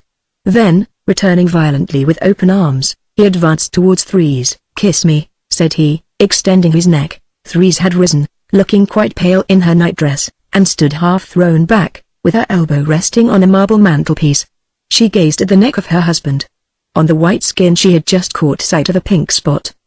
The rush of blood to the head increased the size of this spot, turning it bright red. "Kiss me," repeated Laurent, his face and neck scarlet. The young woman threw her head further back, to avoid an embrace, and pressing the tip of her finger on the bite Camille had given her husband, addressed him thus. "What have you here?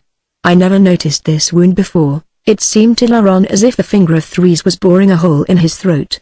At the contact of this finger, he suddenly started backward, uttering a suppressed cry of pain. "That," he stammered, "that." He hesitated, but he could not lie, and in spite of himself, he told the truth. "That is the bite Camille gave me. You know, in the boat. It is nothing. It has healed. Kiss me," and the wretch craned his neck which was burning him. He wanted Thérèse to kiss the scar, convinced that the lips of this woman would appease the 1,000 pricks lacerating his flesh, and with raised chin he presented his extended neck for the embrace. Thérèse, who was almost lying back on the marble chimney-piece, gave a supreme gesture of disgust, and in a supplicating voice exclaimed, "Oh! No, not on that part. There is blood." She sank down on the low chair, trembling, with her forehead between her hands. Laurent remained where he stood for a moment, looking stupid. Then, all at once, with the clutch of a wild beast, he grasped the head of Thérèse in his two great hands, and by force brought her lips to the bite he had received from Camille on his neck. For an instant he crushed, this head of a woman against his skin. Thérèse had given way, uttering hollow groans. She was choking on the neck of Laurent. When she had freed herself from his hands, she violently wiped her mouth, and spat in the fire. She had not said a word. Laurent, ashamed of his brutality, began walking slowly from the bed to the window. Suffering alone the horrible burn had made him exact a kiss from Thérèse, and when her frigid lips met the scorching scar, he felt the pain more acutely. This kiss obtained by violence had just crushed him.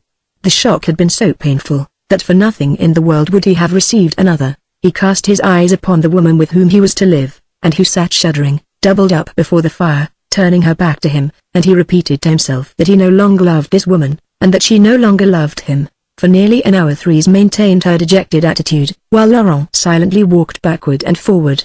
Both inwardly acknowledged, with terror, that their passion was dead, that they had killed it in killing Camille.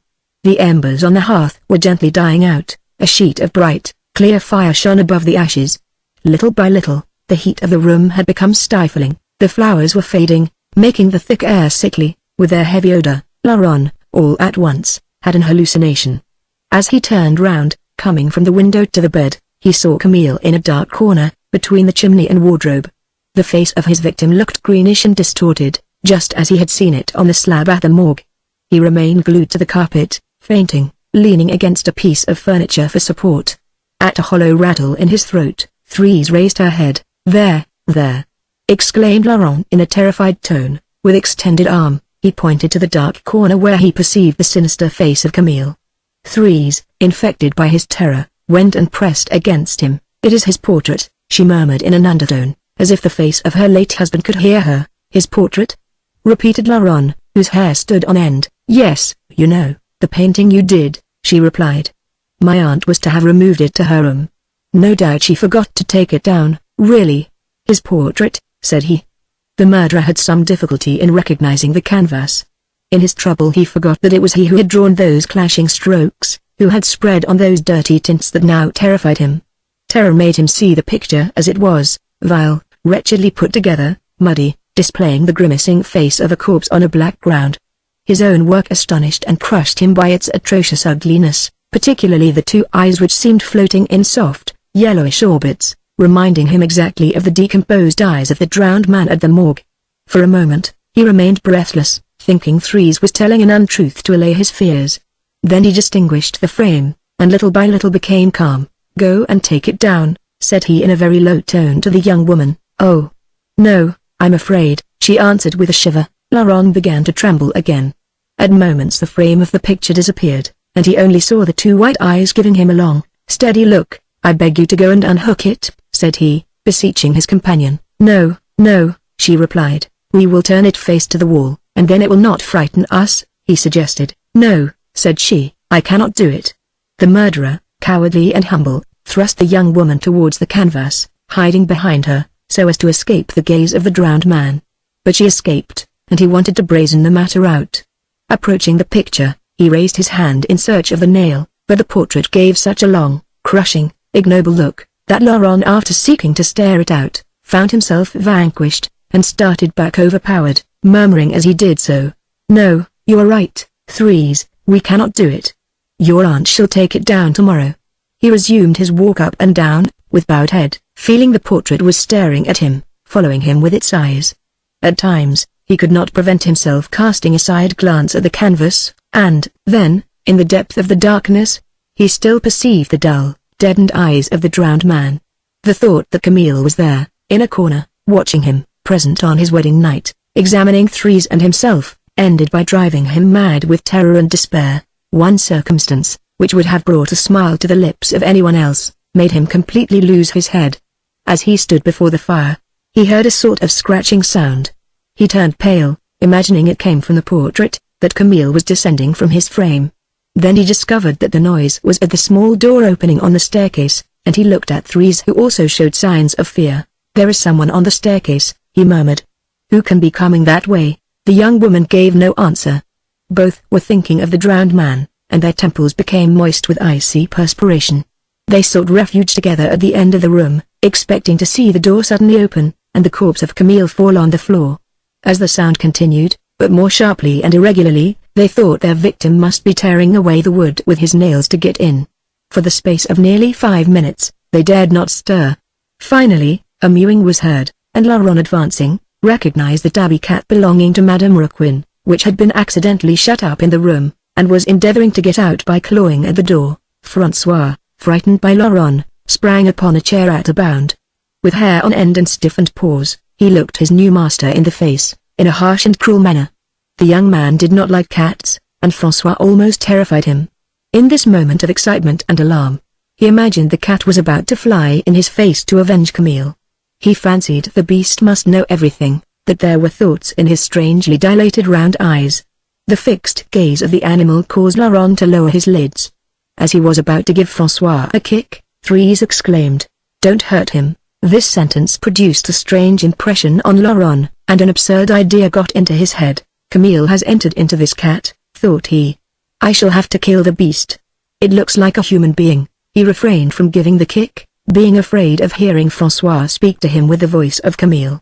Then he said to himself that this animal knew too much, and that he should have to throw it out of the window. But he had not the pluck to accomplish his design. François maintained a fighting attitude. With claws extended, and back curved in sullen irritation, he followed the least movement of his enemy with superb tranquility.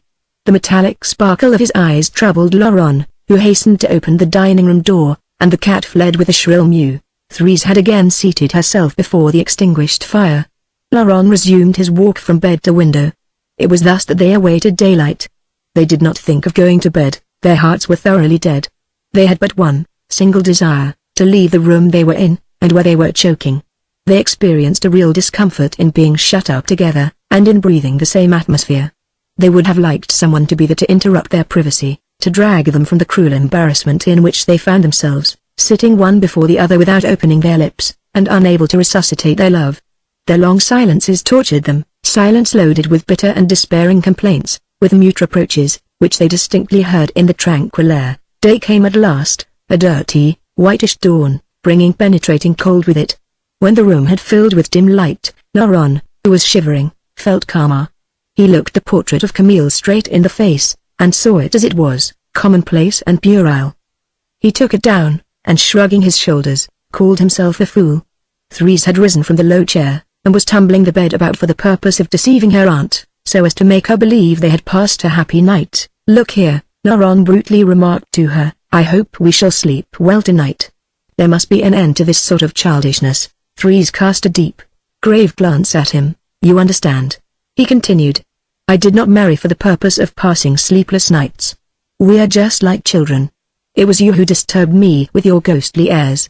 Tonight you will try to be gay, and not frighten me. He forced himself to laugh without knowing why he did so. "I will try," gloomily answered the young woman. Such was the wedding night of Thérèse and Laurent. Chapter 22. The following nights proved still more cruel. The murderers had wished to pass this part of the 24 hours together, so as to be able to defend themselves against the drowned man, and by a strange effect, since they had been doing so, they shuddered the more. They were exasperated, and their nerves so irritated, that they underwent atrocious attacks of suffering and terror, at the exchange of a simple word or look.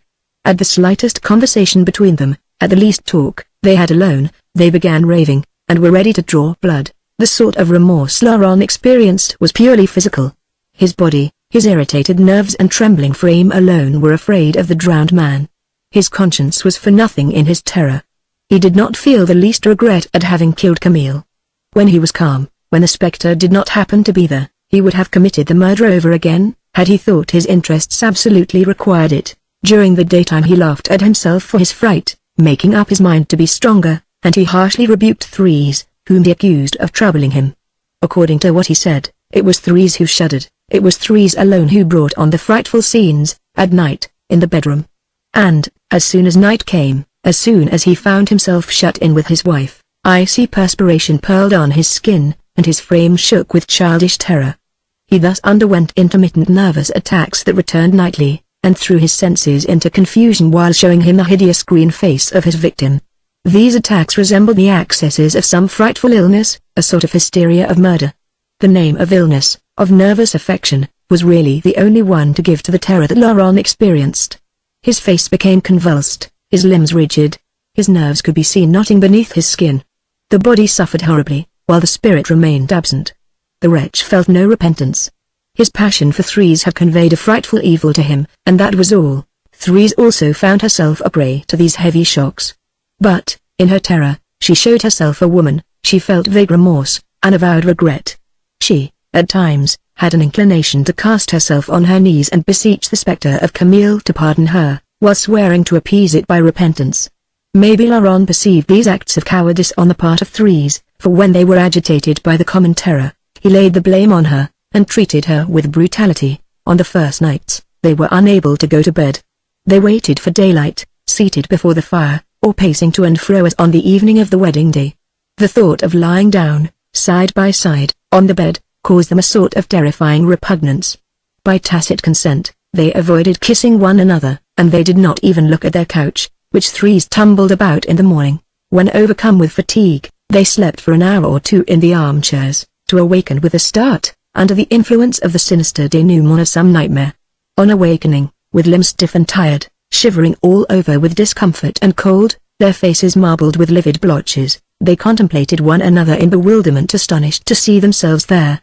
And they displayed strange bashfulness towards each other, ashamed at showing their disgust and terror, but they struggled against sleep as much as they could.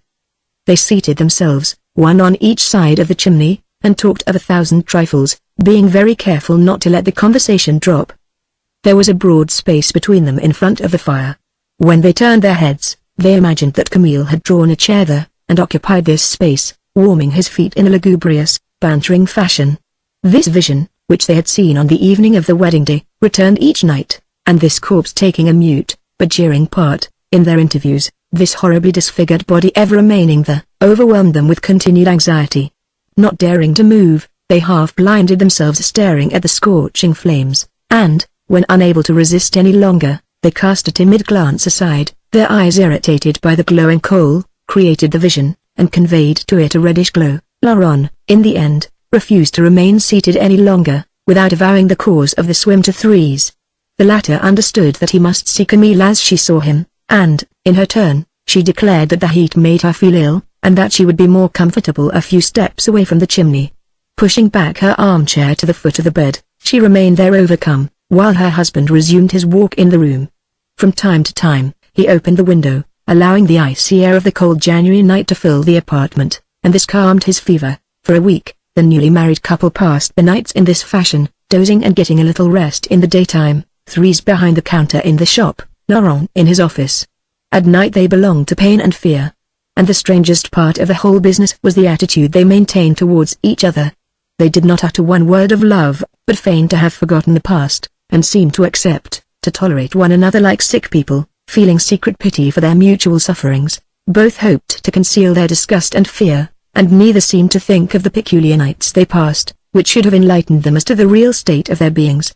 When they sat up until morning, barely exchanging a word, turning pale at the least sound, they looked as if they thought all newly married folk conducted themselves in the same way, during the first days of their marriage. This was the clumsy hypocrisy of two fools. They were soon so overcome by weariness that they one night decided to lie on the bed. They did not undress, but threw themselves, as they were, on the quilt, fearing lest their bare skins should touch, for they fancied they would receive a painful shock at the least contact. Then, when they had slept thus, in an anxious sleep, for 2 nights, they risked removing their clothes, and slipping between the sheets. But they remained apart, and took all sorts of precautions so as not to come together. Thérèse got into bed first, and lay down close to the wall. Laurent waited until she had made herself quite comfortable, and then ventured to stretch himself out at the opposite edge of the mattress, so that there was a broad space between them. It was there that the corpse of Camille lay. When the two murderers were extended under the same sheet, and had closed their eyes, they fancied they felt the damp corpse of their victim, lying in the middle of the bed, and turning their flesh icy cold. It was like a vile obstacle separating them. They were seized with fever and delirium, and this obstacle, in their minds, became material. They touched the corpse, they saw it spread out, like a greenish and dissolved shred of something, and they inhaled the infectious odor of this lump of human putrefaction. All their senses were in a state of hallucination, conveying intolerable acuteness to their sensations. The presence of this filthy bedfellow kept them motionless, silent, abstracted with anguish. Laurent, at times, thought of taking Thérèse violently in his arms, but he dared not move. He said to himself that he could not extend his hand, without getting it full of the soft flesh of Camille. Next he fancied that the drowned man came to sleep between them so as to prevent them clasping one another, and he ended by understanding that Camille was jealous. Nevertheless, ever and anon, they sought to exchange a timid kiss, to see what would happen. The young man jeered at his wife, and ordered her to embrace him. But their lips were so cold that it seemed as if the dead man had got between their mouths. Both felt disgusted. Thérèse shuddered with horror, and Laurent, who heard her teeth chattering, railed at her. "Why are you trembling?" he exclaimed. "Are you afraid of Camille?" "Ah! The poor man is as dead as a doornail at this moment." Both avoided saying what made them shudder. When an hallucination brought the countenance of the drowned man before Thérèse, she closed her eyes, keeping her terror to herself, not daring to speak to her husband of her vision, lest she should bring on a still more terrible crisis. And it was just the same with Laurent.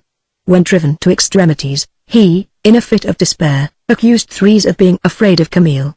The name, uttered aloud, occasioned additional anguish. The murderer raved. "Yes, yes," he stammered, addressing the young woman, "you are afraid of Camille. I can see that plain enough. You are a silly thing, you have no pluck at all. Look here.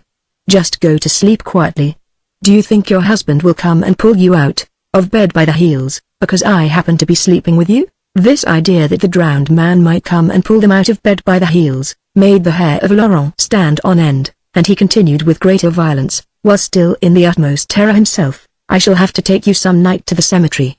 We will open the coffin Camille is in, and you will see what he looks like. Then you will perhaps cease being afraid. Go on, he doesn't know we threw him in the water." Thérèse, with her head under the bedclothes, was uttering smothered groans. "We threw him into the water, because he was in our way," resumed her husband. "And we'll throw him in again, will we not? Don't act like a child. Show a little strength. It's silly to trouble our happiness. You see, my dear, when we are dead and underground, we shall be neither less nor more happy, because we cast an idiot in the Seine, and we shall have freely enjoyed our love, which will have been an advantage. Come, give me a kiss." The young woman kissed him, but she was icy cold, and half crazy, while he shuddered as much as she did. For a fortnight Laurent was asking himself how he could kill Camille again. He had flung him in the water, and yet he was not dead enough, because he came every night to sleep in the bed of Thérèse. While the murderers thought that having committed the crime, they could love one another in peace, their resuscitated victim arrived to make their touch like ice. Thérèse was not a widow. Laurent found that he was mated to a woman who already had a drowned man for husband. Chapter 23. Little by little, Laurent became furiously mad, and resolved to drive Camille from his bed. He had first of all slept with his clothes on, then he had avoided touching Thérèse. In rage and despair, he wanted, at last, to take his wife in his arms, and crush the spectre of his victim rather than leave her to it. This was a superb revolt of brutality. The hope that the kisses of Thérèse would cure him of his insomnia had alone brought him into the room of the young woman. When he had found himself there, in the position of master, he had become a prey to such atrocious attacks that it had not even occurred to him to attempt the cure. And he had remained overwhelmed for 3 weeks, without remembering that he had done everything to obtain Thérèse, and now that she was in his possession, he could not touch her without increased suffering. His excessive anguish drew him from this state of dejection. In the first moment of stupor, amid the strange discouragement of the wedding night, he had forgotten the reasons that had urged him to marry. But his repeated bad dreams had aroused in him a feeling of sullen irritation, which triumphed over his cowardice, and restored his memory. He remembered he had married in order to drive away nightmare, by pressing his wife closely to his breast. Then, one night, he abruptly took Thérèse in his arms, and, at the risk of passing over the corpse of the drowned man, drew her violently to him. The young woman, who was also driven to extremes, would have cast herself into the fire had she thought that flames would have purified her flesh, and delivered her from her woe. She returned Laurent his advances, determined to be either consumed by the caresses of this man, or to find relief in them, and they clasped one another in a hideous embrace. Pain and horror took the place of love. When their limbs touched, it was like falling on live coal. They uttered a cry, pressing still closer together, so as not to leave room for the drowned man. But they still felt the shreds of Camille, which were ignobly squeezed between them, freezing their skins in parts, whilst in others they were burning hot. Their kisses were frightfully cruel. Thérèse sought the bite that Camille had given in the stiff, swollen neck of Laurent, and passionately pressed her lips to it. There was the raw sore, this wound once healed, and the murderers would sleep in peace. The young woman understood this, and she endeavored to cauterize the bad place with the fire of her caresses. But she scorched her lips, and Laurent thrust her violently away, giving a dismal groan. It seemed to him that she was pressing a red-hot iron to his neck. Thérèse, half mad, came back. She wanted to kiss the scar again. She experienced a keenly voluptuous sensation in placing her mouth on this piece of skin wherein Camille had buried his teeth. At one moment she thought of biting her husband in the same place, of tearing away a large piece of flesh, of making a fresh and deeper wound, that would remove the trace of the old one. And she said to herself that she would no more turn pale when she saw the marks of her own teeth. But Laurent shielded his neck from her kisses. The smarting pain he experienced was too acute, and each time his wife presented her lips, he pushed her back. They struggled in this manner with a rattling in their throats, writhing in the horror of their caresses. They distinctly felt that they only increased their suffering. They might well strain one another in these terrible clasps. They cried out with pain, they burnt and bruised each other, but were unable to calm their frightfully excited nerves. Each strain rendered their disgust more intense. While exchanging these ghastly embraces, they were a prey to the most terrible hallucinations, imagining that the drowned man was dragging them by the heels, and violently jerking the bedstead. For a moment they let one another go, feeling repugnance and invincible nervous agitation. Then they determined not to be conquered.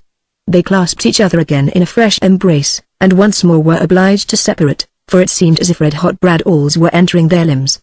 At several intervals they attempted in this way to overcome their disgust, by tiring, by wearing out their nerves. And each time their nerves became irritated and strained, causing them such exasperation, that they would perhaps have died of enervation had they remained in the arms of one another. This battle against their own bodies excited them to madness, and they obstinately sought to gain the victory. Finally, a more acute crisis exhausted them. They received a shock of such incredible violence that they thought they were about to have a fit. Cast back one on each side of the bed, burning and bruised, they began to sob. And amidst their tears, they seemed to hear the triumphant laughter of the drowned man, who again slid, chuckling, under the sheet. They had been unable to drive him from the bed and were vanquished. Camille gently stretched himself between them, whilst Laurent deplored his want of power to thrust him away, and Thérèse trembled lest the corpse should have the idea of taking advantage of the victory to press her, in his turn, in his arms. In the quality of legitimate master, they had made a supreme effort. In face of their defeat, they understood that, in future, they dared not exchange the smallest kiss. What they had attempted, in order to drive away their terror, had plunged them into greater fright. And, as they felt the chill of the corpse, which was now to separate them forever, they shed bitter tears, asking themselves, with anguish, what would become of them. Chapter 24. In accordance with the hopes of old Michaud, when doing his best to bring about the marriage of Thérèse and Laurent, The Thursday evenings resumed their former gaiety, as soon as the wedding was over. These evenings were in great peril at the time of the death of Camille. The guests came, in fear, into this house of mourning. Each week they were trembling with anxiety, lest they should be definitely dismissed. The idea that the door of the shop would no doubt at last be closed to them, terrified Mycord and Grivet, who clung to their habits with the instinct and obstinacy of brutes. They said to themselves that the old woman and young widow would one day go and weep over the defunct at Vernon or elsewhere, and then, on Thursday nights, they would not know what to do.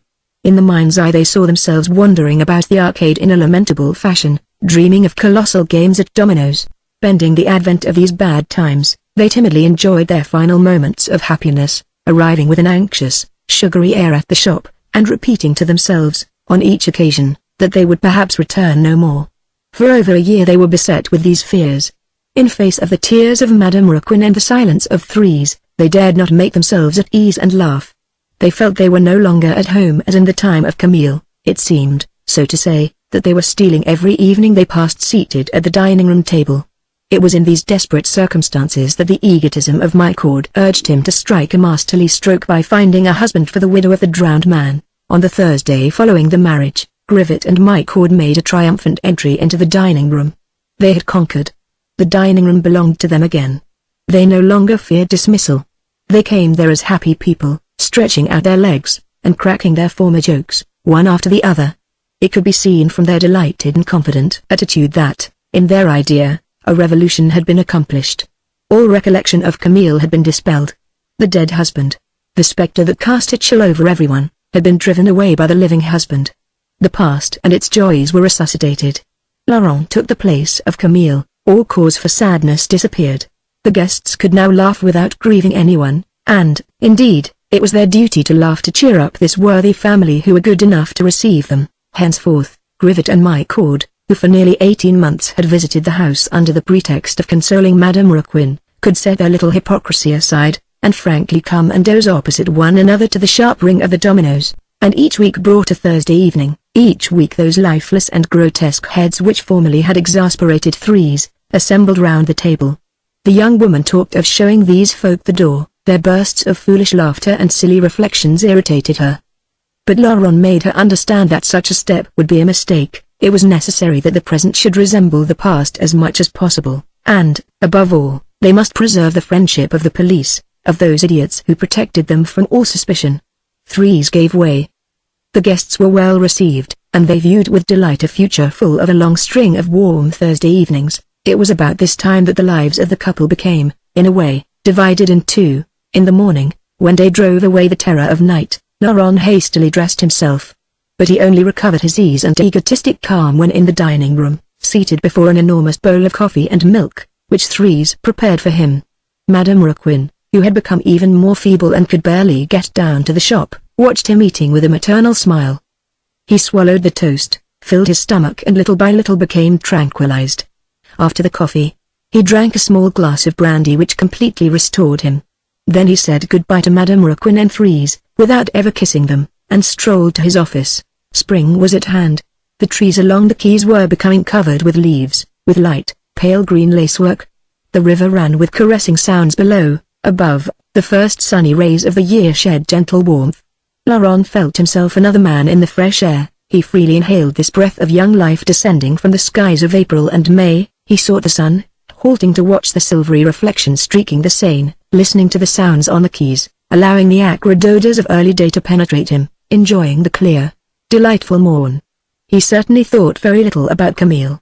Sometimes he listlessly contemplated the morgue on the other side of the water, and his mind then reverted to his victim, like a man of courage might think of a silly fright that had come over him.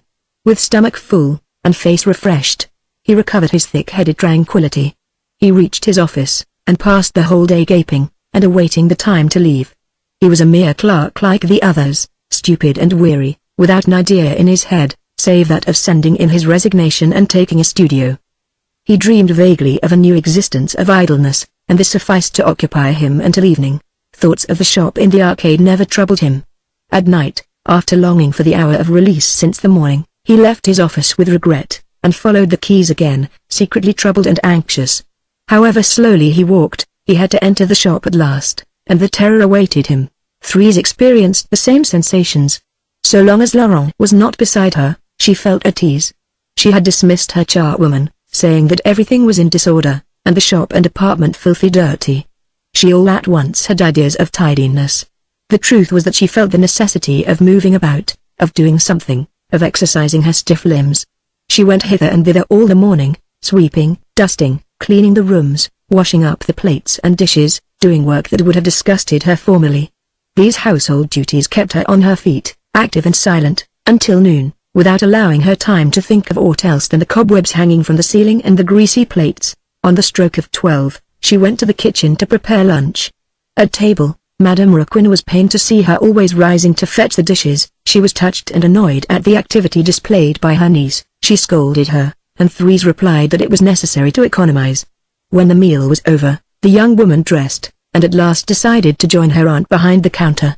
There, sleep overtook her. Worn out by her restless nights, she dozed off, yielding to the voluptuous feeling of drowsiness that gained her. As soon as she sat down, these were only light spells of heaviness, replete with vague charm that calmed her nerves. The thoughts of Camille left her. She enjoyed that tranquil repose of invalids who are all at once freed from pain. She felt relieved in body, her mind free. She sank into a gentle and repairing state of nothingness. Deprived of these few calm moments, she would have broken down under the tension of her nervous system. These spells of somnolence gave her strength to suffer again, and become terrified the ensuing night. As a matter of fact, she did not sleep. She barely closed her lids, and was lost in a dream of peace. When a customer entered, she opened her eyes, served the few sous worth of articles asked for, and fell back into the floating reverie. In this manner she passed 3 or 4 hours of perfect happiness, answering her aunt in monosyllables, and yielding with real enjoyment to these moments of unconsciousness which relieved her of her thoughts, and completely overcame her. She barely, at long intervals, cast a glance into the arcade, and was particularly at her ease in cloudy weather, when it was dark and she could conceal her lassitude in the gloom. The damp and disgusting arcade, crossed by a lot of wretched drenched pedestrians, whose umbrellas dripped upon the tiles, seemed to her like an alley in a low quarter, a sort of dirty, sinister corridor, where no one would come to seek and trouble her. At moments, when she saw the dull gleams of light that hung around her, when she smelt the bitter odor of the dampness, she imagined she had just been buried alive, that she was underground, at the bottom of a common grave swarming with dead. And this thought consoled and appeased her, for she said to herself that she was now in security, that she was about to die and would suffer no more. But sometimes she had to keep her eyes open. Suzanne paid her a visit, and remained embroidering near the counter all the afternoon. The wife of Olivier, with her putty face and slow movements, now pleased Thérèse, who experienced strange relief in observing this poor, broken-up creature, and had made a friend of her. She loved to see her at her side, smiling with her faint smile, more dead than alive, and bringing into the shop the stuffy odor of the cemetery. When the blue eyes of Suzanne, transparent as glass, rested fixedly on those of Thérèse, the latter experienced a beneficent chill in the marrow of her bones. Thérèse remained thus until 4 o'clock, when she returned to the kitchen, and there again sought fatigue, preparing dinner for Laurent with febrile haste. But when her husband appeared on the threshold she felt a tightening in the throat, and all her being once more became a prey to anguish. Each day, the sensations of the couple were practically the same. During the daytime, when they were not face to face, they enjoyed delightful hours of repose. At night, as soon as they came together, both experienced poignant discomfort. The evenings, nevertheless, were calm. Thérèse and Laurent, who shuddered at the thought of going to their room, sat up as long as possible. Madame Raquin, reclining in a great armchair, was placed between them, and chatted in her placid voice. She spoke of Vernon, still thinking of her son, but avoiding to mention him from a sort of feeling of diffidence for the others. She smiled at her dear children, and formed plans for their future.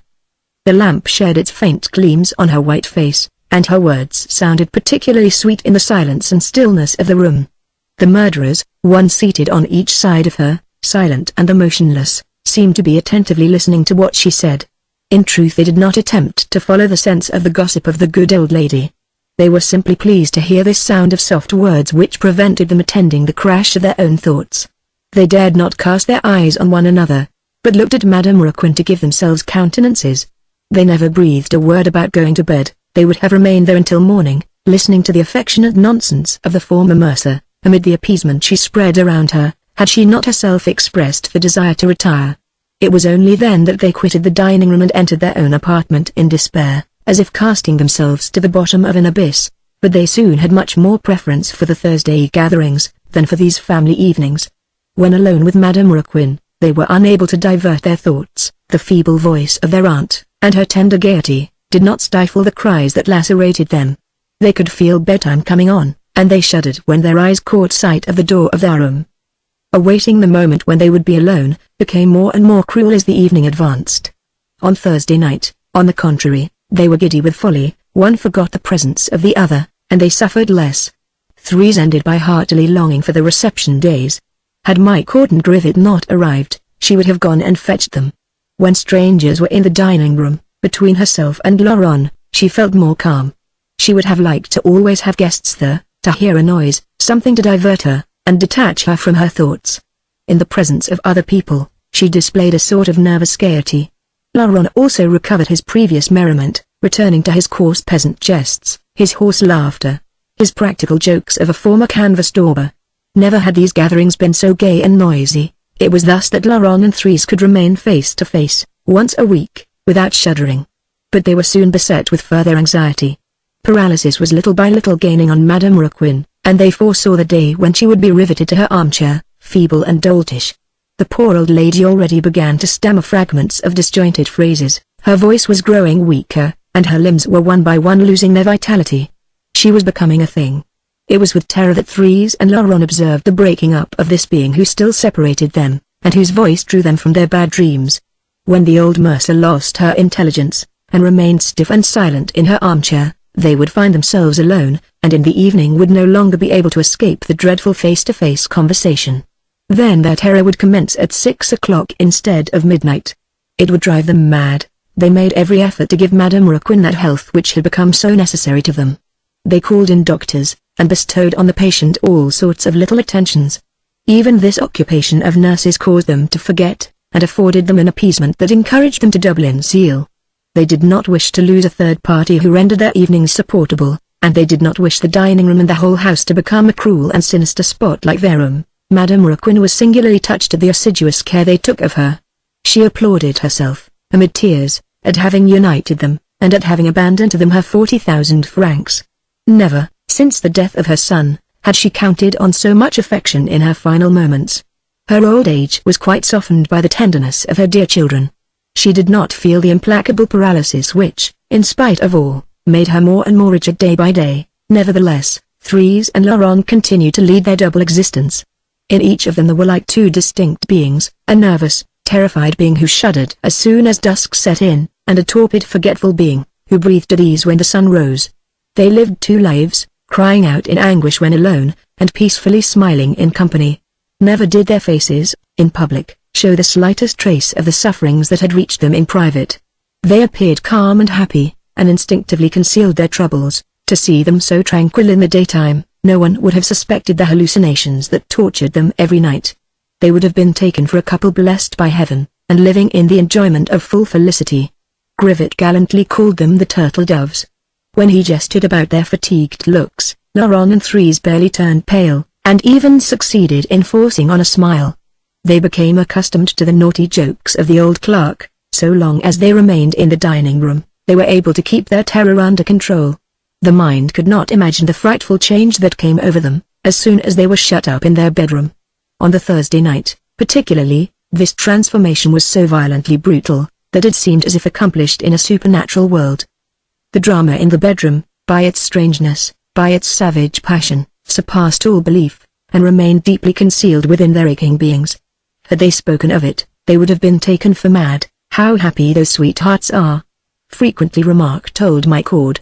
"They hardly say a word, but that does not prevent them thinking. I bet they devour one another with kisses when we have gone." Such was the opinion of the company. Thérèse and Laurent came to be spoken of as a model couple.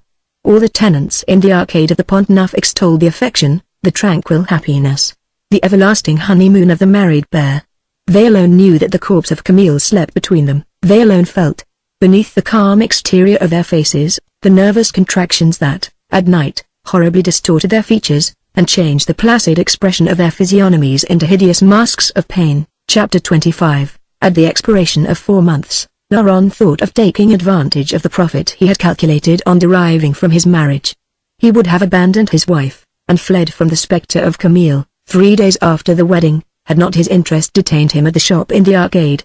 He accepted his nights of terror, he remained in the anguish that was choking him, so as not to be deprived of the benefit of his crime. If he parted from Thérèse, he would again be plunged in poverty, and be forced to retain his post. By remaining with her, he would, on the contrary, be able to satisfy his inclination for idleness, and to live liberally, doing nothing, on the revenue Madame Raquin had placed in the name of his wife. Very likely he would have fled with the 40,000 francs, had he been able to realize them. But the old mercer, on the advice of my Cord, had shown the prudence to protect the interests of her niece in the marriage contract. Laurent, in this manner, found himself attached to Thérèse by a powerful bond. As a set-off against his atrocious nights, he determined at least to be kept in blissful laziness, well-fed, warmly clothed, and provided with the necessary cash in his pocket to satisfy his whims.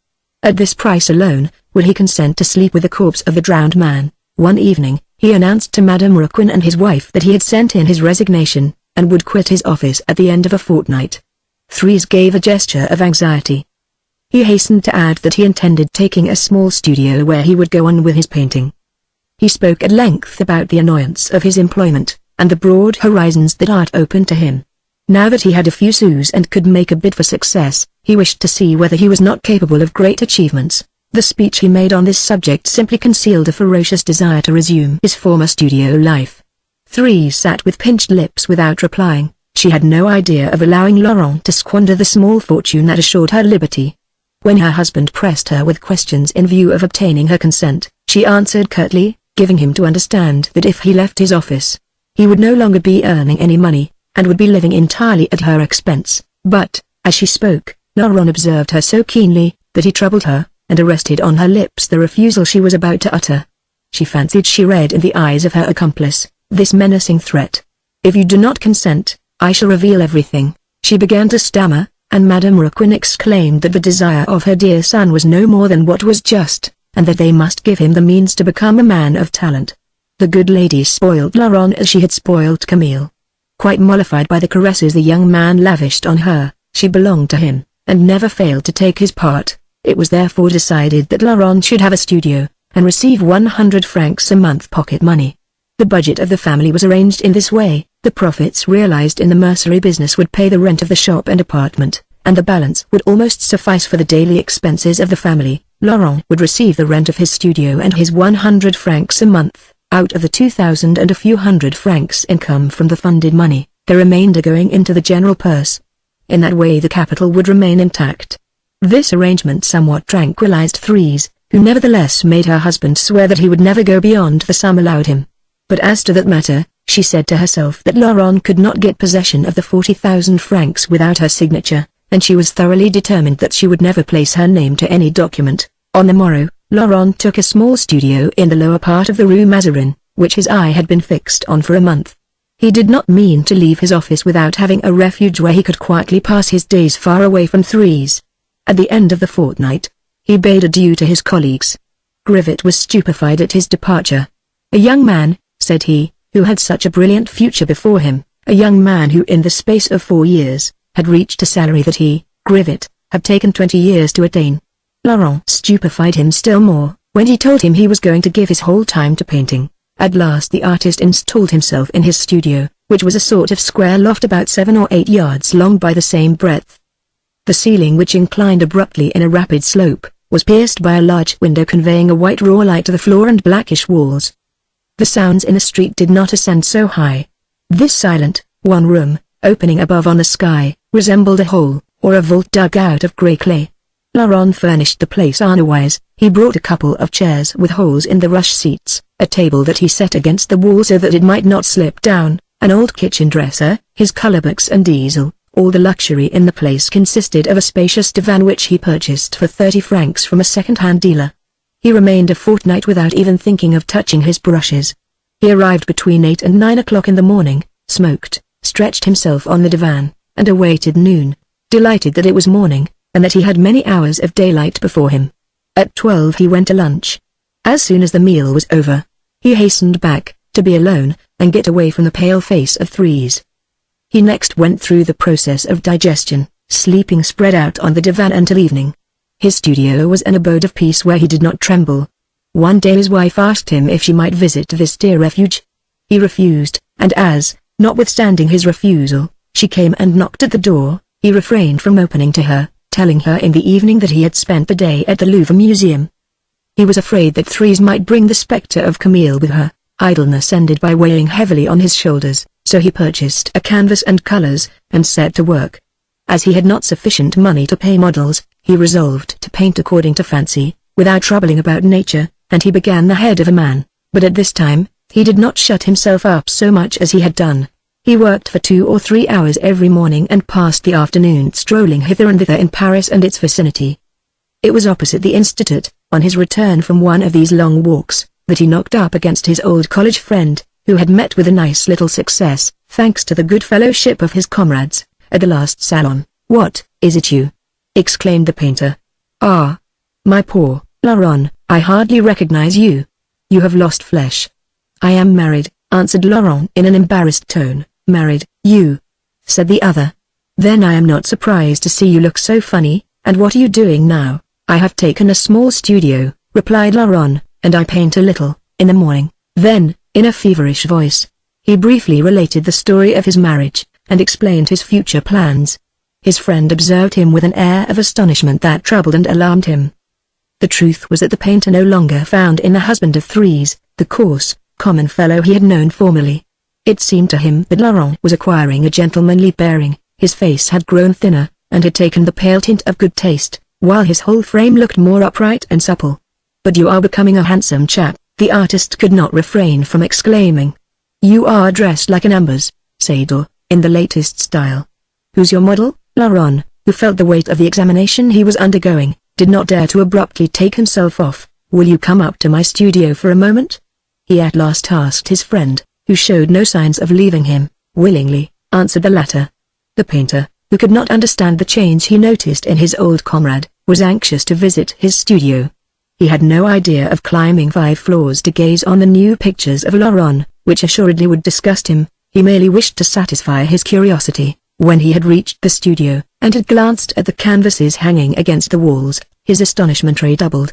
They comprised 5 studies, 2 heads of women, and 3 of men painted with real vigor.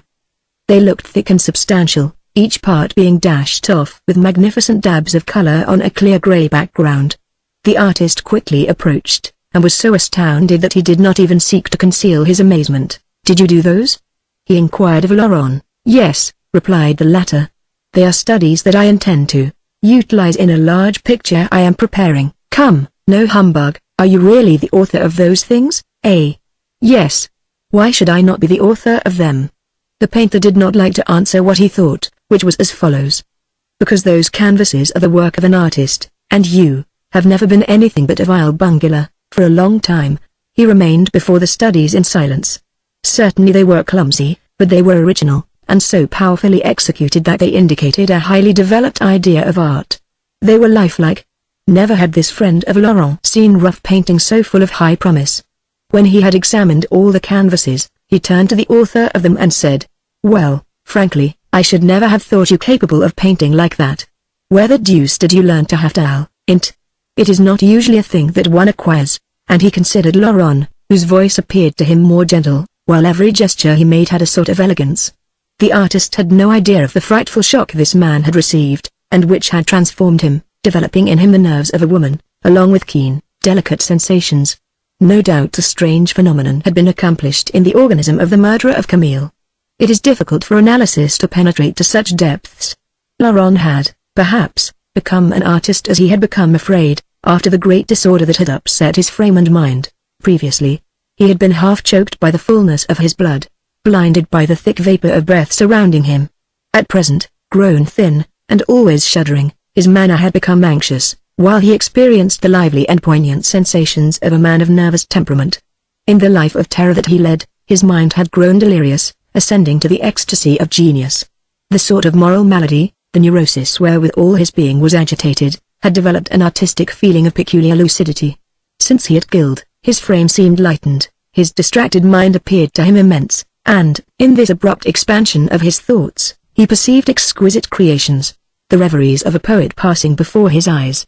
It was thus that his gestures had suddenly become elegant, that his works were beautiful, and were all at once rendered true to nature, and lifelike. The friend did not seek further to fathom the mystery attending this birth of the artist. He went off carrying his astonishment along with him. But before he left, he again gazed at the canvases and said to Laurent, "I have only one thing to reproach you with, all these studies have a family likeness. The 5 heads resemble each other. The women, themselves, have a peculiarly violent bearing that gives them the appearance of men in disguise. You will understand that if you desire to make a picture out of these studies, you must change some of the physiognomies. Your personages cannot all be brothers, or brothers and sisters, it would excite hilarity." He left the studio, and on the landing merrily added, "Really, my dear boy, I am very pleased to have seen you. Henceforth, I shall believe in miracles. Good heavens! How highly respectable you do look." As he went downstairs, Laurent returned to the studio, feeling very much upset. When his friend had remarked that all his studies of heads bore a family likeness, he had abruptly turned round to conceal his paleness. The fact was that he had already been struck by this fatal resemblance. Slowly entering the room, he placed himself before the pictures, and as he contemplated them, as he passed from one to the other, ice-like perspiration moistened his back. "He is quite right," he murmured, "they all resemble one another. They resemble Camille." He retired a step or two, and seated himself on the divan, unable to remove his eyes from the studies of heads. The first was an old man with a long white beard, and under this white beard, the artist traced the lean chin of Camille. The second represented a fair young girl, who gazed at him with the blue eyes of his victim. Each of the other 3 faces presented a feature of the drowned man. It looked like Camille with the theatrical makeup of an old man, of a young girl, assuming whatever disguise it pleased the painter to give him, but still maintaining the general expression of his own countenance. There existed another terrible resemblance among these heads. They all appeared suffering and terrified, and seemed as though overburdened with the same feeling of horror. Each of them had a slight wrinkle to the left of the mouth, which drawing down the lips, produced a grimace. This wrinkle, which Laurent remembered having noticed on the convulsed face of the drowned man, marked them all with a sign of vile relationship. Laurent understood that he had taken too long a look at Camille at the morgue. The image of the drowned man had become deeply impressed on his mind, and now, his hand, without his being conscious of it, never failed to draw the lines of this atrocious face which followed him everywhere. Little by little, the painter, who was allowing himself to fall back on the divan, fancied he saw the faces become animated. He had 5 Camilles before him, 5 Camilles whom his own fingers had powerfully created, and who, by terrifying peculiarity, were of various ages and of both sexes. He rose, he lacerated the pictures and threw them outside. He said to himself that he would die of terror in his studio, were he to people it with portraits of his victim. A fear had just come over him. He dreaded that he would no more be able to draw a head without reproducing that of the drowned man. He wished to ascertain, at once, whether he were master of his own hand. He placed a white canvas on his easel, and, then, with a bit of charcoal, sketched out a face in a few lines. The face resembled Camille. Laurent swiftly effaced this drawing and tried another. For an hour he struggled against futility, which drove along his fingers. At each fresh attempt, he went back to the head of the drowned man. He might indeed assert his will, and avoid the lines he knew so well. In spite of himself, he drew those lines. He obeyed his muscles and his rebellious nerves. He had first of all proceeded rapidly with his sketches. He now took pains to pass the stick of charcoal slowly over the canvas. The result was the same. Camille, grimacing and in pain, appeared ceaselessly. The artist sketched the most different heads successively, the heads of angels, of virgins with aureoles, of Roman warriors with their helmets, of fair, rosy children, of old bandits seamed with scars, and the drowned man always reappeared. He became, in turn, angel, virgin, warrior, child and bandit. Then, Laurent plunged into caricature. He exaggerated the features, he produced monstrous profiles, he invented grotesque heads, but only succeeded in rendering the striking portrait of his victim more horrible. He finished by drawing animals, dogs and cats, but even the dogs and cats vaguely resembled Camille. Laurent then became seized with sullen rage. He smashed the canvas with his fist, thinking in despair of his great picture. Now, he must put that idea aside. He was convinced that, in future, he would draw nothing but the head of Camille, and as his friend had told him, faces all alike would cause hilarity. He pictured to himself what his work would have been, and perceived upon the shoulders of his personages, men and women, the livid and terrified face of the drowned man. The strange picture he thus conjured up, appeared to him atrociously ridiculous and exasperated him. He no longer dared to paint, always dreading that he would resuscitate his victim at the least stroke of his brush. If he desired to live peacefully in his studio, he must never paint there. This thought that his fingers possessed the fatal and unconscious faculty of reproducing without end the portrait of Camille, made him observe his hand in terror. It seemed to him that his hand no longer belonged to him. Chapter 26. The crisis threatening Madame Raquin took place. The paralysis, which for several months had been creeping along her limbs, always ready to strangle her, at last took her by the throat and linked her body. One evening, while conversing peacefully with Thérèse and Laurent, she remained in the middle of a sentence with her mouth wide open. She felt as if she was being throttled. When she wanted to cry out and call for help, she could only splutter a few hoarse sounds. Her hands and feet were rigid. She found herself struck dumb, and powerless to move. Thérèse and Laurent rose from their chairs, terrified at this stroke, which had contorted the old mercer in less than 5 seconds. When she became rigid, and fixed her supplicating eyes on them, they pressed her with questions in order to ascertain the cause of her suffering. Unable to reply, she continued gazing at them in profound anguish. They then understood that they had nothing but a corpse before them, a corpse half alive that could see and hear, but could not speak to them. They were in despair at this attack. At the bottom of their hearts, they cared little for the suffering of the paralyzed woman. They mourned over themselves, who in future would have to live alone, face to face. From this day the life of the married couple became intolerable. They passed the most cruel evenings opposite the impotent old lady, who no longer lulled their terror with her gentle, idle chatter. She reposed in an armchair, like a parcel, a thing, while they remained alone, one at each end of the table, embarrassed and anxious. This body no longer separated them. At times they forgot it, confounding it with the articles of furniture. They were now seized with the same terror as at night. The dining room became, like the bedroom, a terrible spot, where the spectre of Camille arose, causing them to suffer an extra 4 or 5 hours daily. As soon as twilight came, they shuddered, lowering the lampshade so as not to see one another, and endeavoring to persuade themselves that Madame Raquin was about to speak and thus remind them of her presence. If they kept her with them, if they did not get rid of her, it was because her eyes were still alive, and they experienced a little relief in watching them move and sparkle. They always placed the impotent old lady in the bright beam of the lamp, so as to thoroughly light up her face and have it always before them. This flabby, livid countenance would have been a sight that others could not have borne, but Thérèse and Laurent experienced such need for company, that they gazed upon it with real joy. This face looked like that of a dead person in the center of which 2 living eyes had been fixed. These eyes alone moved, rolling rapidly in their orbits. The cheeks and mouth maintained such appalling immobility that they seemed as though petrified. When Madame Raquin fell asleep and lowered her lids, her countenance, which was then quite white and mute, was really that of a corpse. Thérèse and Laurent, who no longer felt anyone with them, then made a noise until the paralyzed woman raised her eyelids and looked at them. In this manner they compelled her to remain awake. They regarded her as a distraction that drew them from their bad dreams. Since she had been infirm, they had to attend to her like a child.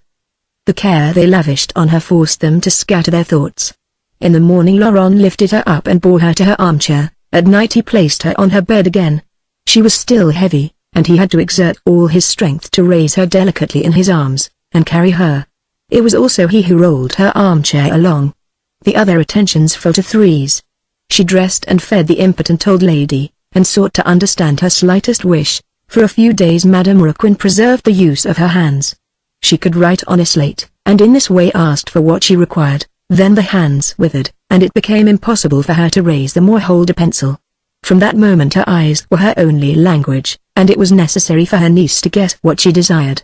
The young woman devoted herself to the hard duties of sick nurse, which gave her occupation for body and mind that did her much good, so as not to remain face to face. The married couple rolled the armchair of the poor old lady into the dining room, the first thing in the morning.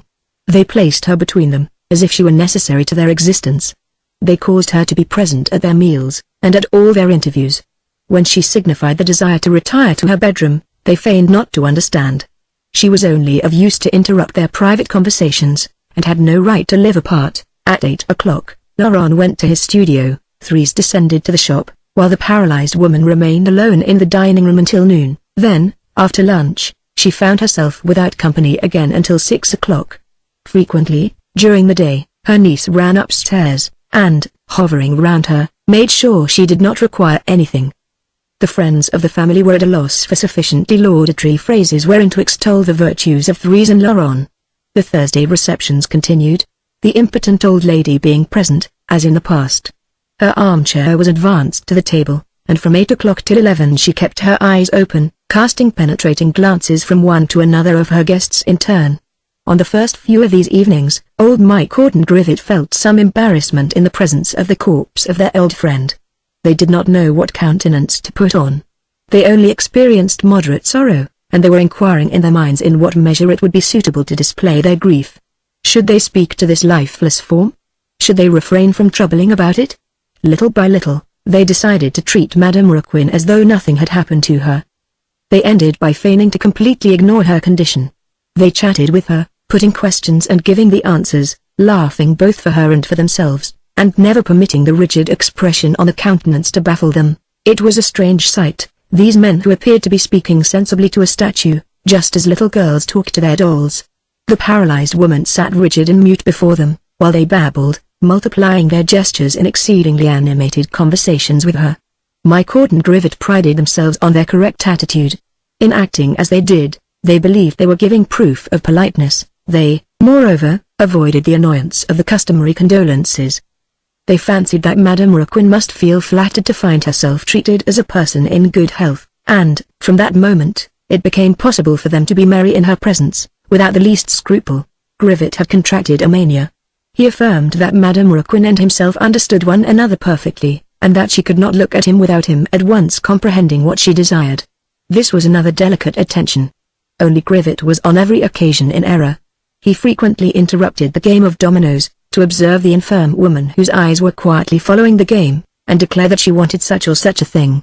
On further inquiry it was found that she wanted nothing at all, or that she wanted something entirely different. This did not discourage Grivet, who triumphantly exclaimed, "Just as I said." And he began again a few moments later. It was quite another matter when the impotent old lady openly expressed a desire. Thérèse, Laurent, and the guests named one object after another that they fancied she might wish for. Grivet then made himself remarkable by the clumsiness of his offers. He mentioned, haphazard, everything that came into his head, invariably offering the contrary to what Madame Raquin desired. But this circumstance did not prevent him repeating, "I can read in her eyes as in a book. Look, she says I am right. Is it not so, dear lady?" Yes, yes. Nevertheless, it was no easy matter to grasp the wishes of the poor old woman. Thérèse alone possessed this faculty. She communicated fairly well with the swelled-up brain, still alive, but buried in a lifeless frame. What was passing within this wretched creature, just sufficiently alive to be present at the events of life, without taking part in them? She saw and heard, she no doubt reasoned in a distinct and clear manner. But she was without gesture and voice to express the thoughts originating in her mind. Her ideas were perhaps choking her, and yet she could not raise a hand, nor open her mouth, even though one of her movements or words should decide the destiny of the world. Her mind resembled those of the living buried by mistake, who awaken in the middle of the night in the earth, 3 or 4 yards below the surface of the ground. They shout, they struggle, and people pass over them without hearing their atrocious lamentations. Laurent frequently gazed at Madame Raquin, his lips pressed together, his hands stretched out on his knees, putting all his life into his sparkling and swiftly moving eyes. And he said to himself, who knows what she may be thinking of all alone? Some cruel drama must be passing within this inanimate frame. Laurent made a mistake. Madame Raquin was happy at the care and affection bestowed on her by her dear children. She had always dreamed of ending in this gentle way, amidst devotedness and caresses. Certainly she would have been pleased to have preserved her speech, so as to be able to thank the friends who assisted her to die in peace. But she accepted her condition without rebellion. The tranquil and retired life she had always led, the sweetness of her character, prevented her feeling too acutely the suffering of being mute and unable to make a movement. She had entered second childhood. She passed days without weariness, gazing before her, and musing on the past. She even tasted the charm of remaining very good in her armchair, like a little girl. Each day the sweetness and brightness of her eyes became more penetrating. She had reached the point of making them perform the duties of a hand or mouth, in asking for what she required and in expressing her thanks. In this way she replaced the organs that were wanting, in a most peculiar and charming manner. Her eyes, in the center of her flabby and grimacing face, were of celestial beauty. Since her twisted and inert lips could no longer smile, she smiled with adorable tenderness. By her looks, moist beams and rays of dawn issued from her orbits. Nothing was more peculiar than those eyes which laughed like lips in this lifeless countenance. The lower part of the face remained gloomy and wan, while the upper part was divinely lit up. It was particularly for her beloved children that she placed all her gratitude, all the affection of her soul into a simple glance. When Laurent took her in his arms, morning and night, to carry her, she thanked him lovingly by looks full of tender effusion. She lived thus for weeks, awaiting death, fancying herself sheltered from any fresh misfortune. She thought she had already received her share of suffering. But she was mistaken. One night she was crushed by a frightful blow. Thérèse and Laurent might well place her between them, in the full light, but she was no longer sufficiently animated to separate and defend them against their anguish. When they forgot that she was there and could hear and see them, they were seized with folly. Perceiving Camille, they sought to drive him away. Then, in unsteady tones, they allowed the truth to escape them, uttering words that revealed everything to Madame Raquin. Laurent had a sort of attack, during which he spoke like one under the influence of hallucination, and the paralyzed woman abruptly understood. A frightful contraction passed over her face, and she experienced such a shock that Thérèse thought she was about to bound to her feet and shriek, but she fell backward, rigid as iron. This shock was all the more terrible as it seemed to galvanize a corpse. Sensibility, which had for a moment returned, disappeared. The impotent woman remained more crushed and wan than before. Her eyes, usually so gentle, had become dark and harsh, resembling pieces of metal. Never had despair fallen more rigorously on a being. The sinister truth, like a flash of flame, scorched the eyes of the paralyzed woman and penetrated within her with the concussion of a shaft of lightning. Had she been able to rise, to utter the cry of horror that ascended to her throat, and curse the murderers of her son, she would have suffered less. But, after hearing and understanding everything, she was forced to remain motionless and mute, inwardly preserving all the glare of her grief. It seemed to her that Thérèse and Laurent had bound her, riveted her to her armchair to prevent her springing up, and that they took atrocious pleasure in repeating to her, after gagging her to stifle her cries, "We have killed Camille." Terror and anguish coursed furiously in her body, unable to find an issue. She made superhuman efforts to raise the weight crushing her, to clear her throat and thus give passage to her flood of despair. In vain did she strain her final energy. She felt her tongue cold against her palate. She could not tear herself from death. Cadaverous impotence held her rigid. Her sensations resembled those of a man fallen into lethargy, who is being buried, and who, bound by the bonds of his own frame, hears the deadened sound of the shovels of mold falling on his head. The ravages to which her heart was subjected, proved still more terrible. She felt a blow inwardly that completely undid her. Her entire life was afflicted. All her tenderness, all her goodness, all her devotedness had just been brutally upset and trampled underfoot. She had led a life of affection and gentleness, and in her last hours, when about to carry to the grave a belief in the delight of a calm life, a voice shouted to her that all was falsehood and all crime. The veil being rent, she perceived, apart from the love and friendship which was all she had hitherto been able to see, a frightful picture of blood and shame. She would have cursed the Almighty had she been able to shout out a blasphemy. Providence had deceived her for over 60 years, by treating her as a gentle, good little girl, by amusing her with lying representations of tranquil joy. And she had remained a child, senselessly believing in 1,000 silly things, and unable to see life as it really is, dragging along in the sanguinary filth of passions. Providence was bad. It should have told her the truth before, or have allowed her to continue in her innocence and blindness. Now, it only remained for her to die, denying love, denying friendship, denying devotedness. Nothing existed but murder and lust. What? Camille had been killed by Thérèse and Laurent, and they had conceived the crime in shame. For Madame Raquin, there was such a fathomless depth in this thought, that she could neither reason it out, nor grasp it clearly. She experienced but one sensation, that of a horrible disaster. It seemed to her that she was falling into a dark, cold hole.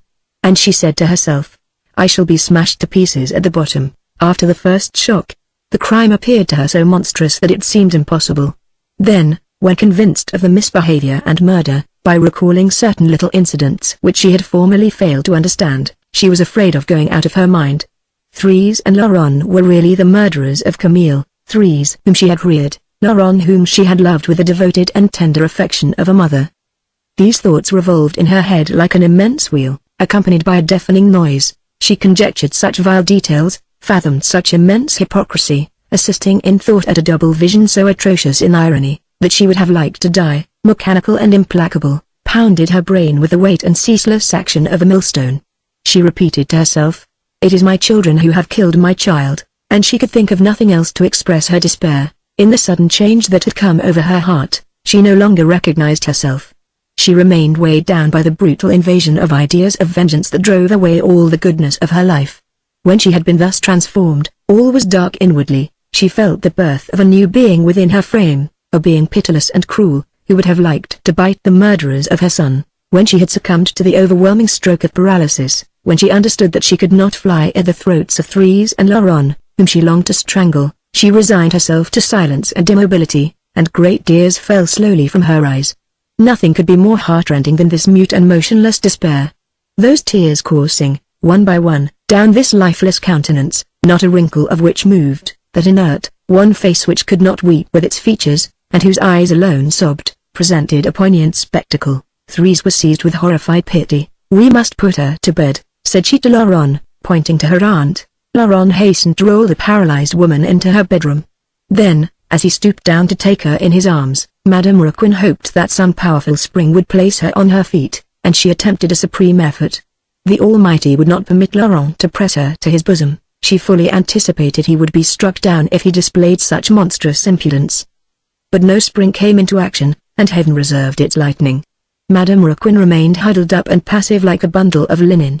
She was grasped, raised and carried along by the assassin. She experienced the anguish of feeling herself feeble and abandoned in the arms of the murderer of Emile.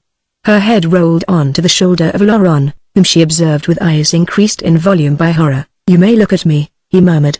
"Your eyes will not eat me," and he cast her brutally on the bed. The impotent old lady fell unconscious on the mattress. Her last thought had been one of terror and disgust. In future, morning and night, she would have to submit to the vile pressure of the arms of Laurent. Chapter 27. A shock of terror alone had made the married pair speak, and avow their crime in the presence of Madame Raquin. Neither one nor the other was cruel. They would have avoided such a revelation out of feelings of humanity, had not their own security already made it imperative on their part to maintain silence. On the ensuing Thursday, they felt particularly anxious. In the morning, Thérèse inquired of Laurent whether he considered it prudent to leave the paralyzed woman in the dining room during the evening. She knew Warren might give the alarm. "Bah!" replied Laurent, "it is impossible for her to raise her little finger." "How can she babble? She will perhaps discover a way to do so," answered Thérèse. "I have noticed an implacable thought in her eyes since the other evening." "No," said Laurent. "You see, the doctor told me it was absolutely all over with her. If she ever speaks again it will be in the final death rattle. She will not last much longer, you may be sure. It would be stupid to place an additional load on our conscience by preventing her being present at the gathering this evening." Thérèse shuddered. "You misunderstand me," she exclaimed. "Oh, you are right. There has been enough crime. I meant to say that we might shut our aunt up in her own room, pretending she was not well, and was sleeping." "That's it," replied Laurent, "and that idiot Michaud would go straight into the room to see his old friend, notwithstanding. It would be a capital way to ruin us." He hesitated. He wanted to appear calm, and anxiety gave a tremor to his voice. "It will be best to let matters take their course," he continued. "These people are as silly as geese. The mute despair of the old woman will certainly teach them nothing. They will never have the least suspicion of the thing, for they are too far away from the truth. Once the ordeal is over, we shall be at ease as to the consequences of our imprudence. All will be well, you will see." When the guests arrived in the evening, Madame Raquin occupied her usual place, between the stove and table. Thérèse and Laurent feigned to be in good spirits, concealing their shudders and awaiting, in anguish, the incident that was bound to occur. They had brought the lampshade very low down, so that the oilcloth table covering alone was lit up. The guests engaged in the usual noisy, commonplace conversation that invariably preceded the first game of dominoes. Grivet and Michaud did not fail to address the usual questions to the paralyzed woman, on the subject of her health, and to give excellent answers to them, as was their custom. After which, the company, without troubling any further about the poor old lady, plunged with delight into the game. Since Madame Raquin had become aware of the horrible secret, she had been awaiting this evening with feverish impatience. She had gathered together all her remaining strength to denounce the culprits. Up to the last moment, she feared she would not be present at the gathering. She thought Laurent would make her disappear, perhaps kill her, or at least shut her up in her own apartment. When she saw that her niece and nephew allowed her to remain in the dining room, she experienced lively joy at the thought of attempting to avenge her son. Aware that her tongue was powerless, she resorted to a new kind of language.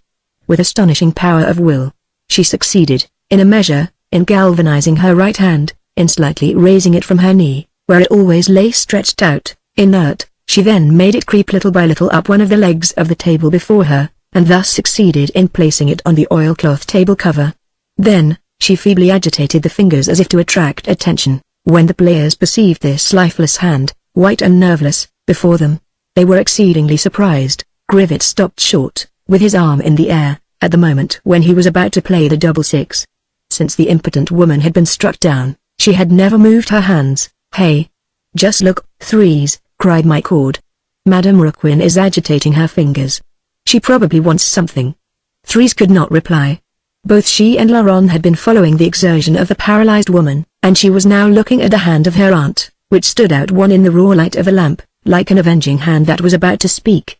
The two murderers waited, breathless. "Of course," said Grivet, "she wants something. Oh, we thoroughly understand one another. She wants to play dominoes, eh? Isn't it so, dear lady?" Madame Raquin made a violent sign indicating that she wanted nothing of the kind. She extended one finger, folded up the others with infinite difficulty, and began to painfully trace letters on the table cover. She had barely indicated a stroke or two, when Grivet again exclaimed in triumph, "I understand, she says I do right to play the double six." The impotent woman cast a terrible glance at the old clerk, and returned to the words she wished to write. But Grivet interrupted her at every moment, declaring it was needless, that he understood, and he then brought out some stupidity. My cord at last made him hold his tongue. "The deuce! Allow Madame Raquin to speak," said he. "Speak, my old friend," and he gazed at the oilcloth table cover as if he had been listening. But the fingers of the paralyzed woman were growing weary. They had begun the word more than 10 times over, and now, in tracing this word, they wandered to right and left. My cord and Olivier bent forward, and being unable to read, forced the impotent old lady to resume the first letters. "Ah! Bravo!" exclaimed Olivier, all at once. "I can read it, this time. She has just written your name, Threes. Let me see. Threes, and complete the sentence, dear lady." Threes almost shrieked in anguish. She watched the finger of her aunt gliding over the oilcloth, and it seemed to her that this finger traced her name, and the confession of her crime in letters of fire. Laurent had risen violently, with half a mind to fling himself on the paralyzed woman and break her arm. When he saw this hand return to life to reveal the murder of Camille, he thought all was lost, and already felt the weight and frigidity of the knife on the nape of his neck. Madame Raquin still wrote, but in a manner that became more and more hesitating. "This is perfect. I can read it very well indeed," resumed Olivier after an instant, and with his eyes on the married pair. "Your aunt writes your two names, Threes and Laurent." The old lady made sign after sign in the affirmative, casting crushing glances on the murderers. Then she sought to complete the sentence, but her fingers had stiffened. The supreme will that galvanized them escaped her. She felt the paralysis slowly descending her arm and again grasping her wrist. She hurried on, and traced another word. Old Mike would read out in a loud voice. "Threes and Laurent haven't?" Olivier inquired. "What have your dear children?" The murderers, seized with blind terror, were on the point of completing the sentence aloud. They contemplated the avenging hand with fixed and troubled eyes, when, all at once this hand became convulsed, and flattened out on the table. It slipped down and fell on the knee of the impotent woman like a lump of inanimate flesh and bone. The paralysis had returned and arrested the punishment. My cord and Olivier sat down again disappointed, while Threes and Laurent experienced such keen joy that they felt like fainting under the influence of the sudden rush of blood that beat in their bosoms. Grivet, who felt vexed at not having been believed on trust, thought the moment had arrived to regain his infallibility, by completing the unfinished sentence. While everyone was endeavoring to supply the missing words, he exclaimed, "It is quite clear. I can read the whole phrase in the eyes of the lady. It is not necessary for her to write on the table to make me understand, a mere look suffices. She means to say, Threes and Laurent have been very kind to me." Grivet, on this occasion, had cause to be proud of his imagination, for all the company were of his opinion, and the guests began to sing the praises of the married couple, who were so good for the poor lady. "It is certain," old Mike Cord gravely remarked, "that Madame Raquin wishes to bear testimony to the tender affection her children lavish on her, and this does honor to the whole family." Then, taking up his dominoes again, he added, "Come, let us continue. Where were we? Grivet was about to play the double six, I think." Grivet played the double six, and the stupid, monotonous game went on. The paralyzed woman, cut up by frightful despair, looked at her hand, which had just betrayed her. She felt it as heavy as lead. Now, never would she be able to raise it again. Providence would not permit Camille to be avenged. It withdrew from his mother the only means she had of making known the crime to which he had fallen a victim. And the wretched woman said to herself that she was now only fit to go and join her child underground. She lowered her lids, feeling herself, henceforth, useless, and with a desire of imagining herself already in the darkness of the tomb. Chapter 28. For 2 months, Thérèse and Laurent had been struggling in the anguish of their union. One suffered through the other. Then hatred slowly gained them, and they ended by casting angry glances at one another, full of secret menace. Hatred was forced to come. They had loved like brutes, with hot passion, entirely sanguineous. Then, amidst the enervation of their crime, their love had turned to fright, and their kisses had produced a sort of physical terror. At present, amid the suffering which marriage, which life in common imposed on them, they revolted and flew into anger. It was a bitter hatred, with terrible outbursts. They felt they were in the way of one another, and both inwardly said that they would lead a tranquil existence were they not always face to face. When in presence of each other, it seemed as if an enormous weight were stifling them, and they would have liked to remove this weight, to destroy it. Their lips were pinched, thoughts of violence passed in their clear eyes, and a craving beset them to devour one another. In reality, one single thought tormented them. They were irritated at their crime, and in despair at having forever troubled their lives. Hence all their anger and hatred. They felt the evil incurable, that they would suffer for the murder of Camille until death, and this idea of perpetual suffering exasperated them. Not knowing whom to strike, they turned in hatred on one another. They would not openly admit that their marriage was the final punishment of the murder. They refused to listen to the inner voice that shouted out the truth to them, displaying the story of their life before their eyes. And yet, in the fits of rage that bestirred them, they both saw clearly to the bottom of their anger. They were aware it was the furious impulse of their egotistic nature that had urged them to murder in order to satisfy their desire, and that they had only found in assassination, an afflicted and intolerable existence. They recollected the past. They knew that their mistaken hopes of lust and peaceful happiness had alone brought them to remorse.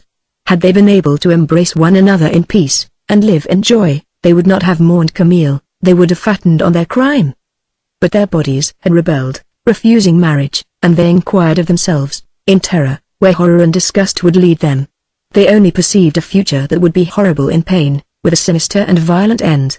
Then, like two enemies bound together, and who were making violent efforts to release themselves from this forced embrace, they strained their muscles and nerves, stiffening their limbs without succeeding in releasing themselves. At last, understanding that they would never be able to escape from their clasp, irritated by the cords cutting into their flesh, disgusted at their contact, feeling their discomfort increase at every moment, forgetful, and unable to bear their bonds a moment longer, they addressed outrageous reproaches to one another, in the hope of suffering loss, of dressing the wounds they inflicted on themselves, by cursing and deafening each other with their shouts and accusations. A quarrel broke out every evening. It looked as though the murderers sought opportunities to become exasperated so as to relax their rigid nerves. They watched one another, sounded one another with glances, examined the wounds of one another, discovering the raw parts, and taking keen pleasure in causing each other to yell in pain.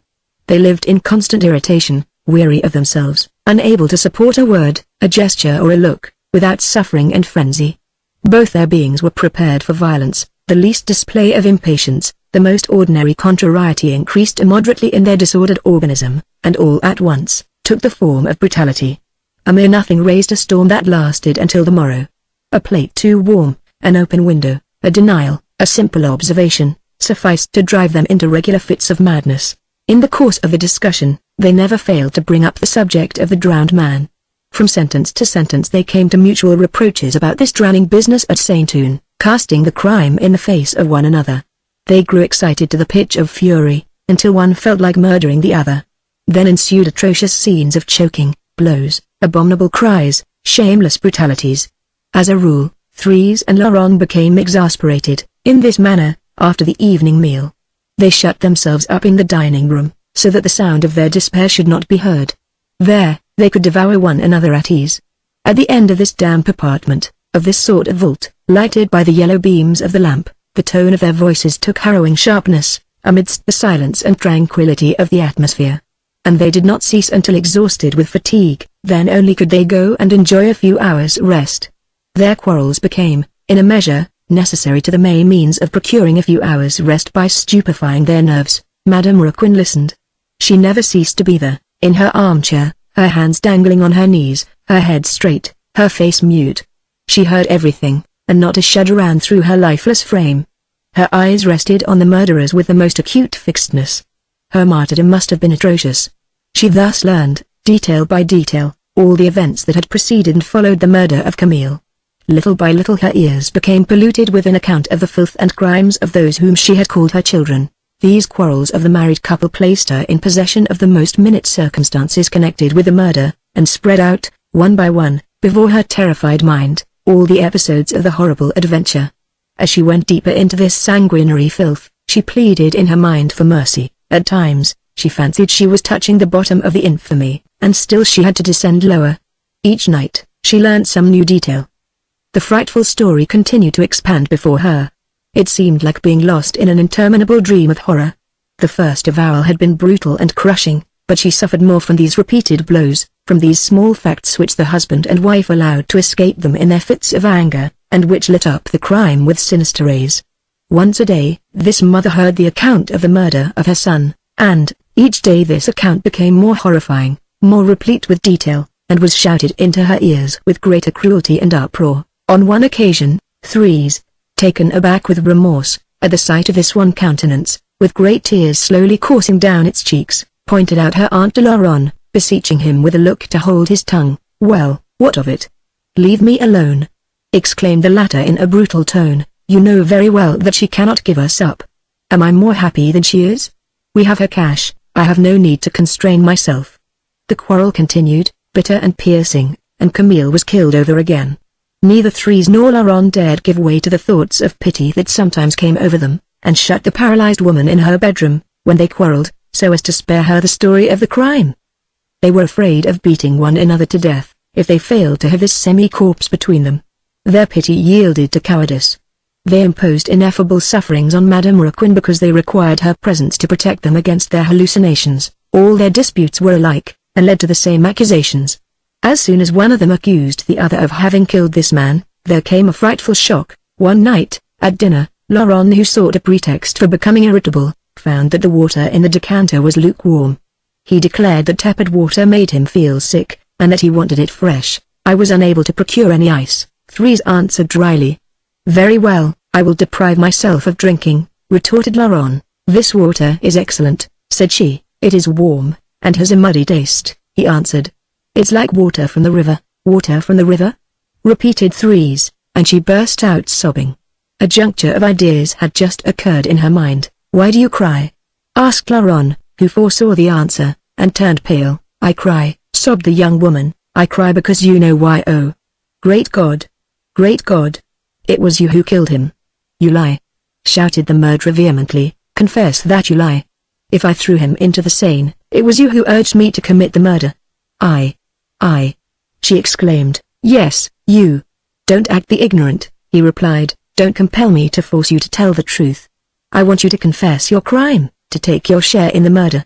It will tranquilize and relieve me." "But I did not drown Camille," she pleaded. "Yes, you did, 1,000 times yes," he shouted. "Oh, you feign astonishment and want of memory. Wait a moment, I will recall your recollections." Rising from table, he bent over the young woman, and with crimson countenance, yelled in her face. "You were on the river bank, you remember, and I said to you in an undertone, 'I am going to pitch him into the water.' Then you agreed to it, you got into the boat. You see that we murdered him together." "It is not true," she answered. "I was crazy, I don't know what I did, but I never wanted to kill him. You alone committed the crime." These denials tortured Laurent. As he had said, the idea of having an accomplice relieved him.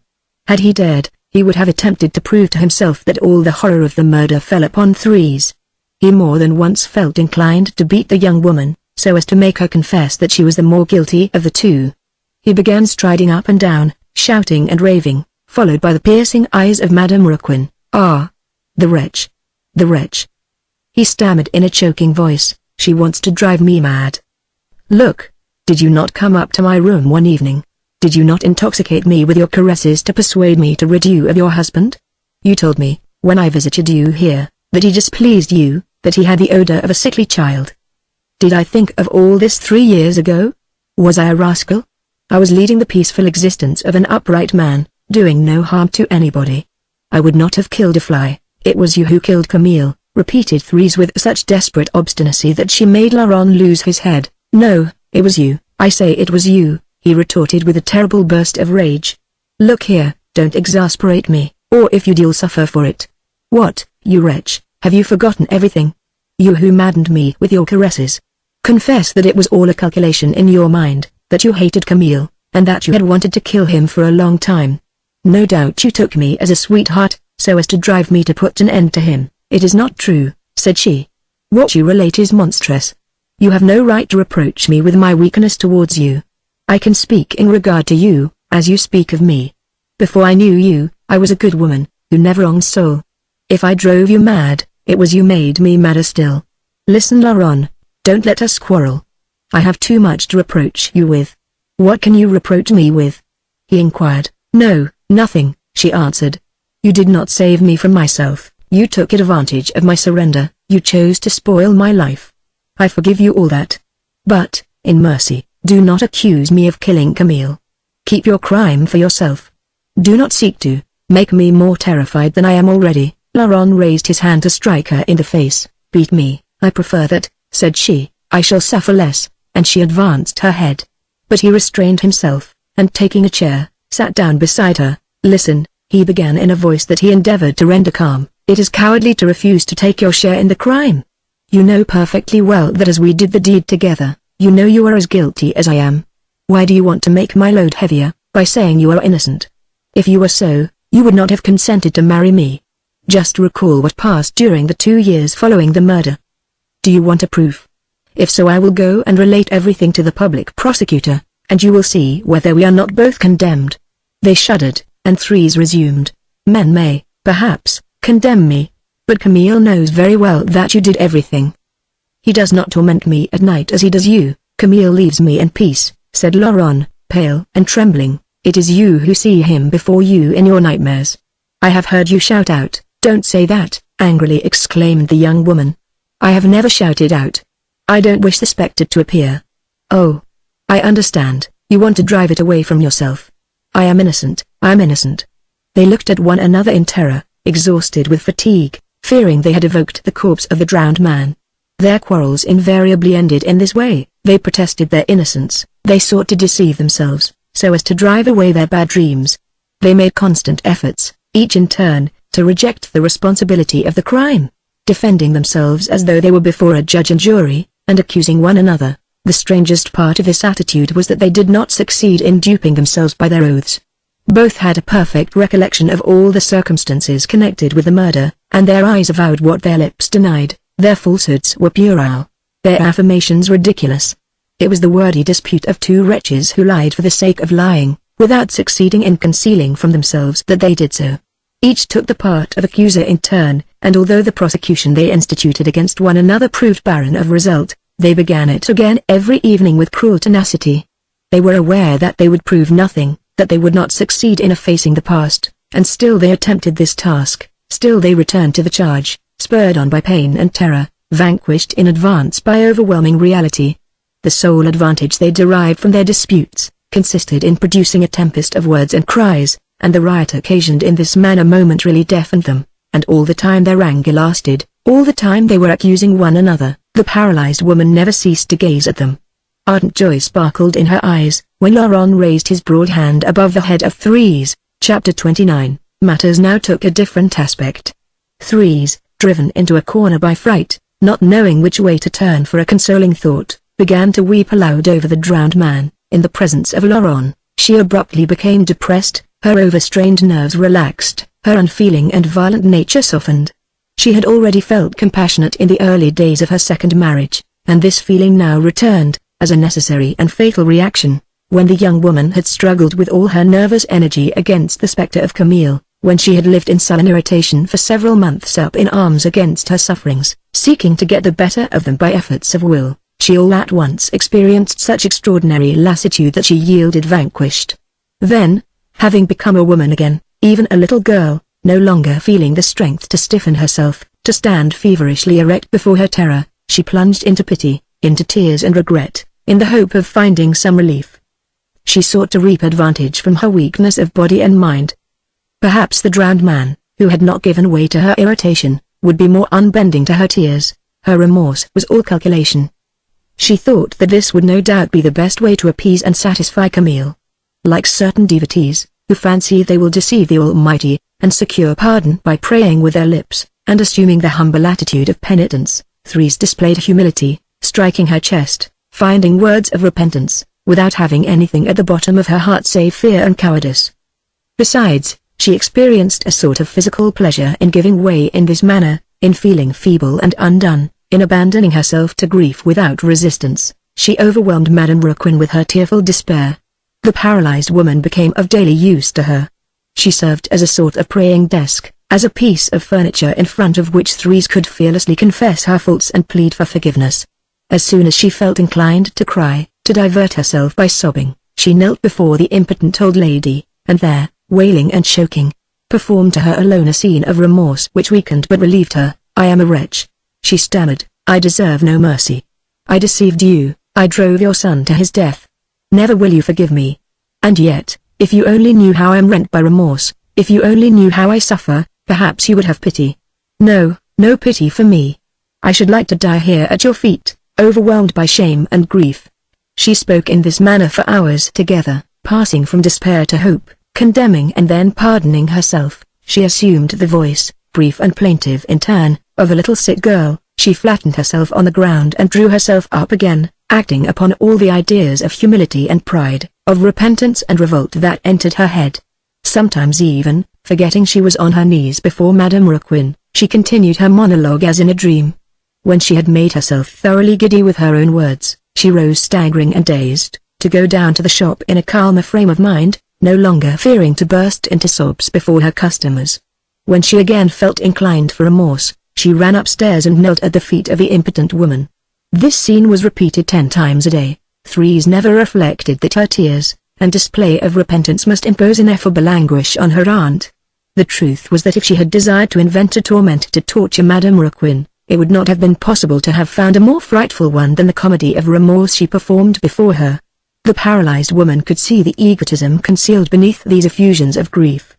She suffered horribly from these long monologues which she was compelled to listen to at every instant, and which always brought the murder of Camille before her eyes. She could not pardon, she never departed from the implacable thought of vengeance that her impotency rendered more keen, and all day long she had to listen to pleas for pardon, and to humble and cowardly prayers. She would have liked to give an answer. Certain sentences of her niece brought crushing refusals to her lips, but she had to remain mute and allow Thérèse to plead her cause without once interrupting her. The impossibility of crying out and stopping her ears caused her inexpressible torture. The words of the young woman entered her mind, slow and plaintive, as an irritating ditty. At first, she fancied the murderers inflicted this kind of torture on her out of sheer diabolical cruelty. Her sole means of defense was to close her eyes, as soon as her niece knelt before her. Then although she heard, she did not see her. Thérèse, at last, had the impudence to kiss her aunt. One day, in a fit of repentance, she feigned she had perceived a gleam of mercy in the eyes of the paralyzed woman, and she dragged herself along on her knees. She raised herself up, exclaiming in a distracted tone, "You forgive me. You forgive me." Then she kissed the forehead and cheeks of the poor old creature, who was unable to throw her head backwards so as to avoid the embrace. The cold skin on which Thérèse placed her lips, caused her violent disgust. She fancied this disgust, like the tears of remorse, would be an excellent remedy to appease her nerves, and she continued to kiss the impotent old woman daily, by way of penitence, and also to relieve herself. "Oh, how good you are!" she sometimes exclaimed. "I can see my tears have touched you. Your eyes are full of pity. I am saved." Then she smothered her with caresses, placing the head of the infirm old lady on her knees, kissing her hands, smiling at her happily, and attending to all her requirements with a display of passionate affection. After a time, she believed in the reality of this comedy, She imagined she had obtained the pardon of Madame Raquin, and spoke of nothing but the delight she experienced at having secured her pardon. This was too much for the paralyzed woman. It almost killed her. At the kisses of her niece, she again felt that sensation of bitter repugnance and rage which came over her, morning and night, when Laurent took her in his arms to lift her up, or lay her down.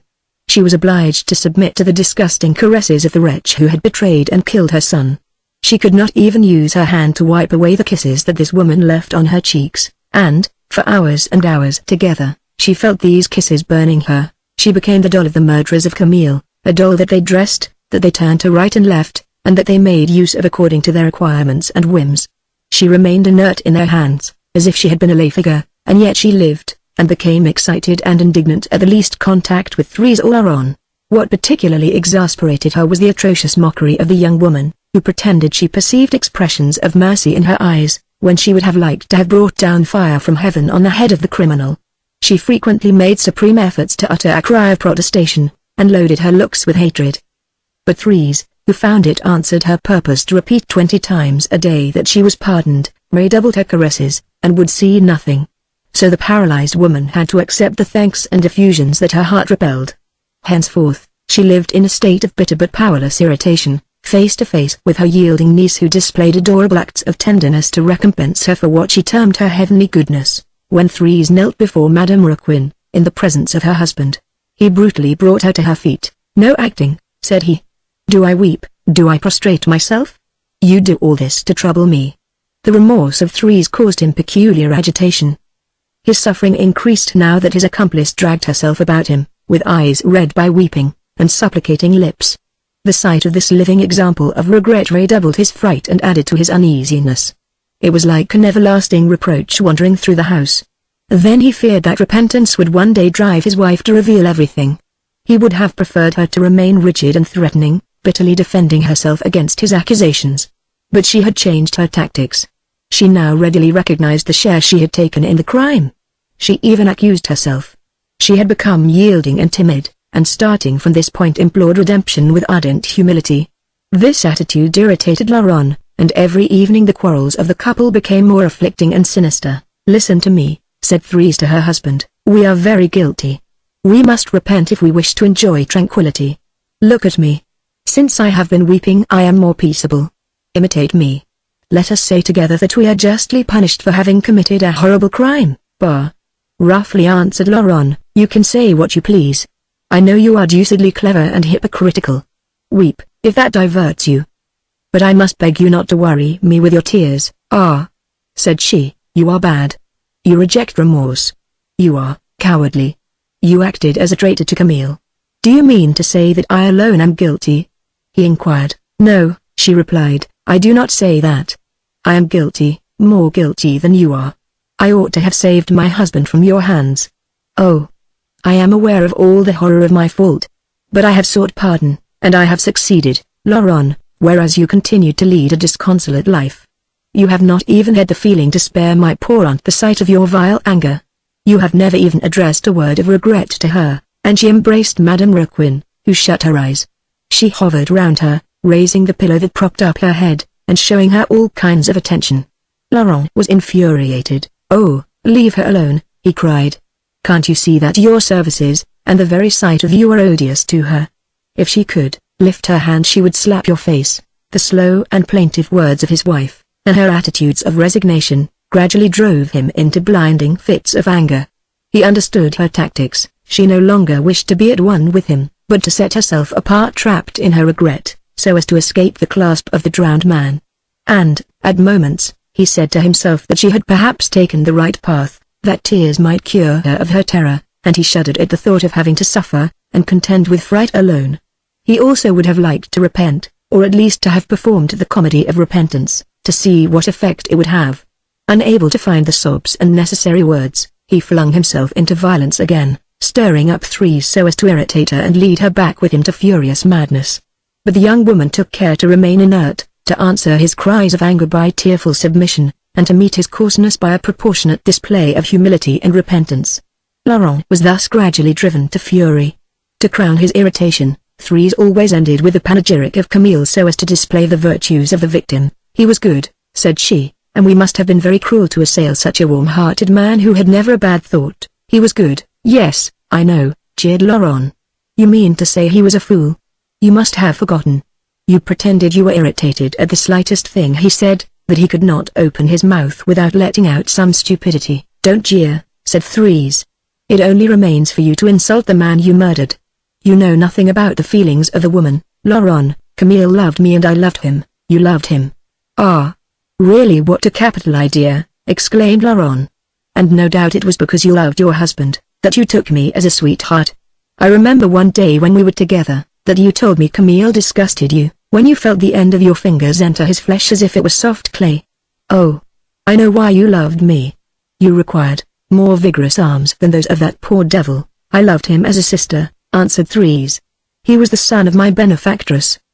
He had all the delicate feelings of a feeble man. He showed himself noble and generous, serviceable and loving. And we killed him. Good God. Good God, she wept, and swooned away. Madame Raquin cast piercing glances at her, indignant to hear the praise of Camille sung by such a pair of lips. Laurent, who was unable to do anything against this overflow of tears, walked to and fro with furious strides, searching in his head for some means to stifle the remorse of Thérèse. All the good he heard said of his victim ended by causing him poignant anxiety. Now and again he let himself be caught by the heart-rending accents of his wife.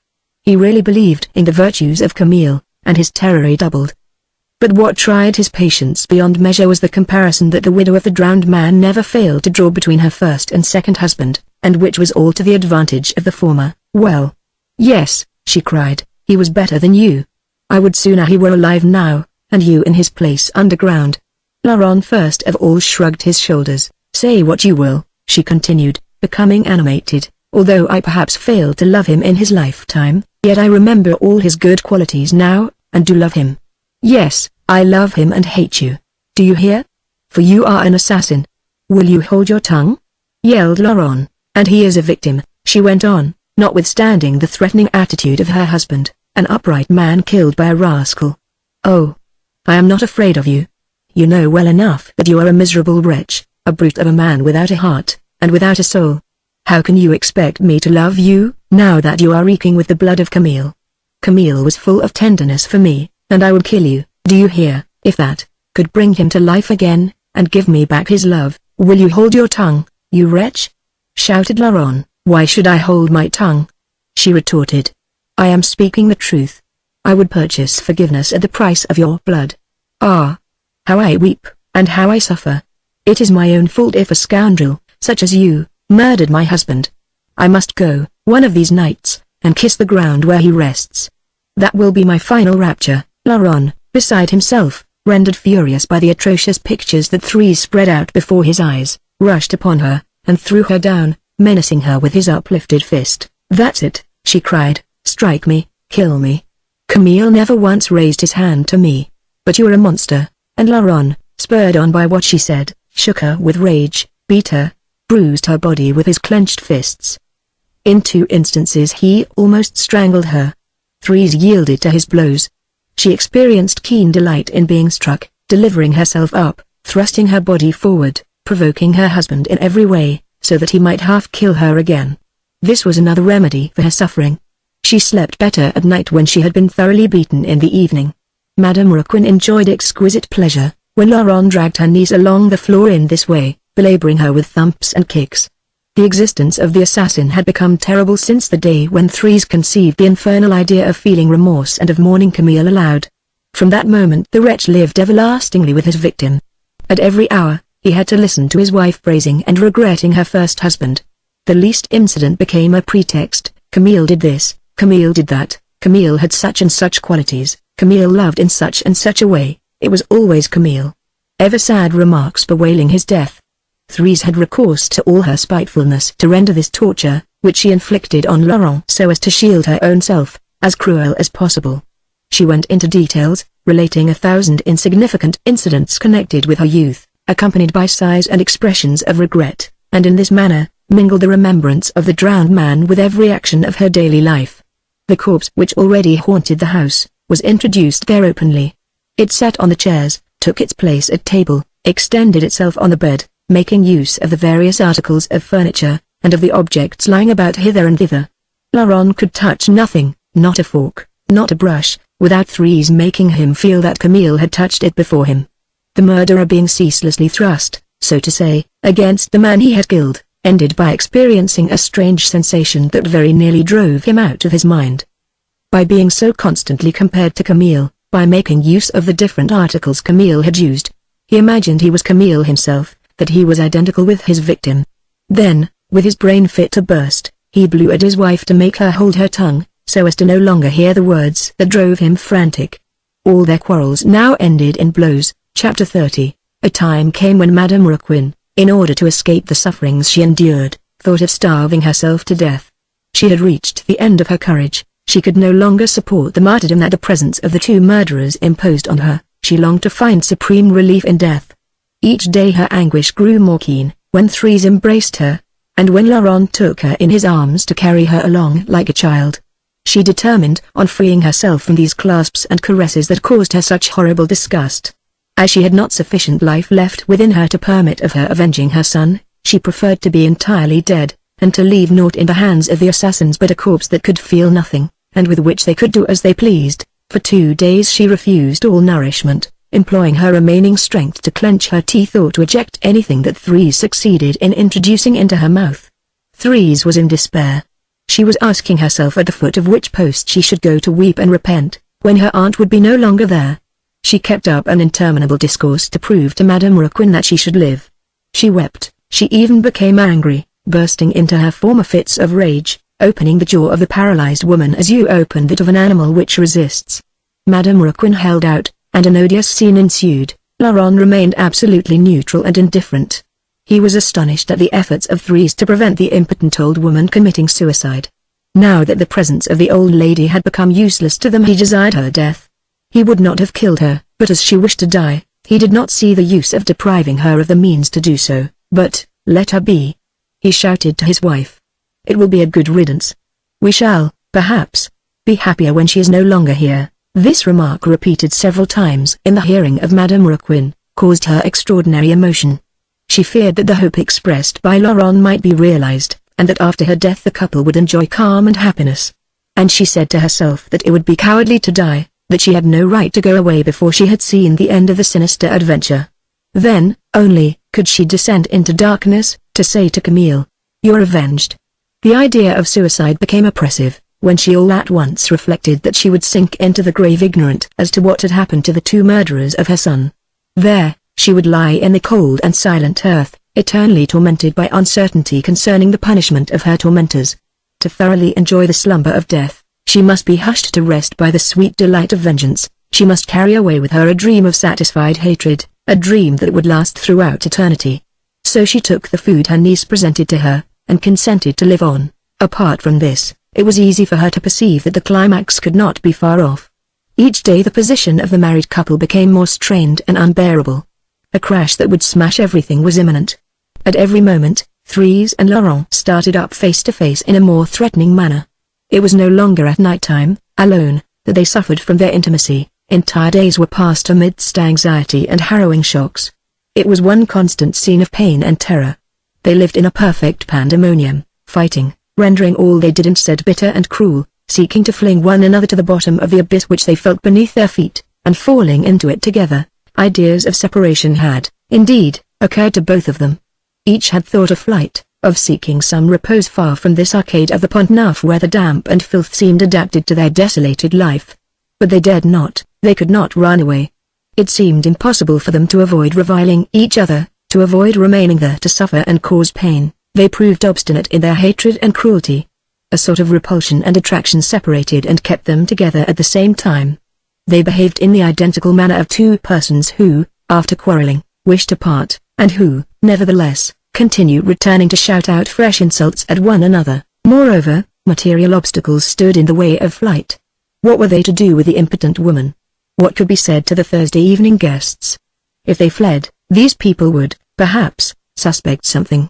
At this thought, they imagined they were being pursued and dragged to the guillotine.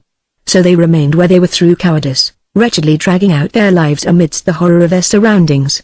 During the morning and afternoon, when Laurent was absent, Thérèse went from the dining room to the shop in anxiety and trouble, at a loss to know what to do to fill up the void in her existence that daily became more pronounced.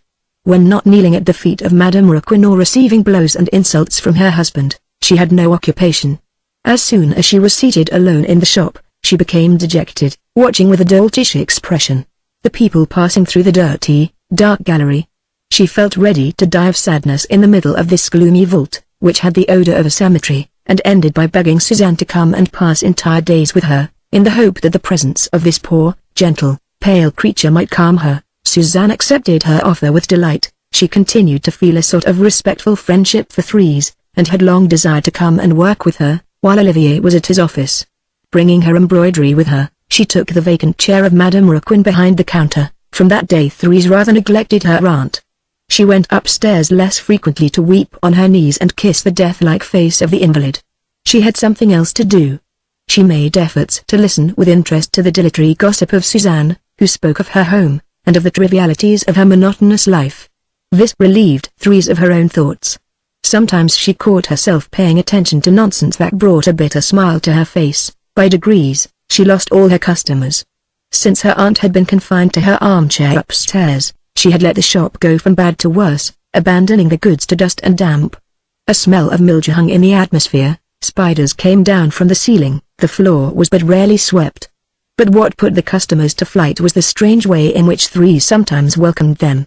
When she happened to be upstairs, receiving blows from Laurent or agitated by a shock of terror, and the bell at the shop door tinkled imperiously, she had to go down, barely taking time to do up her hair or brush away the tears. On such occasions she served the persons awaiting her roughly. Sometimes she even spared herself the trouble of serving, answering from the top of the staircase that she no longer kept what was asked for. This kind of offhand behavior was not calculated to retain custom. The little work girls of the quarter, who were used to the sweet amiability of Madame Raquin, were driven away by the harshness and wild looks of Thérèse. When the latter took Suzanne with her to keep her company, the defection became complete. To avoid being disturbed in their gossip, the two young women managed to drive away the few remaining purchasers who visited the shop. Henceforth, the mercery business ceased to bring in a sou towards the household expenses, and it became necessary to encroach on the capital of 40,000 francs and more. Sometimes, Thérèse absented herself the entire afternoon. No one knew where she went. Her reason for having Suzanne with her was no doubt partly for the purpose of securing company but also to mind the shop, while she was away. When she returned in the evening, worn out, her eyelids heavy with exhaustion, it was to find the little wife of Olivier still behind the counter, bowed down, with a vague smile on her lips, in the same attitude as she had left her 5 hours previously. Thérèse had a bad fright about 5 months after her marriage to Laurent.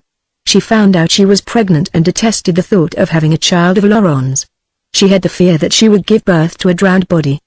She thought that she could feel inside herself a soft, decomposing corpse. No matter what, she had to rid herself of this child. She did not tell Laurent. One day she cruelly provoked him and turned her stomach towards him, hoping to receive a kick. He kicked her and she let him go on kicking her in the stomach until she thought she would die. The next day her wish was fulfilled and she had a miscarriage. Laurent also led a frightful existence. The days seemed insupportably long, each brought the same anguish, the same heavy weariness which overwhelmed him at certain hours with crushing monotony and regularity. He dragged on his life, terrified every night by the recollections of the day, and the expectation of the morrow. He knew that henceforth, all his days would resemble one another, and bring him equal suffering. And he saw the weeks, months and years gloomily and implacably awaiting him, coming one after the other to fall upon him and gradually smother him. When there is no hope in the future, the present appears atrociously bitter. Laurent no longer resisted, he became lumpish, abandoning himself to the nothingness that was already gaining possession of his being. Idleness was killing him. In the morning he went out, without knowing where to go, disgusted at the thought of doing what he had done on the previous day, and compelled, in spite of himself, to do it again. He went to his studio by habit, by mania. This room, with its grey walls, whence he could see naught but a bare square of sky, filled him with mournful sadness. He grovelled on the divan heavy in thought and with bendant arms. He dared not touch a brush. He had made fresh attempts at painting, but only to find on each occasion, the head of Camille appear jeering on the canvas. So as not to go out of his mind, he ended by throwing his colour box into a corner, and imposing the most absolute idleness on himself. This obligatory laziness weighed upon him terribly. In the afternoon, he questioned himself in distress to find out what he should do. For half an hour, he remained on the pavement in the Rue Mazarin, thinking and hesitating as to how he could divert himself. He rejected the idea of returning to the studio, and invariably decided on going down the Rue Guénégaud, to walk along the quays. And, until evening, he went along, dazed and seized with sudden shudders whenever he looked at the Seine. Whether in his studio or in the streets, his dejection was the same. The following day he began again. He passed the morning on his divan, and dragged himself along the quays in the afternoon. This lasted for months, and might last for years. Occasionally Laurent reflected that he had killed Camille so as to do nothing ever afterwards, and now that he did nothing, he was quite astonished to suffer so much. He would have liked to force himself to be happy. He proved to his own satisfaction that he did wrong to suffer, that he had just attained supreme felicity, consisting in crossing his arms, and that he was an idiot not to enjoy this bliss in peace. But his reasoning exploded in the face of facts. He was constrained to confess, at the bottom of his heart, that this idleness rendered his anguish the more cruel, by leaving him every hour of his life to ponder on the despair and deepen its incurable bitterness. Laziness, that brutish existence which had been his dream, proved his punishment. At moments, he ardently hoped for some occupation to draw him from his thoughts. Then he lost all energy, relapsing beneath the weight of implacable fatality that bound his limbs so as to more surely crush him. In truth, he only found some relief when beating threes, at night. This brutality alone relieved him of his enervated anguish, but his keenest suffering, both physical and moral, came from the bite Camille had given him in the neck. At certain moments, he imagined that this scar covered the whole of his body. If he came to forget the past, he all at once fancied he felt a burning puncture, that recalled the murder both to his frame and mind. When under the influence of emotion, he could not stand before a looking-glass without noticing this phenomenon which he had so frequently remarked and which always terrified him. The blood flew to his neck, purpling the scar, which then began to gnaw the skin. This sort of wound that lived upon him, which became active, flushed, and biting at the slightest trouble, frightened and tortured him. He ended by believing that the teeth of the drowned man had planted an insect there which was devouring him. The part of his neck where the scar appeared, seemed to him to no longer belong to his body. It was like foreign flesh that had been stuck in this place, a piece of poisoned meat that was rotting his own muscles. In this manner, he carried the living and devouring recollection of his crime about with him everywhere. When he beat threes, she endeavored to scratch the spot, and sometimes dug her nails into it, making him howl with pain. She generally pretended to sob, as soon as she caught sight of the bite, so as to make it more insufferable to Laurent. All her revenge for his brutality consisted in martyrizing him in connection with this bite. While shaving, he had frequently been tempted to give himself a gash in the neck, so as to make the marks of the teeth of the drowned man disappear. When, standing before the mirror, he raised his chin and perceived the red spot beneath the white lather, he at once flew into a rage, and rapidly brought the razor to his neck, to cut right into the flesh. But the sensations of the cold steel against his skin always brought him to his senses, and caused him to feel so faint that he was obliged to seat himself, and wait until he had recovered sufficient courage to continue shaving. He only issued from his torpor at night to fall into blind and puerile fits of anger. When tired of quarreling with threes and beating her, he would kick the walls like a child, and look for something he could break. This relieved him. He had a particular dislike for the tabby cat François who, as soon as he appeared, sought refuge on the knees of Madame Raquin. If Laurent had not yet killed the animal, it was because he dared not take hold of him. The cat looked at him with great round eyes that were diabolical in their fixedness. He wondered what these eyes which never left him, wanted, and he ended by having regular fits of terror, and imagining all sorts of ridiculous things, when at table at no matter what moment, in the middle of a quarrel or of a long silence he happened, all at once, to look round, and perceive François examining him with a harsh, implacable stare. He turned pale and lost his head. He was on the point of saying to the cat, "Hey, why don't you speak? Tell me what it is you want with me," when he could crush his paw or tail. He did so in affrighted joy, the mewing of the poor creature giving him vague terror, as though he heard a human cry of pain. Laurent, in fact, was afraid of François, particularly since the latter passed his time on the knees of the impotent old lady, as if in the center of an impregnable fortress, whence he could with impunity set his eyes on his enemy.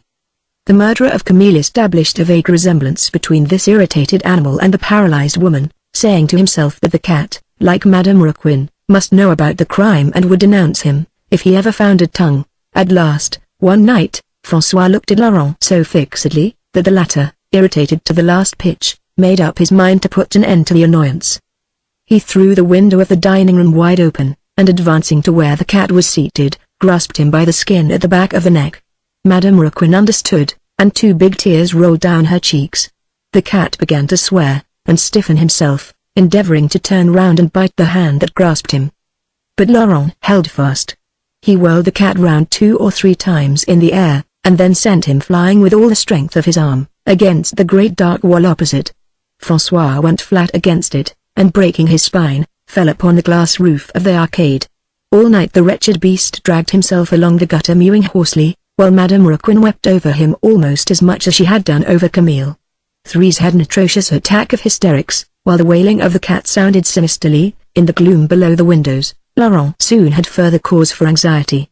He became alarmed at a certain change he observed in the attitude of his wife. Thérèse became somber and taciturn. She no longer lavished effusions of repentance and grateful kisses on Madame Raquin. In presence of the paralyzed woman, she resumed her manner of frigid cruelty and egotistic indifference. It seemed as though she had tried remorse, and finding no relief had turned her attention to another remedy. Her sadness was no doubt due to her inability to calm her life. She observed the impotent old woman with a kind of disdain, as a useless thing that could no longer even serve her for consolation. She now only bestowed on her the necessary attention to prevent her dying of hunger. From this moment she dragged herself about the house in silence and dejection.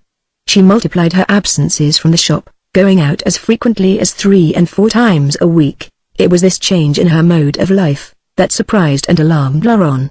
He fancied that her remorse had taken another form, and was now displayed by this mournful weariness he noticed in her. This weariness seemed to him more alarming than the chattering despair she had overwhelmed him with previously. She no longer spoke, she no longer quarreled with him, she seemed to consign everything to the depths of her being. He would rather have heard her exhausting her endurance than see her keep in this manner to herself.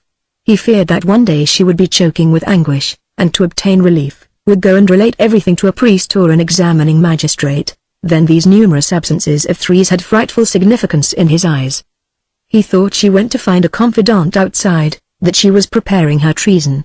On 2 occasions he tried to follow her, and lost her in the streets. He then prepared to watch her again.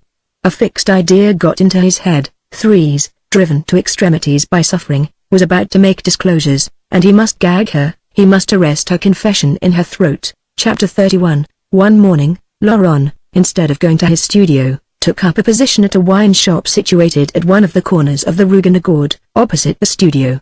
From there, he began to examine the persons who issued from the passage onto the pavement of the Rue Mazarin. He was watching for Thérèse. The previous evening, the young woman had mentioned that she intended going out next day and probably would not be home until evening. Laurent waited fully half an hour.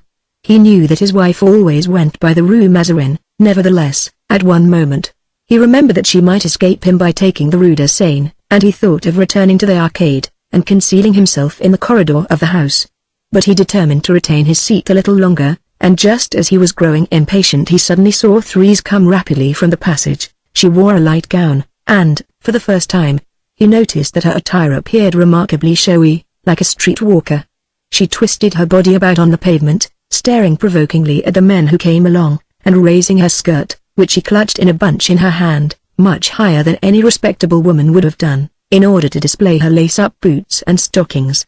As she went up the Rue Mazarin, Laurent followed her. It was mild weather, and the young woman walked slowly, with her head thrown slightly backward and her hair streaming down her back. The men who had first of all stared her in the face, turned round to take a back view. She passed into the Rue de l'École de Médecine. Laurent was terrified. He knew that somewhere in this neighborhood was a commissariat of police, and he said to himself that there could no longer be any doubt as to the intentions of his wife. She was certainly about to denounce him. Then he made up his mind to rush after her, if she crossed the threshold of the commissariat, to implore her, to beat her if necessary, so as to compel her to hold her tongue. At a street corner she looked at a policeman who came along, and Laurent trembled with fright, lest she should stop and speak to him. In terror of being arrested on the spot if he showed himself, he hid in a doorway. This excursion proved perfect agony. While his wife basked in the sun on the pavement, trailing her skirt with nonchalance and impudence, shameless and unconcerned, he followed behind her, pale and shuddering, repeating that it was all over, that he would be unable to save himself and would be guillotined. Each step he saw her take, seemed to him a step nearer punishment. Fright gave him a sort of blind conviction, and the slightest movement of the young woman added to his certainty. He followed her. He went where she went, as a man goes to the scaffold. Suddenly, on reaching the former place Saint-Michel, Thérèse advanced towards a café that then formed the corner of the rue Monsieur le Prince. There she seated herself in the center of a group of women and students, at one of the tables on the pavement, and familiarly shook hands with all this little crowd. Then she called for absinthe. She seemed quite at ease, chatting with a fair young man who no doubt had been waiting for her some time. Two girls came and leant over the table where she sat, addressing her affectionately in their husky voices. Around her, women were smoking cigarettes, men were embracing women in the open street, before the passers-by, who never even turned their heads. Low words and hoarse laughter reached Laurent, who remained motionless in a doorway on the opposite side of the street. When Thérèse had finished her absinthe, she rose, and leaning on the arm of the fair young man, went down the rue de la Harpe. Laurent followed them as far as the rue Saint-André-Arts, where he noticed them enter a lodging house. He remained in the middle of the street with his eyes on the front of the building. Presently his wife showed herself for an instant at an open window on the second floor, and he fancied he perceived the hands of the pale young man encircling her waist. Then, the window closed with a sharp clang. Laurent understood. Without waiting a moment longer, he tranquilly took himself off reassured and happy. "Bah," said he to himself, as he went towards the quays. "It's better, after all, that she should have a sweetheart. That will occupy her mind, and prevent her thinking of injuring me. She's deucedly more clever than I am." What astonished him, was that he had not been the first to think of plunging into vice, which might have driven away his terror. But his thoughts had never turned in that direction, and, moreover, he had not the least inclination for riotous living. The infidelity of his wife did not trouble him in the least. He felt no anger at the knowledge that she was in the arms of another man. On the contrary, he seemed to enjoy the idea. He began to think that he had been following the wife of Comrade, and laughed at the cunning trick the woman was playing her husband. Thérèse had become such a stranger to him, that he no longer felt her alive in his heart. He would have sold her, bound hand and foot, 100 times over, to purchase calm for 1 hour. As he sauntered along, he enjoyed the sudden, delightful reaction that had just brought him from terror to peace. He almost thanked his wife for having gone to a sweetheart, when he thought her on her way to a commissary of police. This adventure had come to an unforeseen end that agreeably surprised him. It distinctly showed him that he had done wrong to tremble, and that he, in his turn, should try vice, in order to see whether such a course would not relieve him by diverting his thoughts. On returning to the shop in the evening, Laurent decided that he would ask his wife for a few thousand francs, and that he would resort to high-handed measures to obtain them. Reflection told him that vice would be an expensive thing, for a man. He patiently awaited Thérèse, who had not yet come in. When she arrived, he affected gentleness, and refrained from breathing a word about having followed her in the morning.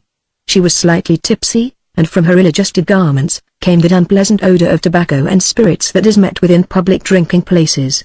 Completely exhausted, and with cheeks as pale as death, she advanced at an unsteady gait and with a head quite heavy from the shameless fatigue of the day. The dinner passed in silence. Thérèse ate nothing. At dessert Laurent placed his elbows on the table, and flatly asked her for 5,000 francs. "No," she answered dryly.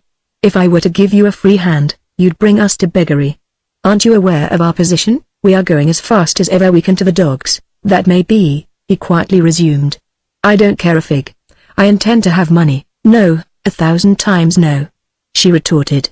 "You left your place, the mercery business is in a very bad way, and the revenue from my marriage portion is not sufficient to maintain us. Every day I encroach on the principle to feed you and give you the 100 francs a month you wrung from me. You will not get anything beyond that. Do you understand? So it's no use asking, just reflect," he replied, "and don't be so silly as to refuse. I tell you I mean to have 5,000 francs, and I shall have them. You'll give them me, in spite of all." This quiet determination irritated Thérèse and put the finishing touch to her intoxication. "Ah! I know what it is," she cried. "You want to finish as you began. We have been keeping you for 4 years.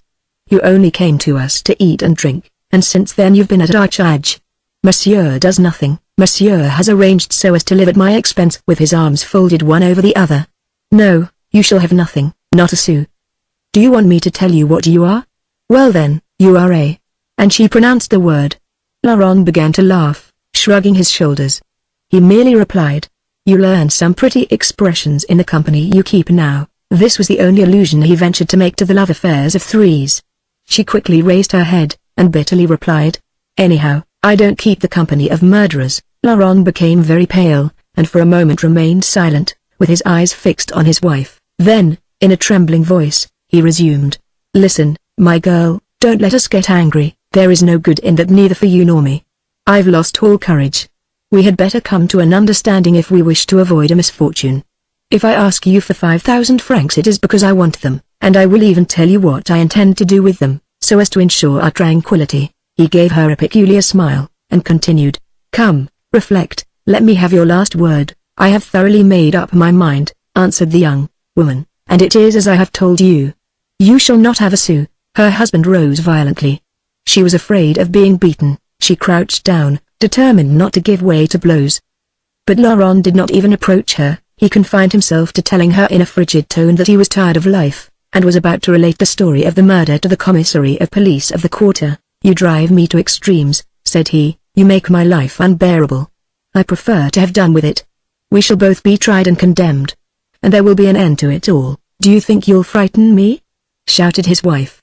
"I am as weary as you are. I'll go to the commissary of police myself, if you don't." "Ah. Indeed, I am quite ready to follow you to the scaffold. I'm not a coward like you. Come along with me to the commissary." She had risen, and was making her way to the staircase. "That's it," stammered Laurent, "let's go together." When they were down in the shop they looked at one another, anxious and alarmed. It seemed as though they were riveted to the ground.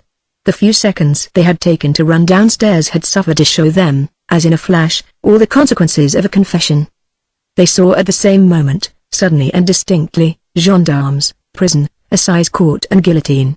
This made them feel faint, and they were tempted to throw themselves on their knees, one before the other, to implore one another to remain, and reveal nothing. Fright and embarrassment kept them motionless and mute for 2 or 3 minutes. Thérèse was the first to make up her mind to speak and give way. "After all," said she, "I am a great fool to quarrel with you about this money.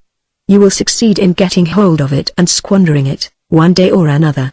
I may just as well give it you at once." She did not seek to conceal her defeat any further.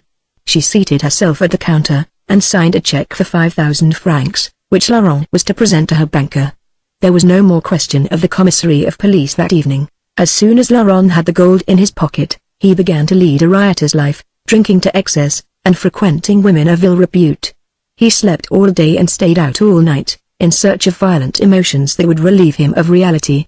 But he only succeeded in becoming more oppressed than before. When the company was shouting around him, he heard the great, terrible silence within him. When one of his lady loves kissed him, when he drained his glass, he found naught at the bottom of his satiety, but heavy sadness. He was no longer a man for lust and gluttony. His chill being, as if inwardly rigid, became enervated at the kisses and feasts. Feeling disgusted beforehand, they failed to arouse his imagination or to excite his senses and stomach. He suffered a little more by forcing himself into a dissolute mode of life, and that was all. Then, when he returned home, when he saw Madame Raquin and Thérèse again, his weariness brought on frightful fits of terror. And he vowed he would leave the house no more, that he would put up with his suffering, so as to become accustomed to it, and be able to conquer it. For a month Thérèse lived, like Laurent, on the pavement and in the cafés. She returned daily for a moment, in the evening to feed Madame Raquin and put her to bed, and then disappeared again until the morrow. She and her husband on one occasion were 4 days without setting eyes on each other. At last, she experienced profound disgust at the life she was leading, feeling that vice succeeded no better with her than the comedy of remorse. In vain had she dragged through all the lodging houses in the Latin Quarter, in vain had she led a low, riotous life. Her nerves were ruined. Debauchery ceased to give her a sufficiently violent shock to render her oblivious of the past. She resembled one of those drunkards whose scorched palates remain insensible to the most violent spirits. She had done with lust, and the society of her paramours only worried and wearied her. Then, she quitted them as useless. She now fell a prey to despondent idleness which kept her at home, in a dirty petticoat, with hair uncombed, and face and hands unwashed. She neglected everything and lived in filth. When the two murderers came together again face to face, in this manner, after having done their best to get away from each other, they understood that they would no longer have strength to struggle. Debauchery had rejected them, it had just cast them back to their anguish. Once more they were in a dark, damp lodging in the arcade, and, henceforth, were as if imprisoned there, for although they had often attempted to save themselves, never had they been able to sever the sanguinary bond attaching them. They did not even think of attempting a task they regarded as impossible. They found themselves so urged on, so overwhelmed, so securely fastened together by events, that they were conscious all resistance would be ridiculous. They resumed their life in common, but their hatred became furious rage. The quarrels at night began again. But for that matter, the blows and cries lasted all day long. To hatred distrust was now added, and distrust put the finishing touch to their folly. They were afraid of each other. The scene that had followed the demand for 5,000 francs, was repeated morning and night. They had the fixed idea that they wanted to give one another up. From that standpoint they did not depart. When either of them said a word, or made a gesture, the other imagined that he or she, as the case might be, intended to go to the commissary of police. Then, they either fought or implored one another to do nothing. In their anger, they shouted out that they would run and reveal everything, and terrified each other to death. After this they shuddered, they humbled themselves, and promised with bitter tears to maintain silence. They suffered most horribly, but had not the courage to cure themselves by placing a red-hot iron on the wound. If they threatened one another to confess the crime, it was merely to strike terror into each other and drive away the thought, for they would never have had strength to speak and seek peace in punishment. On more than 20 occasions, they went as far as the door of the commissariat of police, one following the other. Now it was Laurent who wanted to confess the murder, now Thérèse who ran to give herself up. But they met in the street, and always decided to wait. After an interchange of insults and ardent prayers, every fresh attack made them more suspicious and ferocious than before. From morning till night they were spying upon one another. Laurent barely set his foot outside the lodging in the arcade, and if, perchance, he did absent himself, Thérèse never failed to accompany him. Their suspicions, their fright lest either should confess, brought them together, united them in atrocious intimacy. Never, since their marriage, had they lived so tightly tied together, and never had they experienced such suffering. But, notwithstanding the anguish they imposed on themselves, they never took their eyes off one another. They preferred to endure most excruciating pain, rather than separate for an hour. If Thérèse went down to the shop, Laurent followed, afraid that she might talk to a customer. If Laurent stood in the doorway, observing the people passing through the arcade, Thérèse placed herself beside him to see that he did not speak to anyone. When the guests were assembled on Thursday evenings, the murderers addressed supplicating glances to each other, listening to one another in terror, one accomplice expecting the other to make some confession, and giving an involving interpretation to sentences only just commenced. Such a state of warfare could not continue any longer. Thérèse and Laurent had both reached the point of pondering on the advisability of extricating themselves from the consequences of their first crime, by committing a second. It became absolutely necessary that one of them should disappear so that the other might enjoy some repose. This reflection came to them both at the same time, both felt the urgent necessity for a separation, and both desired that it should be eternal. The murder that now occurred to their minds, seemed to them natural, fatal and forcibly brought about by the murder of Camille. They did not even turn the matter over in their heads but welcomed the idea as the only means of safety. Laurent determined he would kill Thérèse because she stood in his way, because she might ruin him by a word, and because she caused him unbearable suffering. Thérèse made up her mind that she would kill Laurent, for the same reasons. The firm resolution to commit another murder somewhat calmed them. They formed their plans. But in that respect they acted with feverish excitement, and without any display of excessive prudence.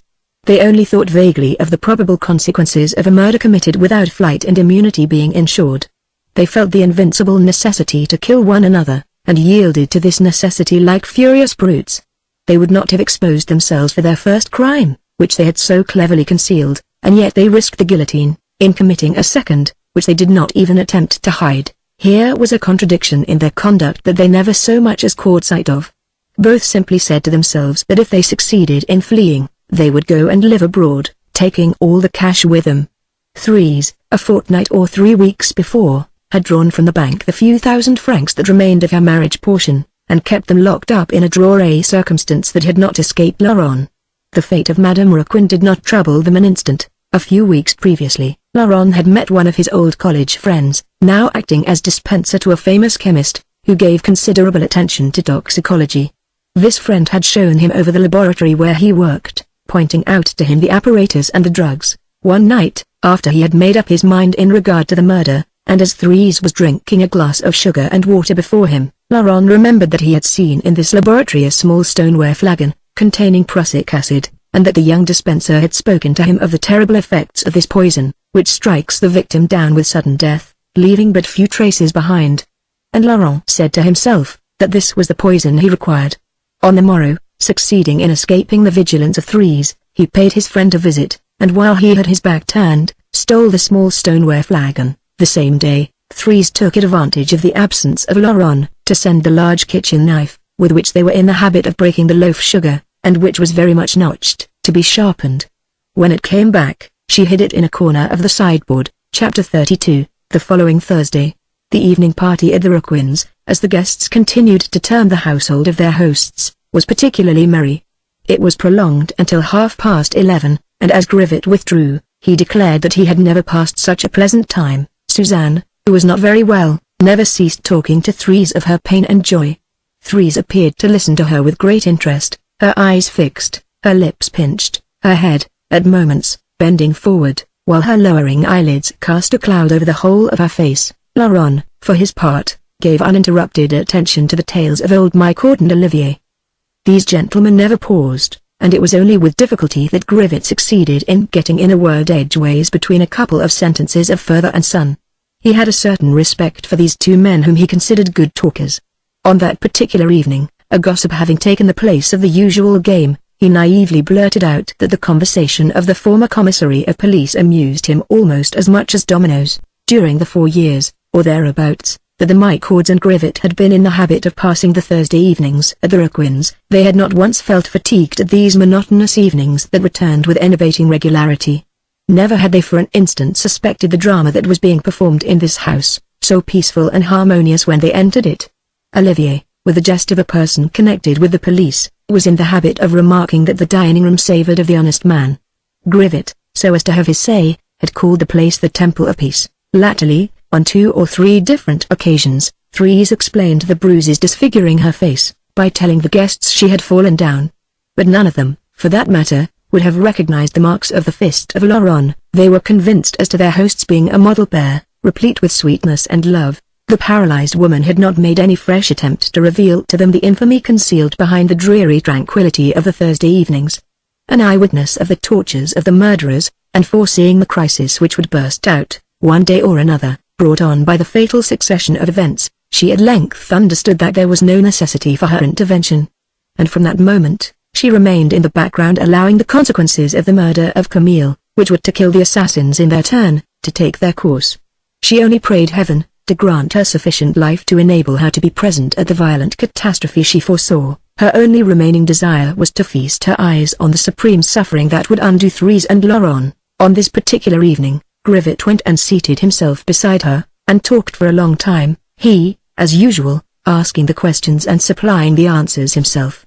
But he failed to get even a glance from her. When 11:30 struck, the guests quickly rose to their feet. "We are so comfortable with you," said Grivet, "that no one ever thinks of leaving." "The fact is," remarked Michaud by way of supporting the old clerk, "I never feel drowsy here, although I generally go to bed at 9 o'clock. Olivier thought this a capital opportunity for introducing his little joke. "You see," said he, displaying his yellow teeth, "this apartment savours of honest people, that is why we are so comfortable here." Grivet, annoyed at being forestalled, began to declaim with an emphatic gesture. "This room is the Temple of Peace." In the meanwhile, Suzanne, who was putting on her hat, remarked to Thérèse, "I will come tomorrow morning at 9 o'clock. "No," hastened to answer the young woman in a strange, troubled tone, "don't come until the afternoon. I have an engagement in the morning." She accompanied the guests into the arcade, and Laurent also went down with a lamp in his hand. As soon as the married couple were alone, both heaved a sigh of relief. They must have been devoured by secret impatience all the evening. Since the previous day they had become more somber, more anxious in presence of one another. They avoided looking at each other, and returned in silence to the dining room. Their hands gave slight convulsive twitches, and Laurent was obliged to place the lamp on the table, to avoid letting it fall. Before putting Madame Raquin to bed they were in the habit of setting the dining room in order, of preparing a glass of sugar and water for the night, of moving hither and thither about the invalid, until everything was ready. When they got upstairs on this particular occasion, they sat down an instant with pale lips, and eyes gazing vaguely before them. Laurent was the first to break silence. "Well," "Aren't we going to bed?" he inquired, as if he had just started from a dream. "Yes, yes, we are going to bed," answered Thérèse, shivering as though she felt a violent chill. She rose and grasped the water decanter. "Let it be," exclaimed her husband, in a voice that he endeavored to render natural. "I will prepare the sugar and water. You attend to your aunt." He took the decanter of water from the hands of his wife and poured out a glassful. Then, turning half round, he emptied the contents of the small stoneware flagon into the glass at the same time as he dropped a lump of sugar into it. In the meanwhile, Thérèse had bent down before the sideboard, and grasping the kitchen knife sought to slip it into one of the large pockets hanging from her waist. At the same moment, a strange sensation which comes as a warning note of danger, made the married couple instinctively turn their heads. They looked at one another. Thérèse perceived the flagon in the hands of Laurent, and the latter caught sight of the flash of the blade in the folds of the skirt of his wife. For a few seconds they examined each other, mute and frigid, the husband near the table, the wife stooping down before the sideboard. And they understood. Each of them turned icy cold, on perceiving that both had the same thought. And they were overcome with pity and horror at mutually reading the secret design of the other on their agitated countenances. Madame Raquin, feeling the catastrophe near at hand, watched them with piercing, fixed gaze. Thérèse and Laurent, all at once, burst into sobs. A supreme crisis undid them, cast them into the arms of one another, as weak as children. It seemed to them as if something tender and sweet had awakened in their breasts. They wept, without uttering a word, thinking of the vile life they had led, and would still lead, if they were cowardly enough to live. Then, at the recollection of the past, they felt so fatigued and disgusted with themselves, that they experienced a huge desire for repose, for nothingness. They exchanged a final look, a look of thankfulness, in presence of the knife and glass of poison. Thérèse took the glass, half emptied it, and handed it to Laurent, who drank off the remainder of the contents at one draught. The result was like lightning.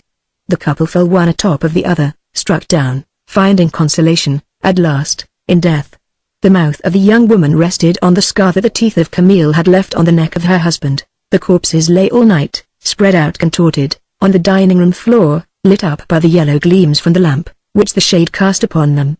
And for nearly 12 hours, in fact until the following day at about noon, Madame Raquin, rigid and mute, contemplated them at her feet, overwhelming them with her heavy gaze, and unable to sufficiently gorge her eyes with the hideous sight. Afterward, the idea of the plot of Thérèse Raquin, according to M.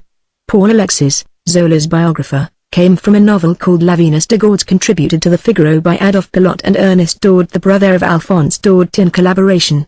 In this story the authors dealt with the murder of a man by his wife and her paramour, followed by the trial of the murderers at the assizes. Zola, in noticing the book in the Figaro, when it arrived for review, pointed out that a much more powerful story might be written on the same subject by invoking divine instead of human justice. For instance, showing the two murderers safe from earthly consequences, yet separated by the pool of blood between them, haunted by their crime, and detesting one another for the deed done together. It then occurred to Zola to write the tale on these lines himself. Convinced that the idea was good, he elaborated it with the greatest care and all the skill at his command, the result being that he produced a volume which proved his first genuine success, and which is still considered by many to be his very best book. Edward Vizetelly, Surbiton, 1st of December, 1901.